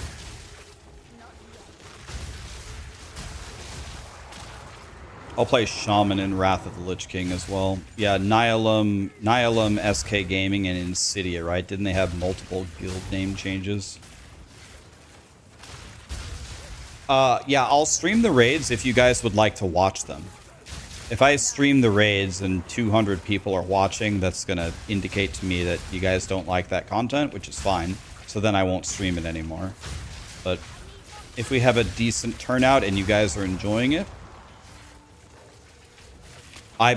every raid, man, I'm telling you, I'm going for the gold every time. I'm gonna have my, what's the name of the, it's not Flask of Supreme Power. Flask of whatever it's called. Flask of nature damage stuff. I'm gonna have, my bags are gonna be full of destruct, not Flask of the Titans. Anybody know what it's called? Not Titans. Not Supreme Power. The nature one. The nature damage one. Not Boggling Root, no. Flask of... I don't know, I can't remember the name. I'm gonna have full destruction potions. I'm gonna try to throw as many lightning bolts as possible. Flask of Supreme Pizza. Pizza. Pizza.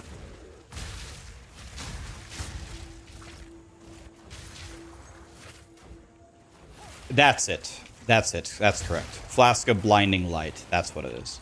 Pretty sure that's correct. Yes, that one.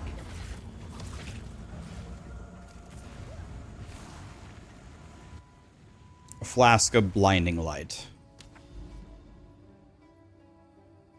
Yes, we got some WoW players in the chat. We either got some WoW players or we got some Wikipediaers. Either way, I respect it. Some Googlers.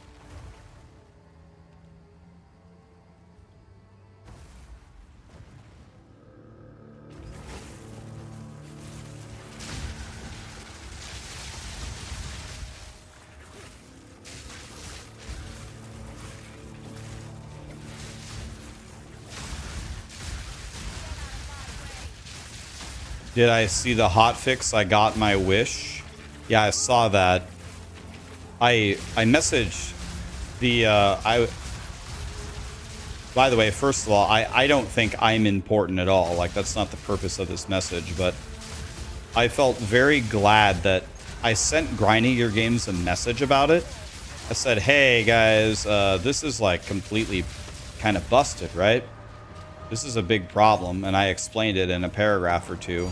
I got a response from them in 2 minutes, and they said, we're looking into it right now. And I was like, nice! And then within an hour, they had it fixed. That's a crazy turnaround. I was very proud of Grinding Gear Games for that, really. I was like, our temples are randomly closing in the middle of the runs. This is going to brick everybody's temple. This is what I would consider a huge problem. They're like, we're on it. I'm like, okay. Then within an hour, they had it fixed. Yeah, but then they did the Wendy's hotfix and they made Biggie Bags $6 instead of $5. Big L. Yeah, I already messaged Wendy's about it. Pretty pissed off. Okay, I've done a lot of maps, man. Wish there was a way to tell.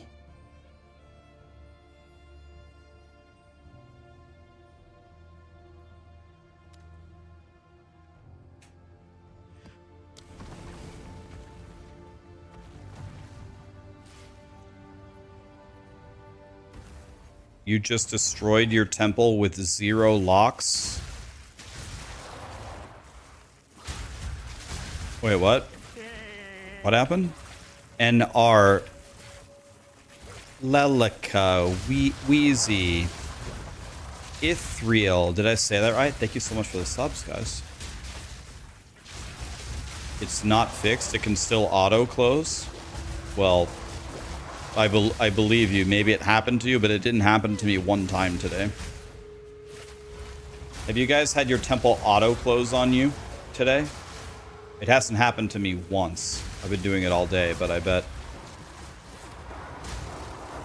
Nope, nope, yes, it happened to you once. No, no, no, no, never had it. Okay, so maybe there is still a bug out there, but it seems to be very rare.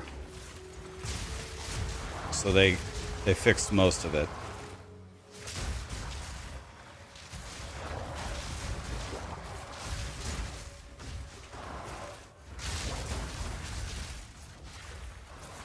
It happened to you and you filed a bug report?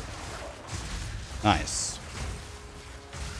Okay, yep, sorry that happened to you. Seems like it's fixed in most situations, at least.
How much roughly does this build cost?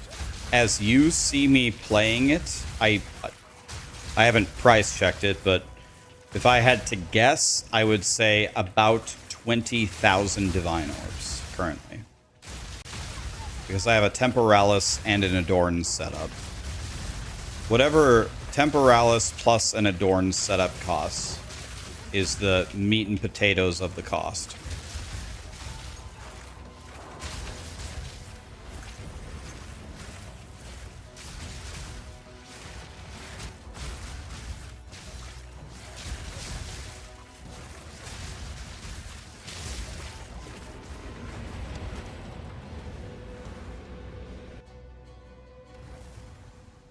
Temporalis is 12,000, okay. And then what about an adorned setup, guys? What's a good adorned plus all the adorned jewels?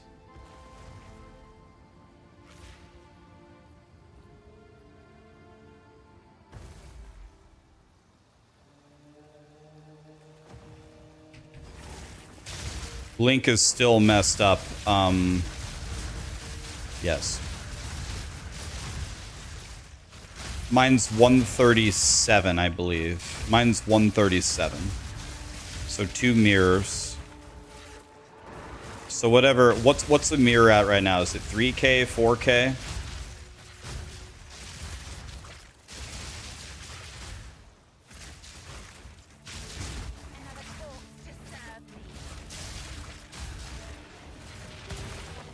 .4. So it's about 9 plus 12. Yeah, so 21,000 divines plus all the rest of the gear. Let's say the rest of it is 2,000 divines. So maybe about 23,000 divines right now.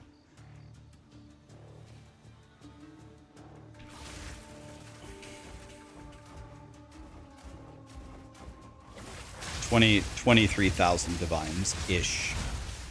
Something like that.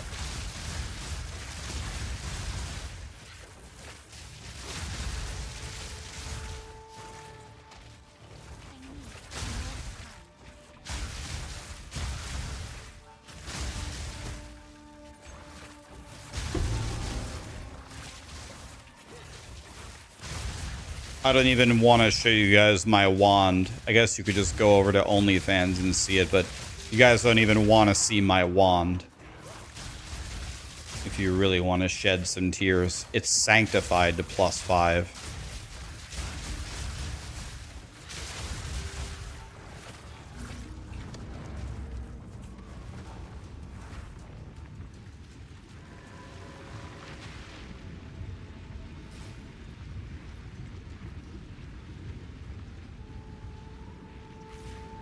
So, yeah.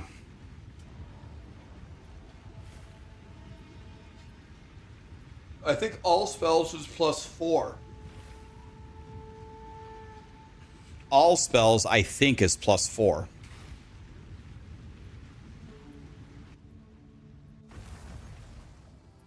You bought a similar one for less crit, and it was 5,500 divine. Jesus.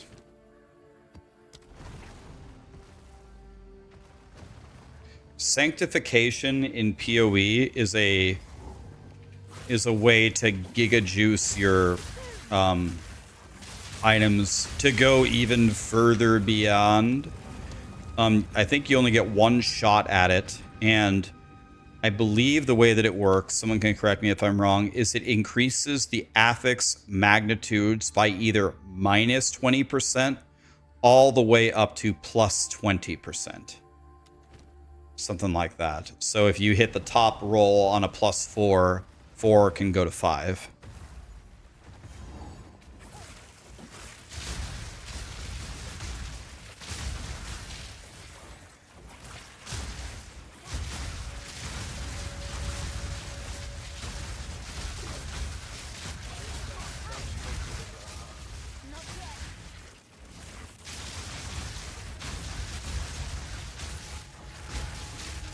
Or someone just give it to you. Let's not pretend Rax farmed any of this, lol. You must have just gotten here, Navigator, and that's fine. I've been very, very open that this is a community build that I did not farm myself. There's no secrets here. You must have just got here. That's fine. I never claimed that this was my character.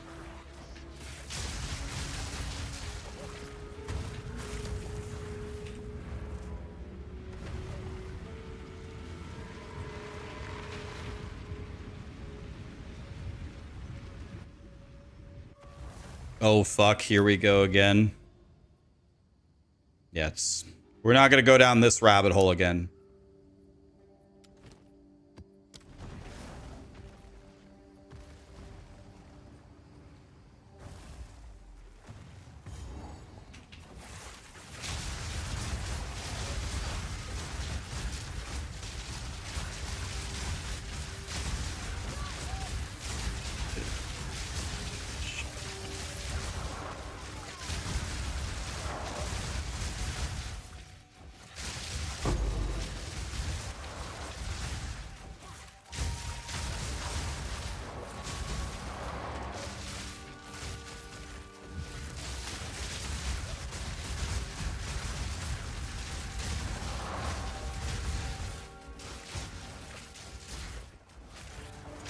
What's my goal with all the grinding? To build the quote-unquote mathematical best temple possible. Get a rarity bot from the community, anybody, or we can rotate who is the rarity bot, and then run 4 people through the temple all day long for fun.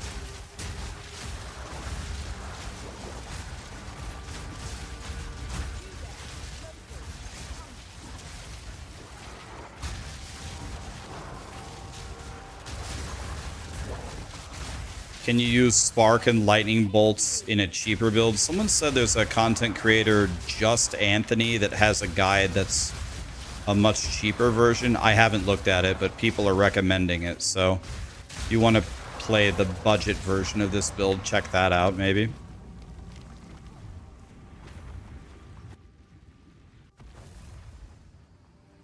Can we go through Rax's Temple of Doom to test your build? You can. It's going to be difficult. It's going to be difficult. If you have a headhunter, though, with a headhunter, anything is possible.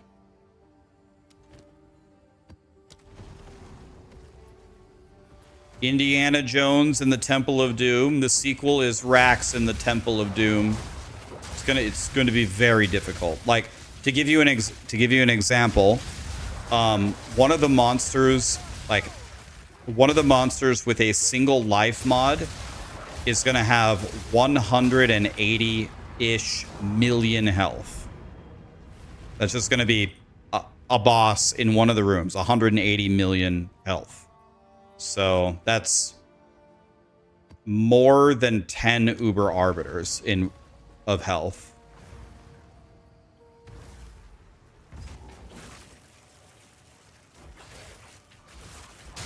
Yeah, so it is going to be tough.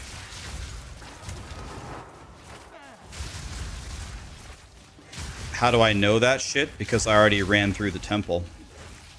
I already ran through the exact temple that I'm building in a full 6-player party. I've already ran through it. How do I know the life on the bosses? Because I've done it already. That's how I know. I only did one run, but we dropped 293 divines in one run. And that's raw divines. Actual divines, not counting anything else. We got 2 headhunters, 2 vertices, a bunch of the offhand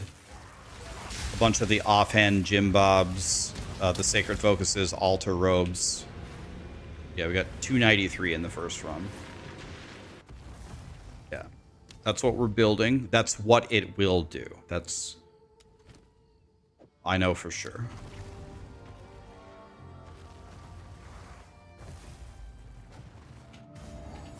We're getting there.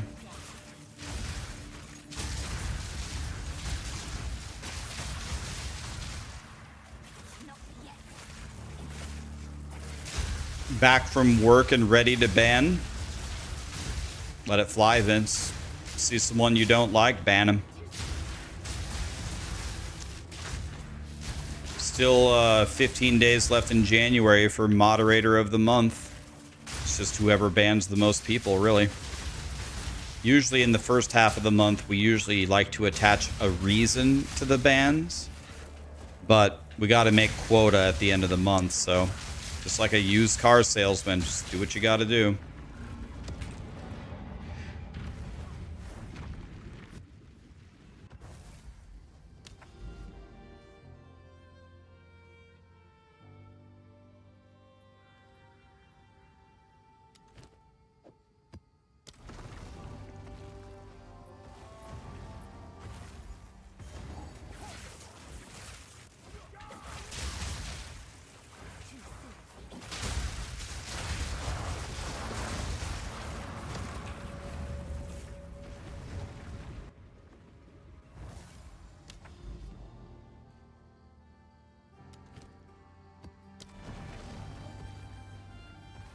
Are we going to take babies into the temple? Anybody can come, yep. Babies, you can be super powerful. Anything, it doesn't matter. If I build my character correctly, each one of my meteors should hit for 20 million apiece. And I should be shooting meteors everywhere. So it should be enough to one-shot Uber Arbiter. So you can do whatever you want. You can run around like a chicken with your head cut off. You can stay back and chill. The meteors come for us all. Should be 20 million a hit-ish if we do it correctly.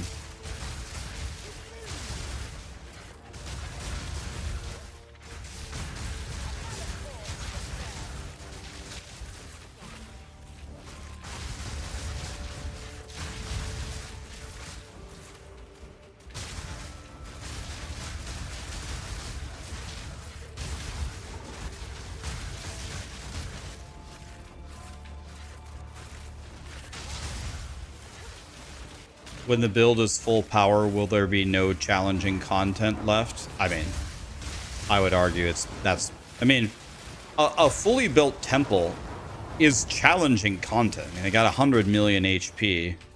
I would call it challenging content, but yeah, the power, like, Plant Daddy already could, solo anyway, could do the full temple. Oh, I messed up.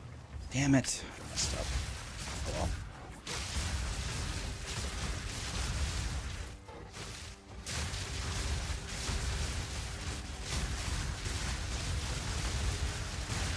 Guys, I just got an idea. I'm thinking about ordering a pizza for dinner, but I'm not really sure that I should.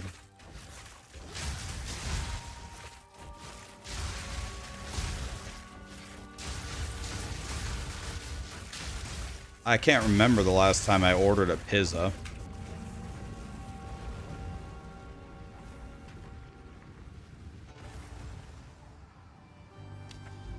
Papa John's? No.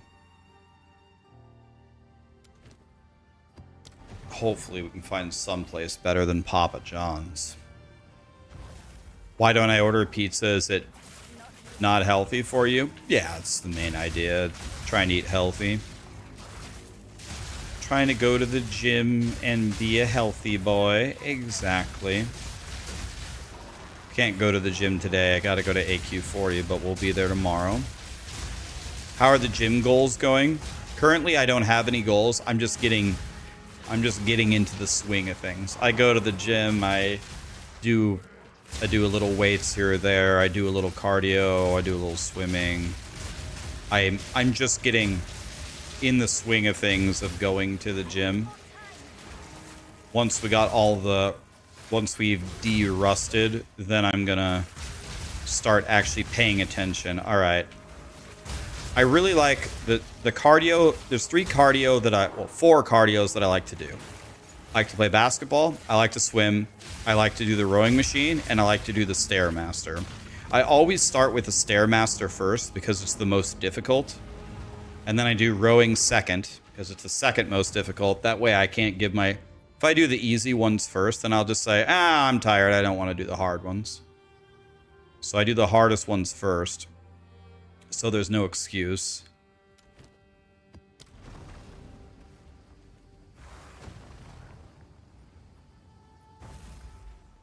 Yeah, I don't think we have Marcos here.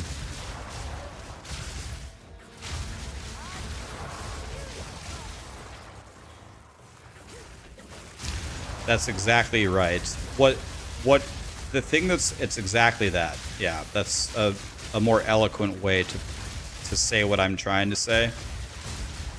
The only thing that I need to succeed is the habit of going to the gym.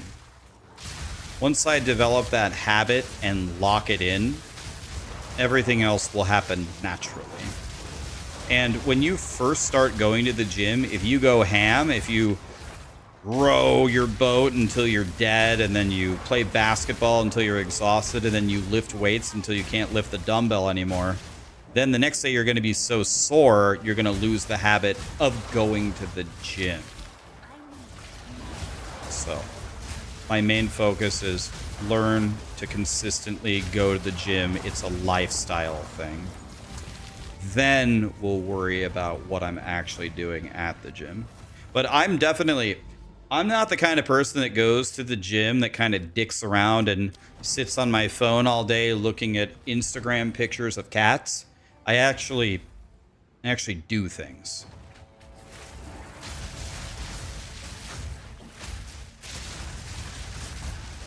Yeah, I don't take selfies in the bathroom mirror. I'm here to ball. Like, I'm here to put in some work here and feel better about myself. And then, as my reward, then I will wash it down with an extra large pizza and a gallon of Ben & Jerry's to negate everything that I just did.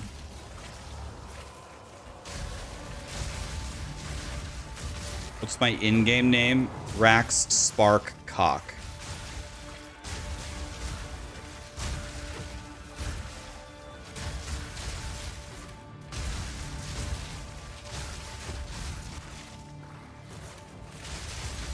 You've been doing 1 day with a personal trainer and 2 days on your own. Awesome, man. I'm never gonna be ripped. I'm not gonna have a 6-pack, nothing like that. I don't even care about that. I would just like to be very, very fit. I'd like to be strong. I'd like to be cardiovascularly healthy. That's it. I don't care. That's what I want. I'm gonna be 40 in August, so I don't have a choice. I have to put effort into it. I have to put serious effort into it for the rest of my life, or you're gonna have a shitty life. It's literally just that simple. I gotta put effort into it for the rest of my life.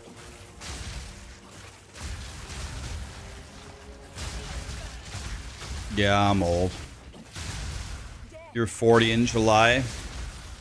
Yeah, I heard when you turn 40, you just straight up lose one of your limbs. You wake up and right arm, right leg, left arm, left leg, or the third leg down there, one of them just falls off at 40. That's what I've heard.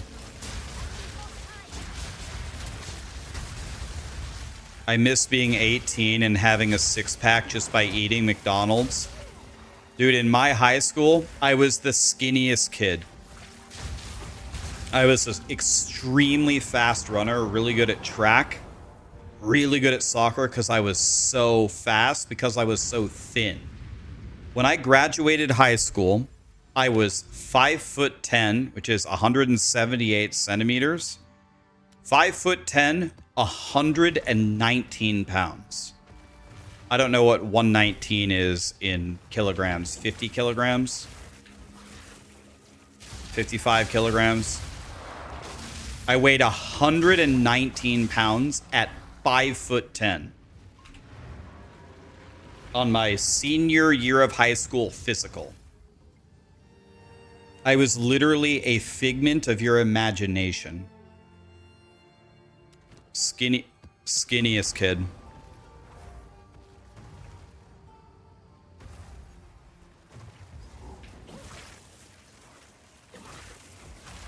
You thought when you turned 40 it was your last chance to fix bad habits and you lost 80 pounds in a year? That's awesome, man. I actually don't think I need to lose a ton of weight. That's not really one of my goals. My doctor said that my weight now is pretty decent. Of course, I could lose 10 or 15 pounds. But my goal is much more about just overall fitness. Just like to be toned everywhere, and I really want to improve my cardio. Almost every male in my family on both sides has died from one or two things.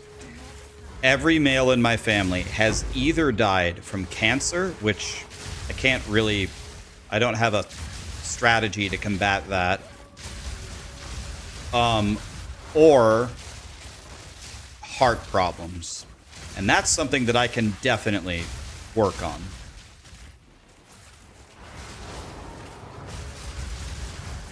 So, can't really work on cancer, but I can work on my heart. So, that's what I'm gonna do.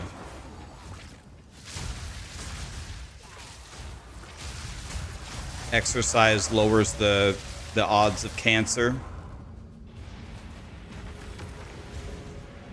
It could be true. There's probably studies that say if you exercise, it lowers the risks of cancer. It's probably true, probably due to exterior factors and not it might be literally the exercise, but I would imagine it's actually because of exterior factors, where it's like, if you take 100 people that exercise and 100 people who don't exercise, and you see what's their likelihood of getting cancer, I would imagine that the 100 people that exercise is lower. But the 100 people who exercise regularly, what are their other habits? They probably, not guaranteed, but they probably eat better. They probably take vitamins or something. You know, there's probably all these other things. They probably don't eat McDonald's 7 days a week from DoorDash. Like, I would imagine the habits of those people are better, which would improve their odds as well.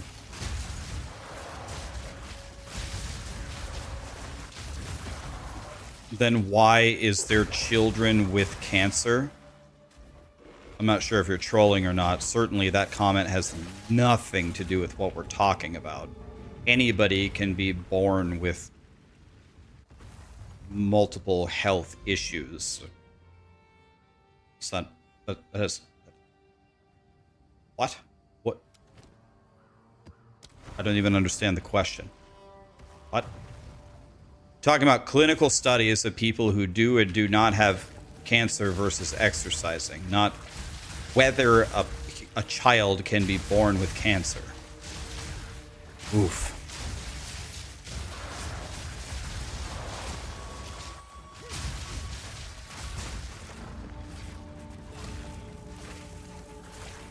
Working out is 20% to see improvement. The diet is 80% of the work. I would say it's like...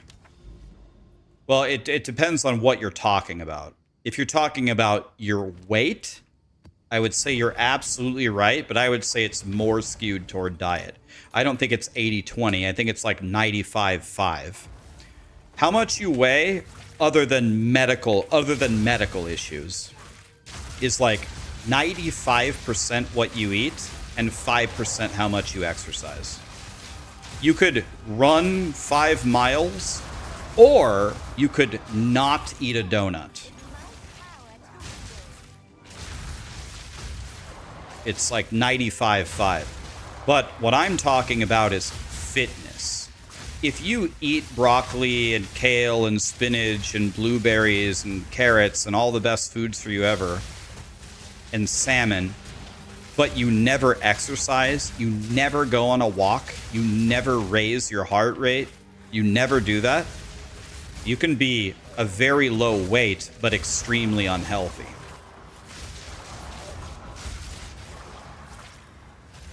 It comes down to carb intake versus carbs burned. No, it's calories. It's not carbs.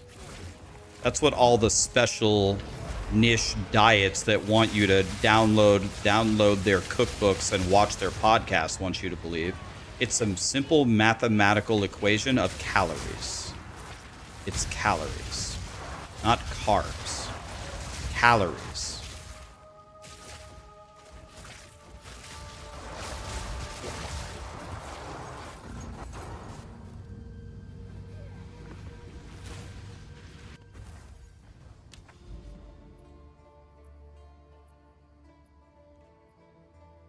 Guys, be careful of those quote-unquote fitness Instagram shorts and the nonsensical dog shit diet advice they give you. Be careful.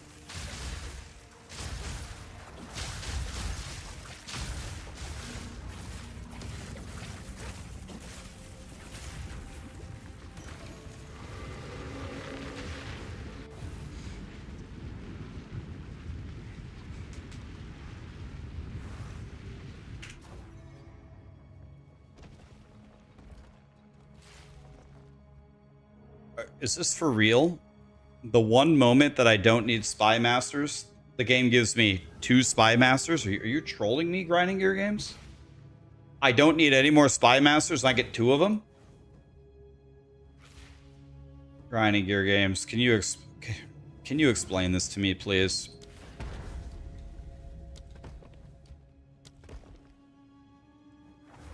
I really need this sack chamber, but I can't place the sack chamber until I have the thaumaturge, which I don't have. What I should have done is I should have placed a road and sack chamber and Spy Master so I could have had both of them.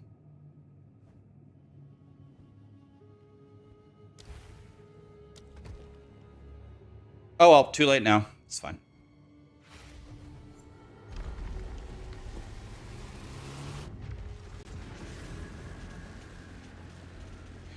Virtual, I think you're really far behind in the some people on YouTube, I think, are very far behind in the conversation.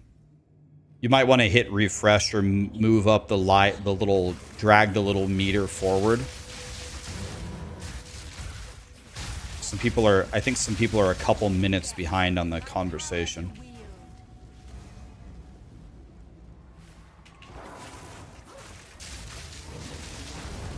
What's TBC? The Burning Crusade?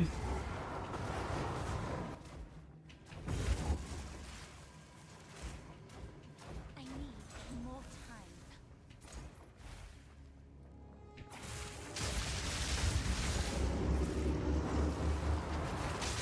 Oh yeah. Oh, you're joking from like 6 hours ago. I was like,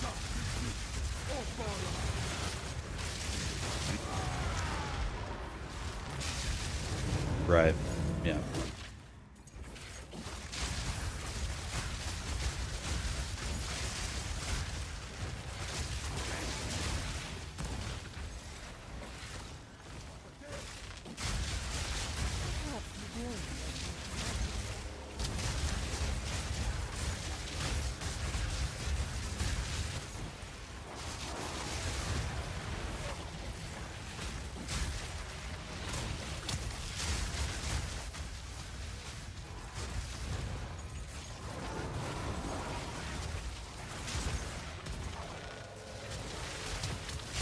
New question, does reduced skill effect work on cast on crit or spell triggers?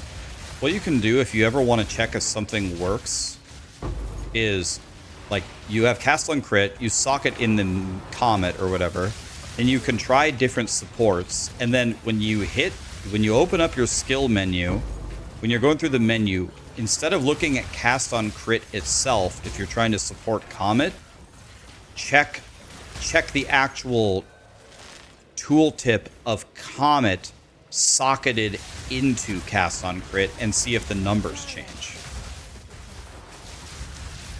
Like, a lot of people, they'll put Comet in cast on crit, then they'll put a support gem, and they'll look at the tooltip for cast on crit, and they'll say it doesn't work. Right, but you got to look at, if you're trying to support Comet itself, you have to look at the tooltip of Comet inside of it.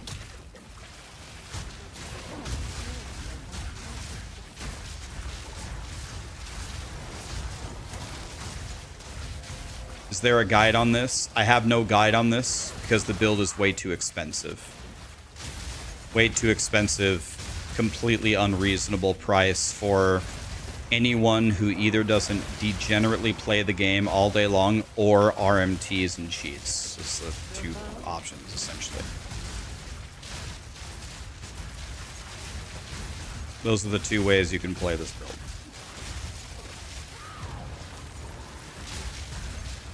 So the build guide would serve no purpose for most people.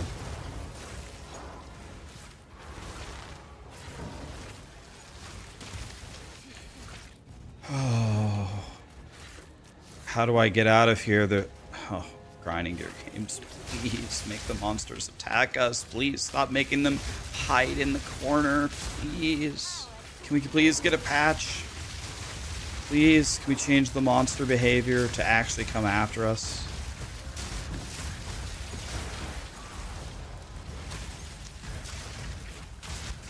Like, how many mirrors? Like,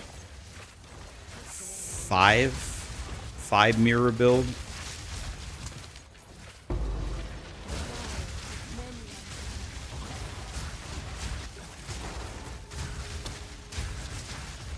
Why would grinding gear games make one of the most fun builds unplayable for people? Well, grinding gear games doesn't set the prices of things. The economy is self-regulating, right? People want to teleport around and do this cast on crit Comet build, and so since a lot of these people have fully built temples and this is the desired gear for the most desired build, it drives the prices to the moon. But it's not, you know, I guess grinding your games could make Temporalis just a random Jim Bob unique that drops anywhere, but There are other video games that do that trivialize everything about the loot hunt and progression. And in my opinion, those games are not fun to play at all. It's like zero. You never feel like you do anything. You never feel like you accomplish anything.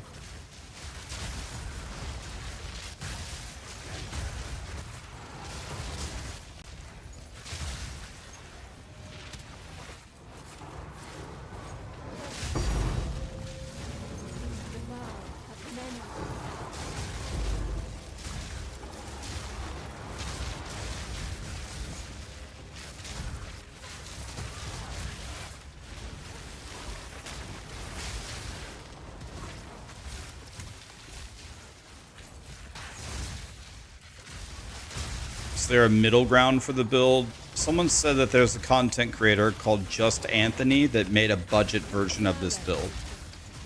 I don't know anything about it, but I would check out his content. If you guys want to, after we're done making the temple, I could try to start a brand new character, 0 to hero, and do this build from the very beginning with nothing, and see if I can work my way up to making the full build, if you want.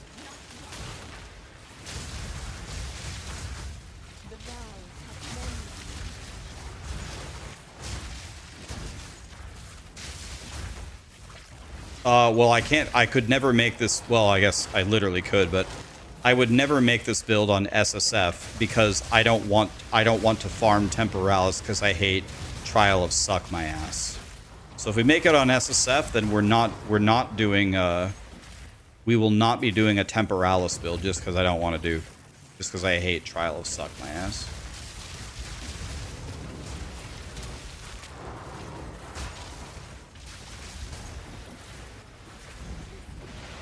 Yeah, we could do the budget version on SSF. Am I going to play Torchlight tonight? I'm not. I have to go raid AQ40 actually. So I will not be playing Torchlight today. I think this is going to make it T3.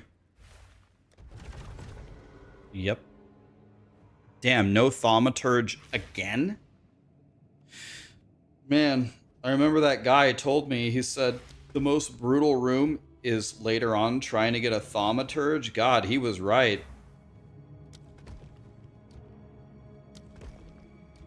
I can't get one to save my life. We've been sitting here for...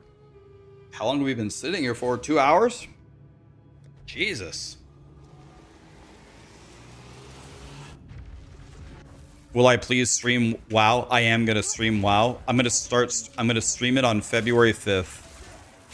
I'll stream it on February 5th when TBC launches. Right now, I'm just very relaxed playing, just getting geared up for TBC. When it launches, I'll stream it. And we'll see. If you guys like watching the streams, awesome. We'll stream it. And if you don't like it, then I'll stop. No problem. I have gotten to the point in my streaming career where I have the most, like, relaxed attitude to it. Very simple. I will stream the things that you guys, it seems like you guys would like to watch. And if a lot of you don't like watching it, I won't stream it. That's it. That's the full extent of how I approach streaming these days. I don't care about fame or glory or expansion or how much money I make, or I don't care. I look for really good sponsorship opportunities with Mythic that would hopefully be stuff you guys would be interested in that space, and I stream the ARPGs, and we stream any other fun thing that I think you guys might genuinely want to watch. That's it. That's my I'm certain my strategy will not change for the rest of my streaming career, or at least until the 10-year mark. This is definitely the final form of my stream. I'm not going to play Torchlight Infinite today because I'm going to go raid AQ40. The season did look fun, though. Did look fun, but having fun building this temple, and I'd rather go get my WoW character ready.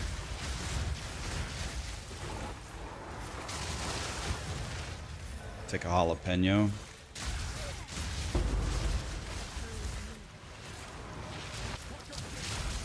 But why wouldn't I stream it if I have a very small audience? Isn't more content just equals more money? But does low viewers have some metric? Well, you're actually on the... So you're on the right track, but... You're on the right track, but that's actually... That's actually not the reason, but you're also on the right track at the same time. So...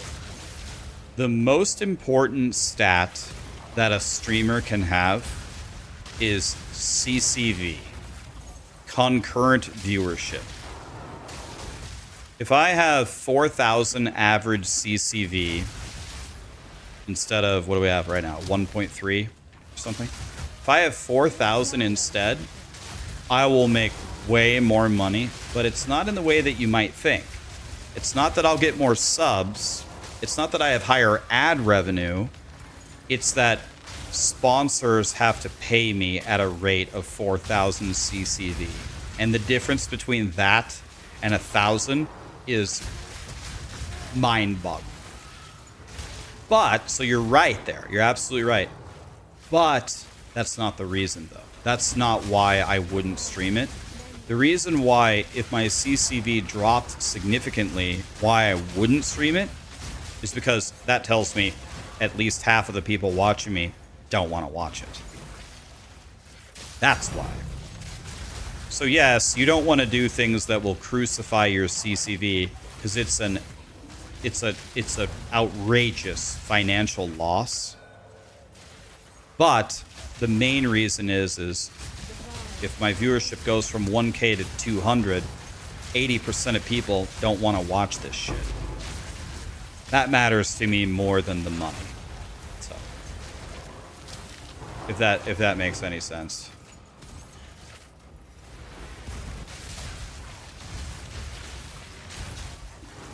So, we don't make obviously extremely stupid decisions that crucify our CCV voluntarily. But more importantly, let's just try to stream stuff that you guys would be interested in. Like, for example, I checked my Twitch stats of last year. I played 20 different games last year. 20. I can't even name them all. POE2, POE1, Diablo 4, Last Epoch, No Rest for the Wicked, Expedition 33, Megabonk, Hades, Torchlight. See, I'm already drawing a blank here. Hollow Knight. What else did we do? Grim Dawn, Hellclock. We played Elden Ring twice. Elden Ring and the other Elden Ring. Ori 1, Ori 2, Red Dead Redemption 2, Cyberpunk.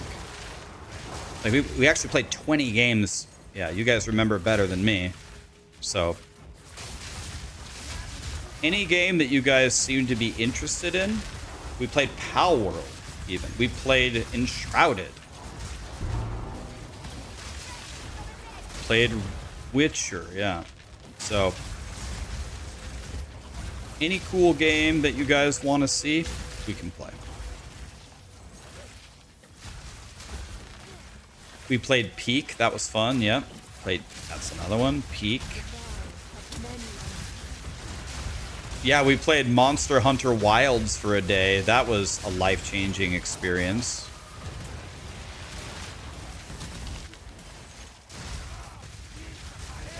Did I ever finish Silksong? Yes. I finished both endings.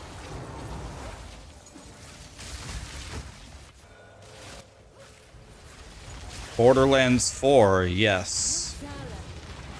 Borderlands, we played, what's that game called? Arc Raiders.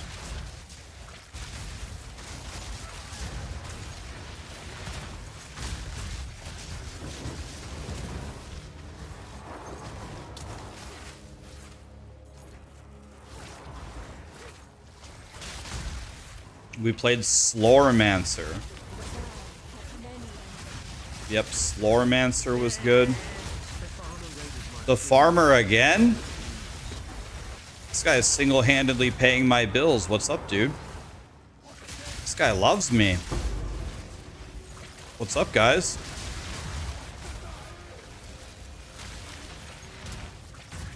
Thanks for saying that, Spooky. What's up, Mr. Farmer? We've made tremendous progress on our Kaiba temple. I'll show it. We're in the last room here, I think. Bam, temple complete. We made progress. Look at this.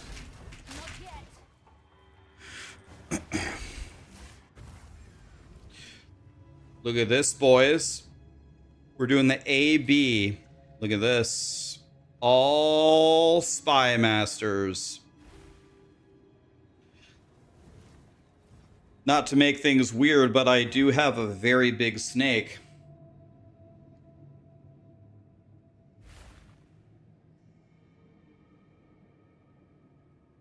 We have been sitting here for hours, 2 hours at least, trying to draw a thaumaturge, which we can't draw.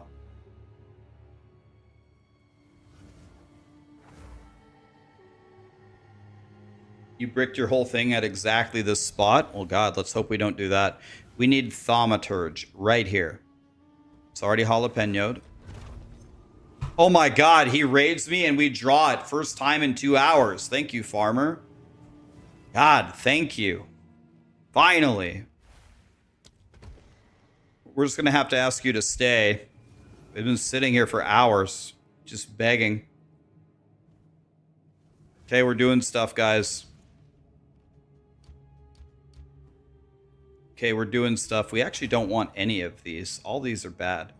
None of these drop quesadillas, and I don't need to block anything. I guess I can block just to protect my road, I guess.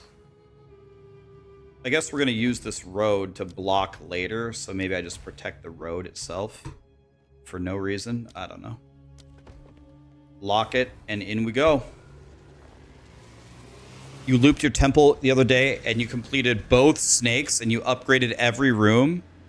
You did 20 full runs, and it was gone. Dude, that's actually like a horror story. That's terrible, man. Wrong spot? What's in the wrong spot? What's in the wrong spot? Don't I need corruption chamber? Nope, I need sack chamber is next, I believe. We need sack chamber next.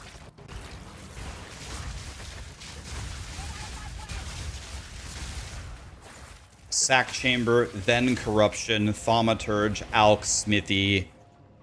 No. Yeah. Yeah. Alch, armory, smithy, golem works. Am I building Fubgun's temple? I'm building Kaiba's temple, which I believe is the temple that Fubgun built, right?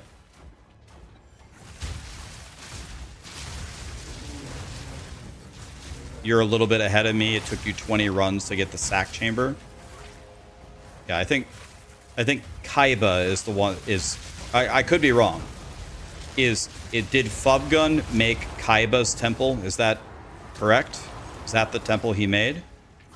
Or did Fubgun make his own? I'm building Kaiba's temple. He built his own, but he borrowed the design. Okay, so, okay, it sounds like he did Kaiba's temple with one switch, right?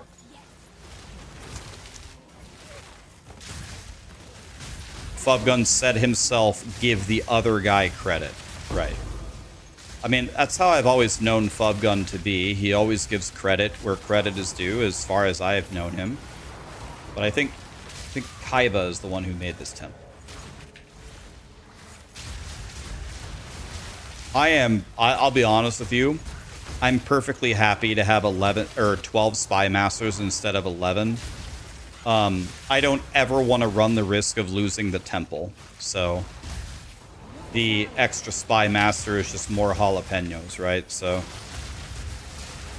I'd rather who is Kaiba? Kaiba, I don't know what nationality he is. Is he Russian? I don't actually know. But he's a content creator that usually creates mirror items for POE1, right?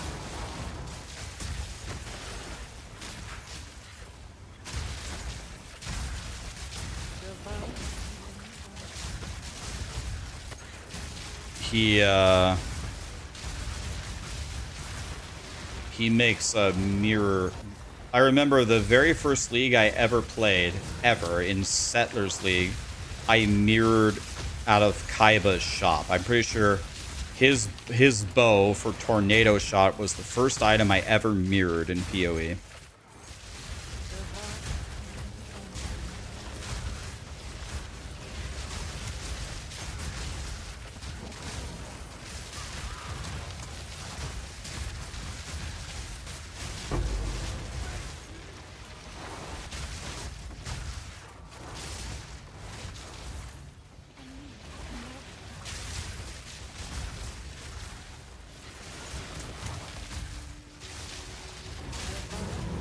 You didn't know that he was a streamer because all he did was hate watch? Does he actually hate watch? He seems like a nice guy to me. The only interaction I ever had with him, he was nice to me.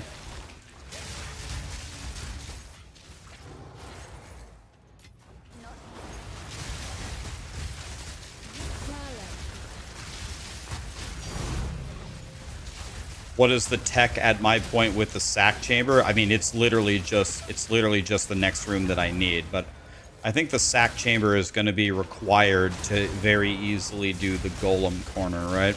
We aren't going to do the golem corner today, though. The golem corner, the real challenge of the temple, will be tomorrow. That's where we will really test our temple building skills.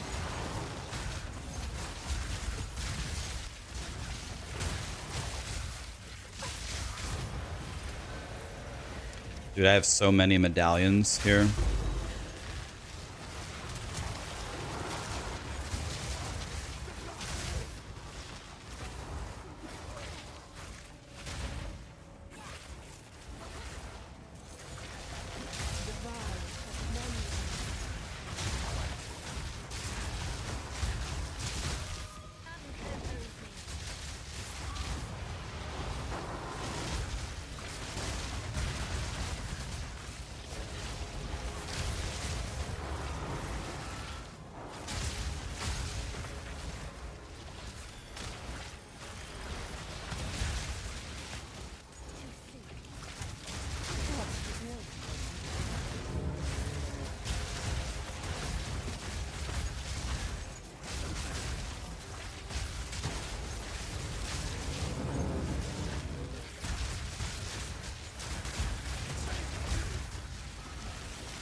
Every time, man, they go through the door every time. And I think I got 4 jalapenos this run. They're actually everywhere. In fact, I don't even know, why am I even still doing the... Why don't I just stop the temple the moment I draw 1 jalapeno? I could just go next. I guess if I draw a pork chop, that would help. Maybe I just do the runs. I max my jalapenos and just go next. Wait, why am I even clearing the temples? I'm trying to understand. Why am I even doing this?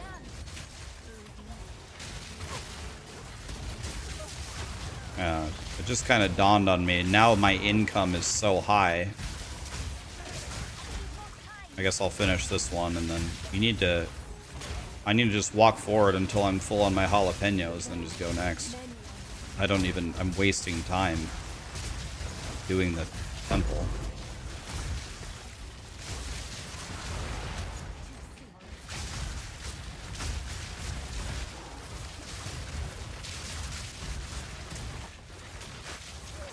I'll finish this run.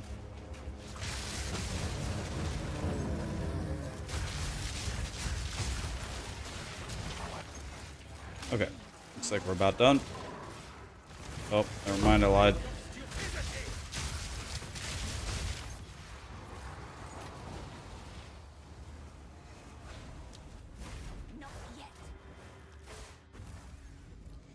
Alright, so this is already jalapenoed. I've got an alclab. I need to pork chop the next one. We're gonna pork chop for a sack chamber. And if we draw a sack chamber, corruption chamber, then we can place the alclab. Actually, that's gotta be, no, we even have more than that. It's gotta be sack chamber, corruption chamber, thaumaturge, alclab. Okay, so we have nothing here. Let's pork chop this. Nice. We get to walk forward a bunch. Oh my god, I get to go forward 4 rooms? Am I dreaming? 1, 2, 3, 4? Bruh.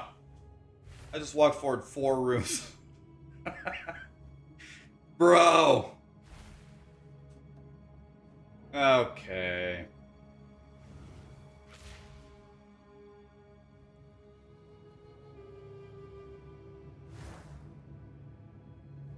Pardon me while I walk forward 4 rooms.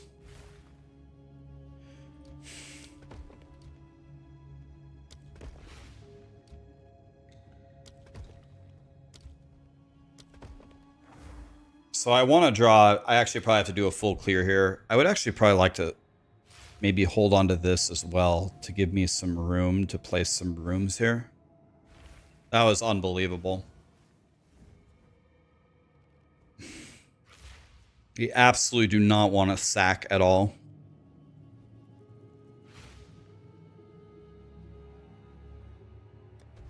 That's like drawing a royal flush. I just walked forward 4 rooms.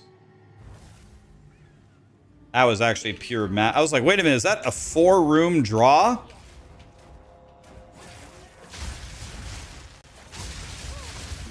The classic 4-room draw.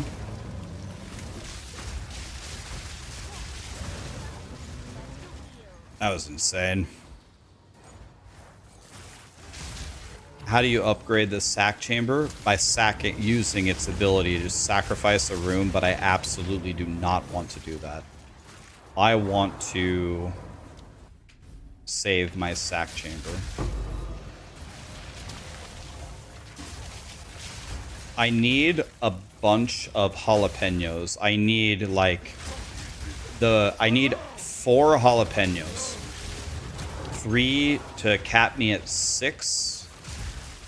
And then 1 to lock that road. The road doesn't really matter, but if I could get 4, I would take 4. So this is going to be another full clear.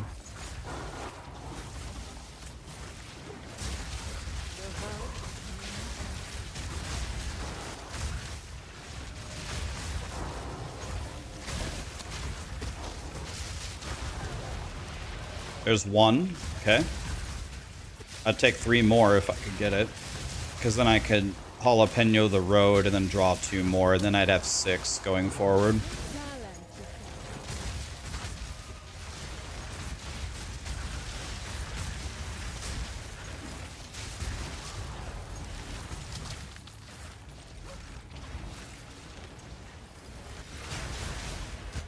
Pork chop?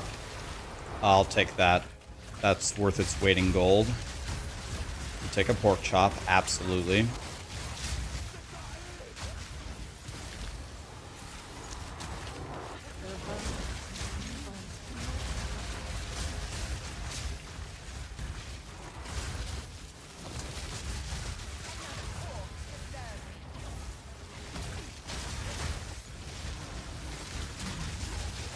Yeah, it's just what we just go by the first letter, guys. I can't pronounce Grinding Gear Games names, so whatever the J word is, it's jalapeno to me. Whatever the Q word is, it's quesadilla to me.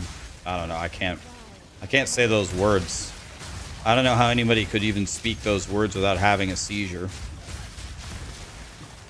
But I can. I'm very good at pronouncing Mexican food. Very good at it. I've had a lot of practice.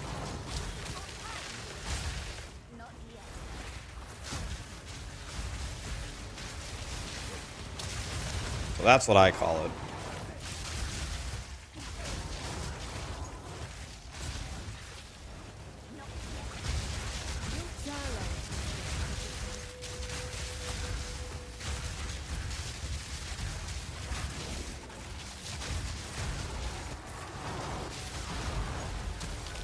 A double pork chop? I've never had 2 pork chops in my inventory before, ever. Like, actually never. I've never had a 4-room draw in a row, and I've never been holding 2 pork chops before.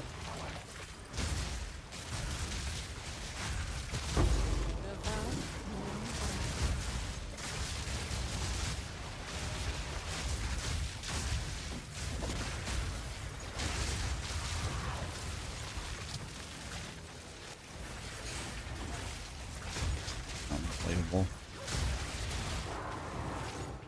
What do French fries do when they haven't seen each other in a while? Catch up. Ugh. Ugh.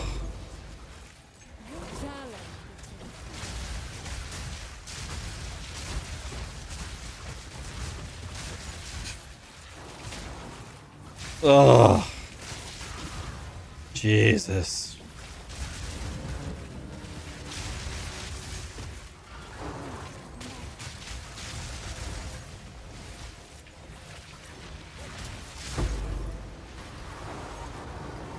Can I have this perfect hog?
Yeah, it's good. We got a jalapeno. I'm gonna lock the road and come back and get that.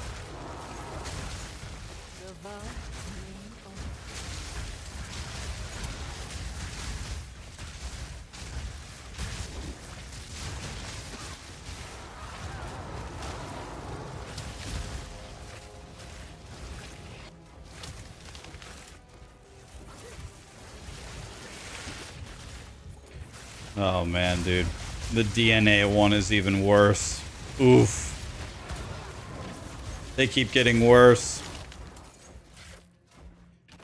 Oh.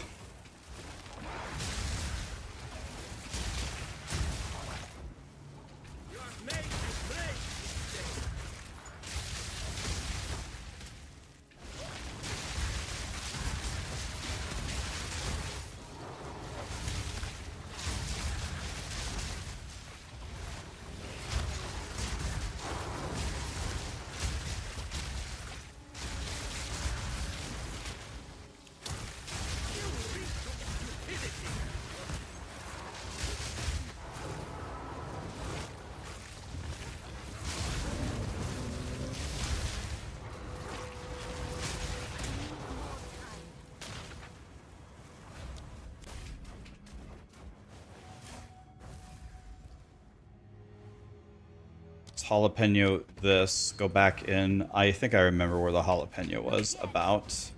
It's like in the middle of this right here. So this will work.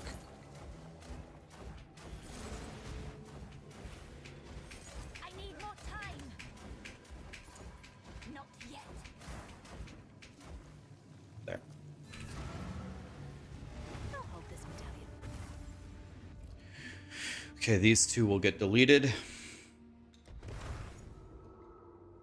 Okay, I don't need a Spy Master. I don't need a Thaumaturge. What I need is Armory Smithy. I don't have either of those. I could also use a generator. I don't have a generator either. No Armory, no Smithy, no generator. The Spy Master does not help me, actually. So we pork chop here. We got this. It's not a huge help, though. No Armory. I only need Armory, so to walk forward, so. Do I want a generator here? Generator would give me a quesadilla. Quesadilla would let me do essentially nothing. I think we just pork chop here. And once again, we have the smithy, but we have no armory, so I cannot do anything with this either. So it's a triple brick. It's a triple brick! Oh well, I deserve it. I absolutely deserve to triple brick.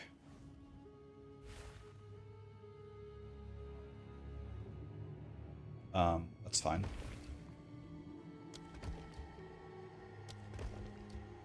Just place a bunch of random shit for no reason. Actually, I should have put the Alk Lab here as close to the door as possible. We're gonna go for 3 jalapenos. If we get 3 jalapenos, we're leaving. The moment we get 3, we're leaving. That was a double pork chop brick. Oof.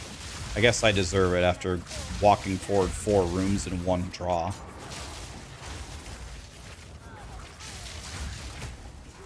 I deserve it. So we only want to do, out of these rooms, we only want to do the Alk Lab at the back left, this one. Because this one could give me a quesadilla. So let's see if we can make that happen.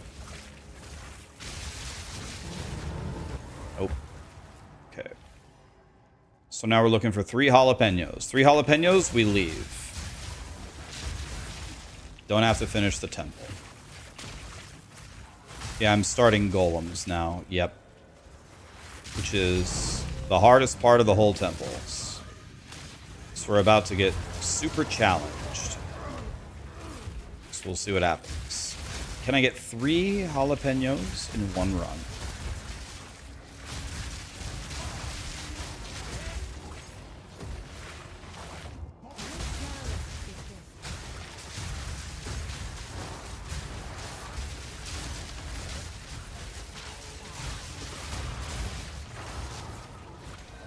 One, 2 more, and we leave.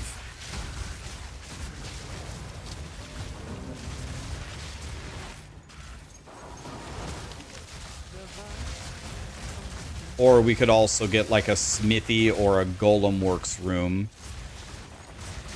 That would also do it.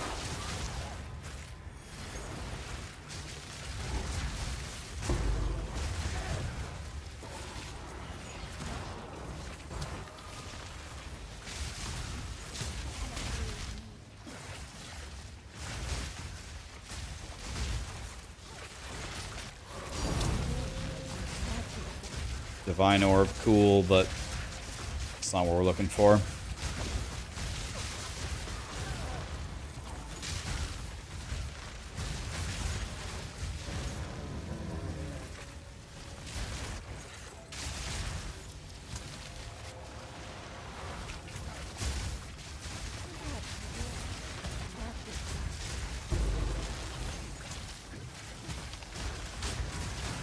Oof.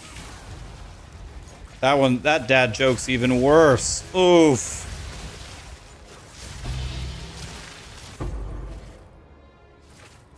You played 1.5 hours SSF POE2. Are you even close to ready for POE1? Nope. But that's okay. So next league for POE1 for a week, the week leading up to POE1, I'm going to make my first ever build guide. Spoiler alert. It's going to be just a melee slammer, which is a very popular build, which there's been like 40 different creators who have made their own version of it. So it's going to be nothing new, crazy, and nothing revolutionary. But I am going to make it myself. I'm going to start with nothing. I'm going to level up. I'm sure chat will give me their input. Half the chat's better than me at POE1 anyway. And then I'm going to make a build guide for you. But the cool thing about my build guide, which I think it's going to be cool, is I'm going to give you absolutely no choices. None. You make this character. You do this ascendancy. You level up with these skills. You have this endgame Atlas tree until you reach exactly this moment. Then you respec to this Atlas tree and you do this. And then you're going to make exactly this weapon with exactly this strategy. And the idea is this build will get you through the campaign to T15 or whatever it is, T16 mapping. And it will have you get your 4 Void Stones by yourself. You will kill Exarch, Eater, Uber Elder, Shaper, and Maven by yourself with this build, even if it's your first POE1 league. First time playing, never played, you're scared. And then also, I'm going to play the build alongside you. I will play the exact same build, following the exact same strategy, right alongside you, and you're going to get your 4 Void Stones in the first league that you ever played.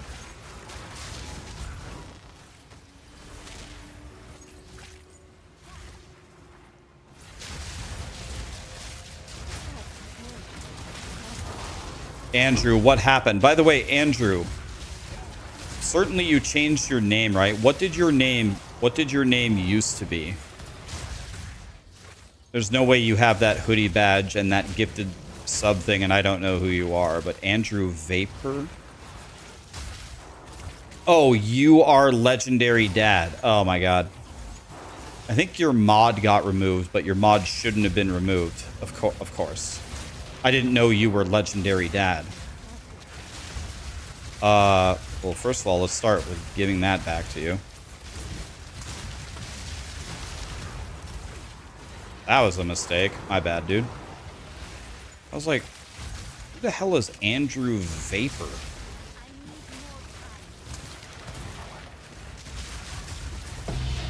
Oh, you're good. No. I was like, there is no way someone has that hoodie badge in my stream. That's the 5-year resub badge. There's no chance that I don't know who that is. I was like, Andrew, someone must have name changed or something. You come back to Twitch and this is your new name. All right.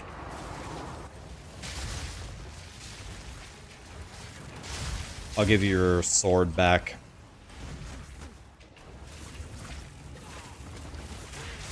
Yeah, I didn't know who Grant was. I was like, who is this Garuti guy who is in my stream every day? This guy loves my stream. And by the way, where the hell did Grant go? He used to love my stream. He was in my stream every day. I wonder what happened to Grant. Oh, Garuti is Grant. Oh. Well, that makes so much sense. Oh. It makes so much sense. Schnoz. Thanks for the sub, man.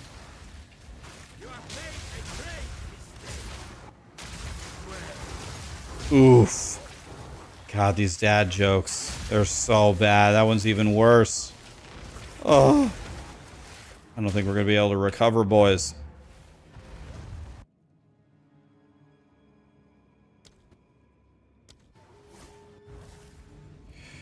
All right, it's jalapenoed. I have 5 jalapenos. Let's close it. Let's try to draw an armory. No armory. Why does it keep giving me spy masters? The moment that I don't need spy masters. It's so weird.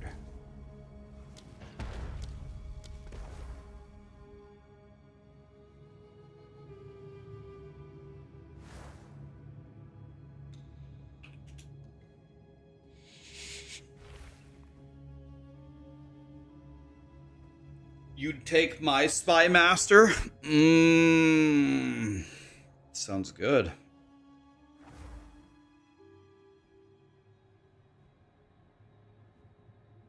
Is it a bug that you never get any locks? It just means that Grinding Gear Games hates you.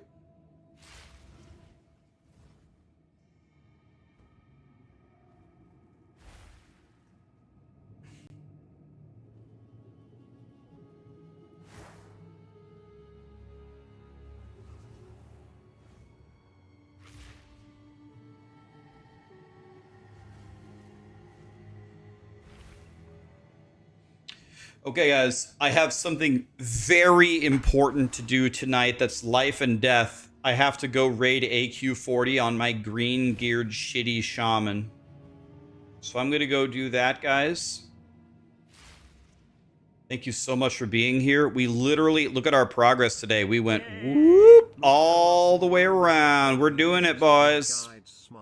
We're doing the thing. Casino. Thanks for the primes. Much help. Much love for all the help over the years. Hell yeah, man. GG's. We want to see it. I promise I will stream WoW, but it starts on the 5th, boys. Starts on the 5th. Starts on the 5th. I'm not going to stream WoW tonight. It's going to be stupid. I'm just going to sit in the back and chain heal like a dumbass.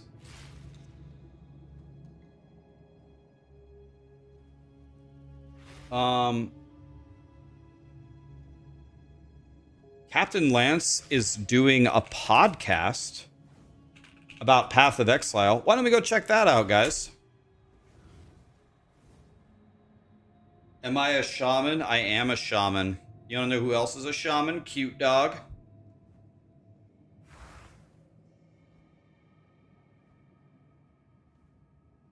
You were gone for 2 minutes. I got 10 more rooms. I drew 4 rooms in 1 draw, boys.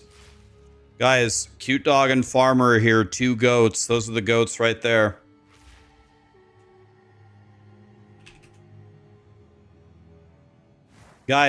Cute Dog, everyone told me to make your temple instead, and I said I'm too stupid to make Cute Dog's temple. So I'm going to make this other one. Is Cute Dog that good? Oh, yeah. Rax is glazing. You're damn right I am. Cute Dog was born without the ability to communicate in my stream. He communicates by emoji only. Check his chat history in my stream. He just sends teddy bears doing things. We'll never know what he's actually thinking. We just gotta guess. Anyway, guys, let's go check out Captain Lance Farmer. Thanks for another 500th raid in a row. I owe you like 30 raids, dude. I won't forget. Good night, guys. Tomorrow, we're going to build more temples.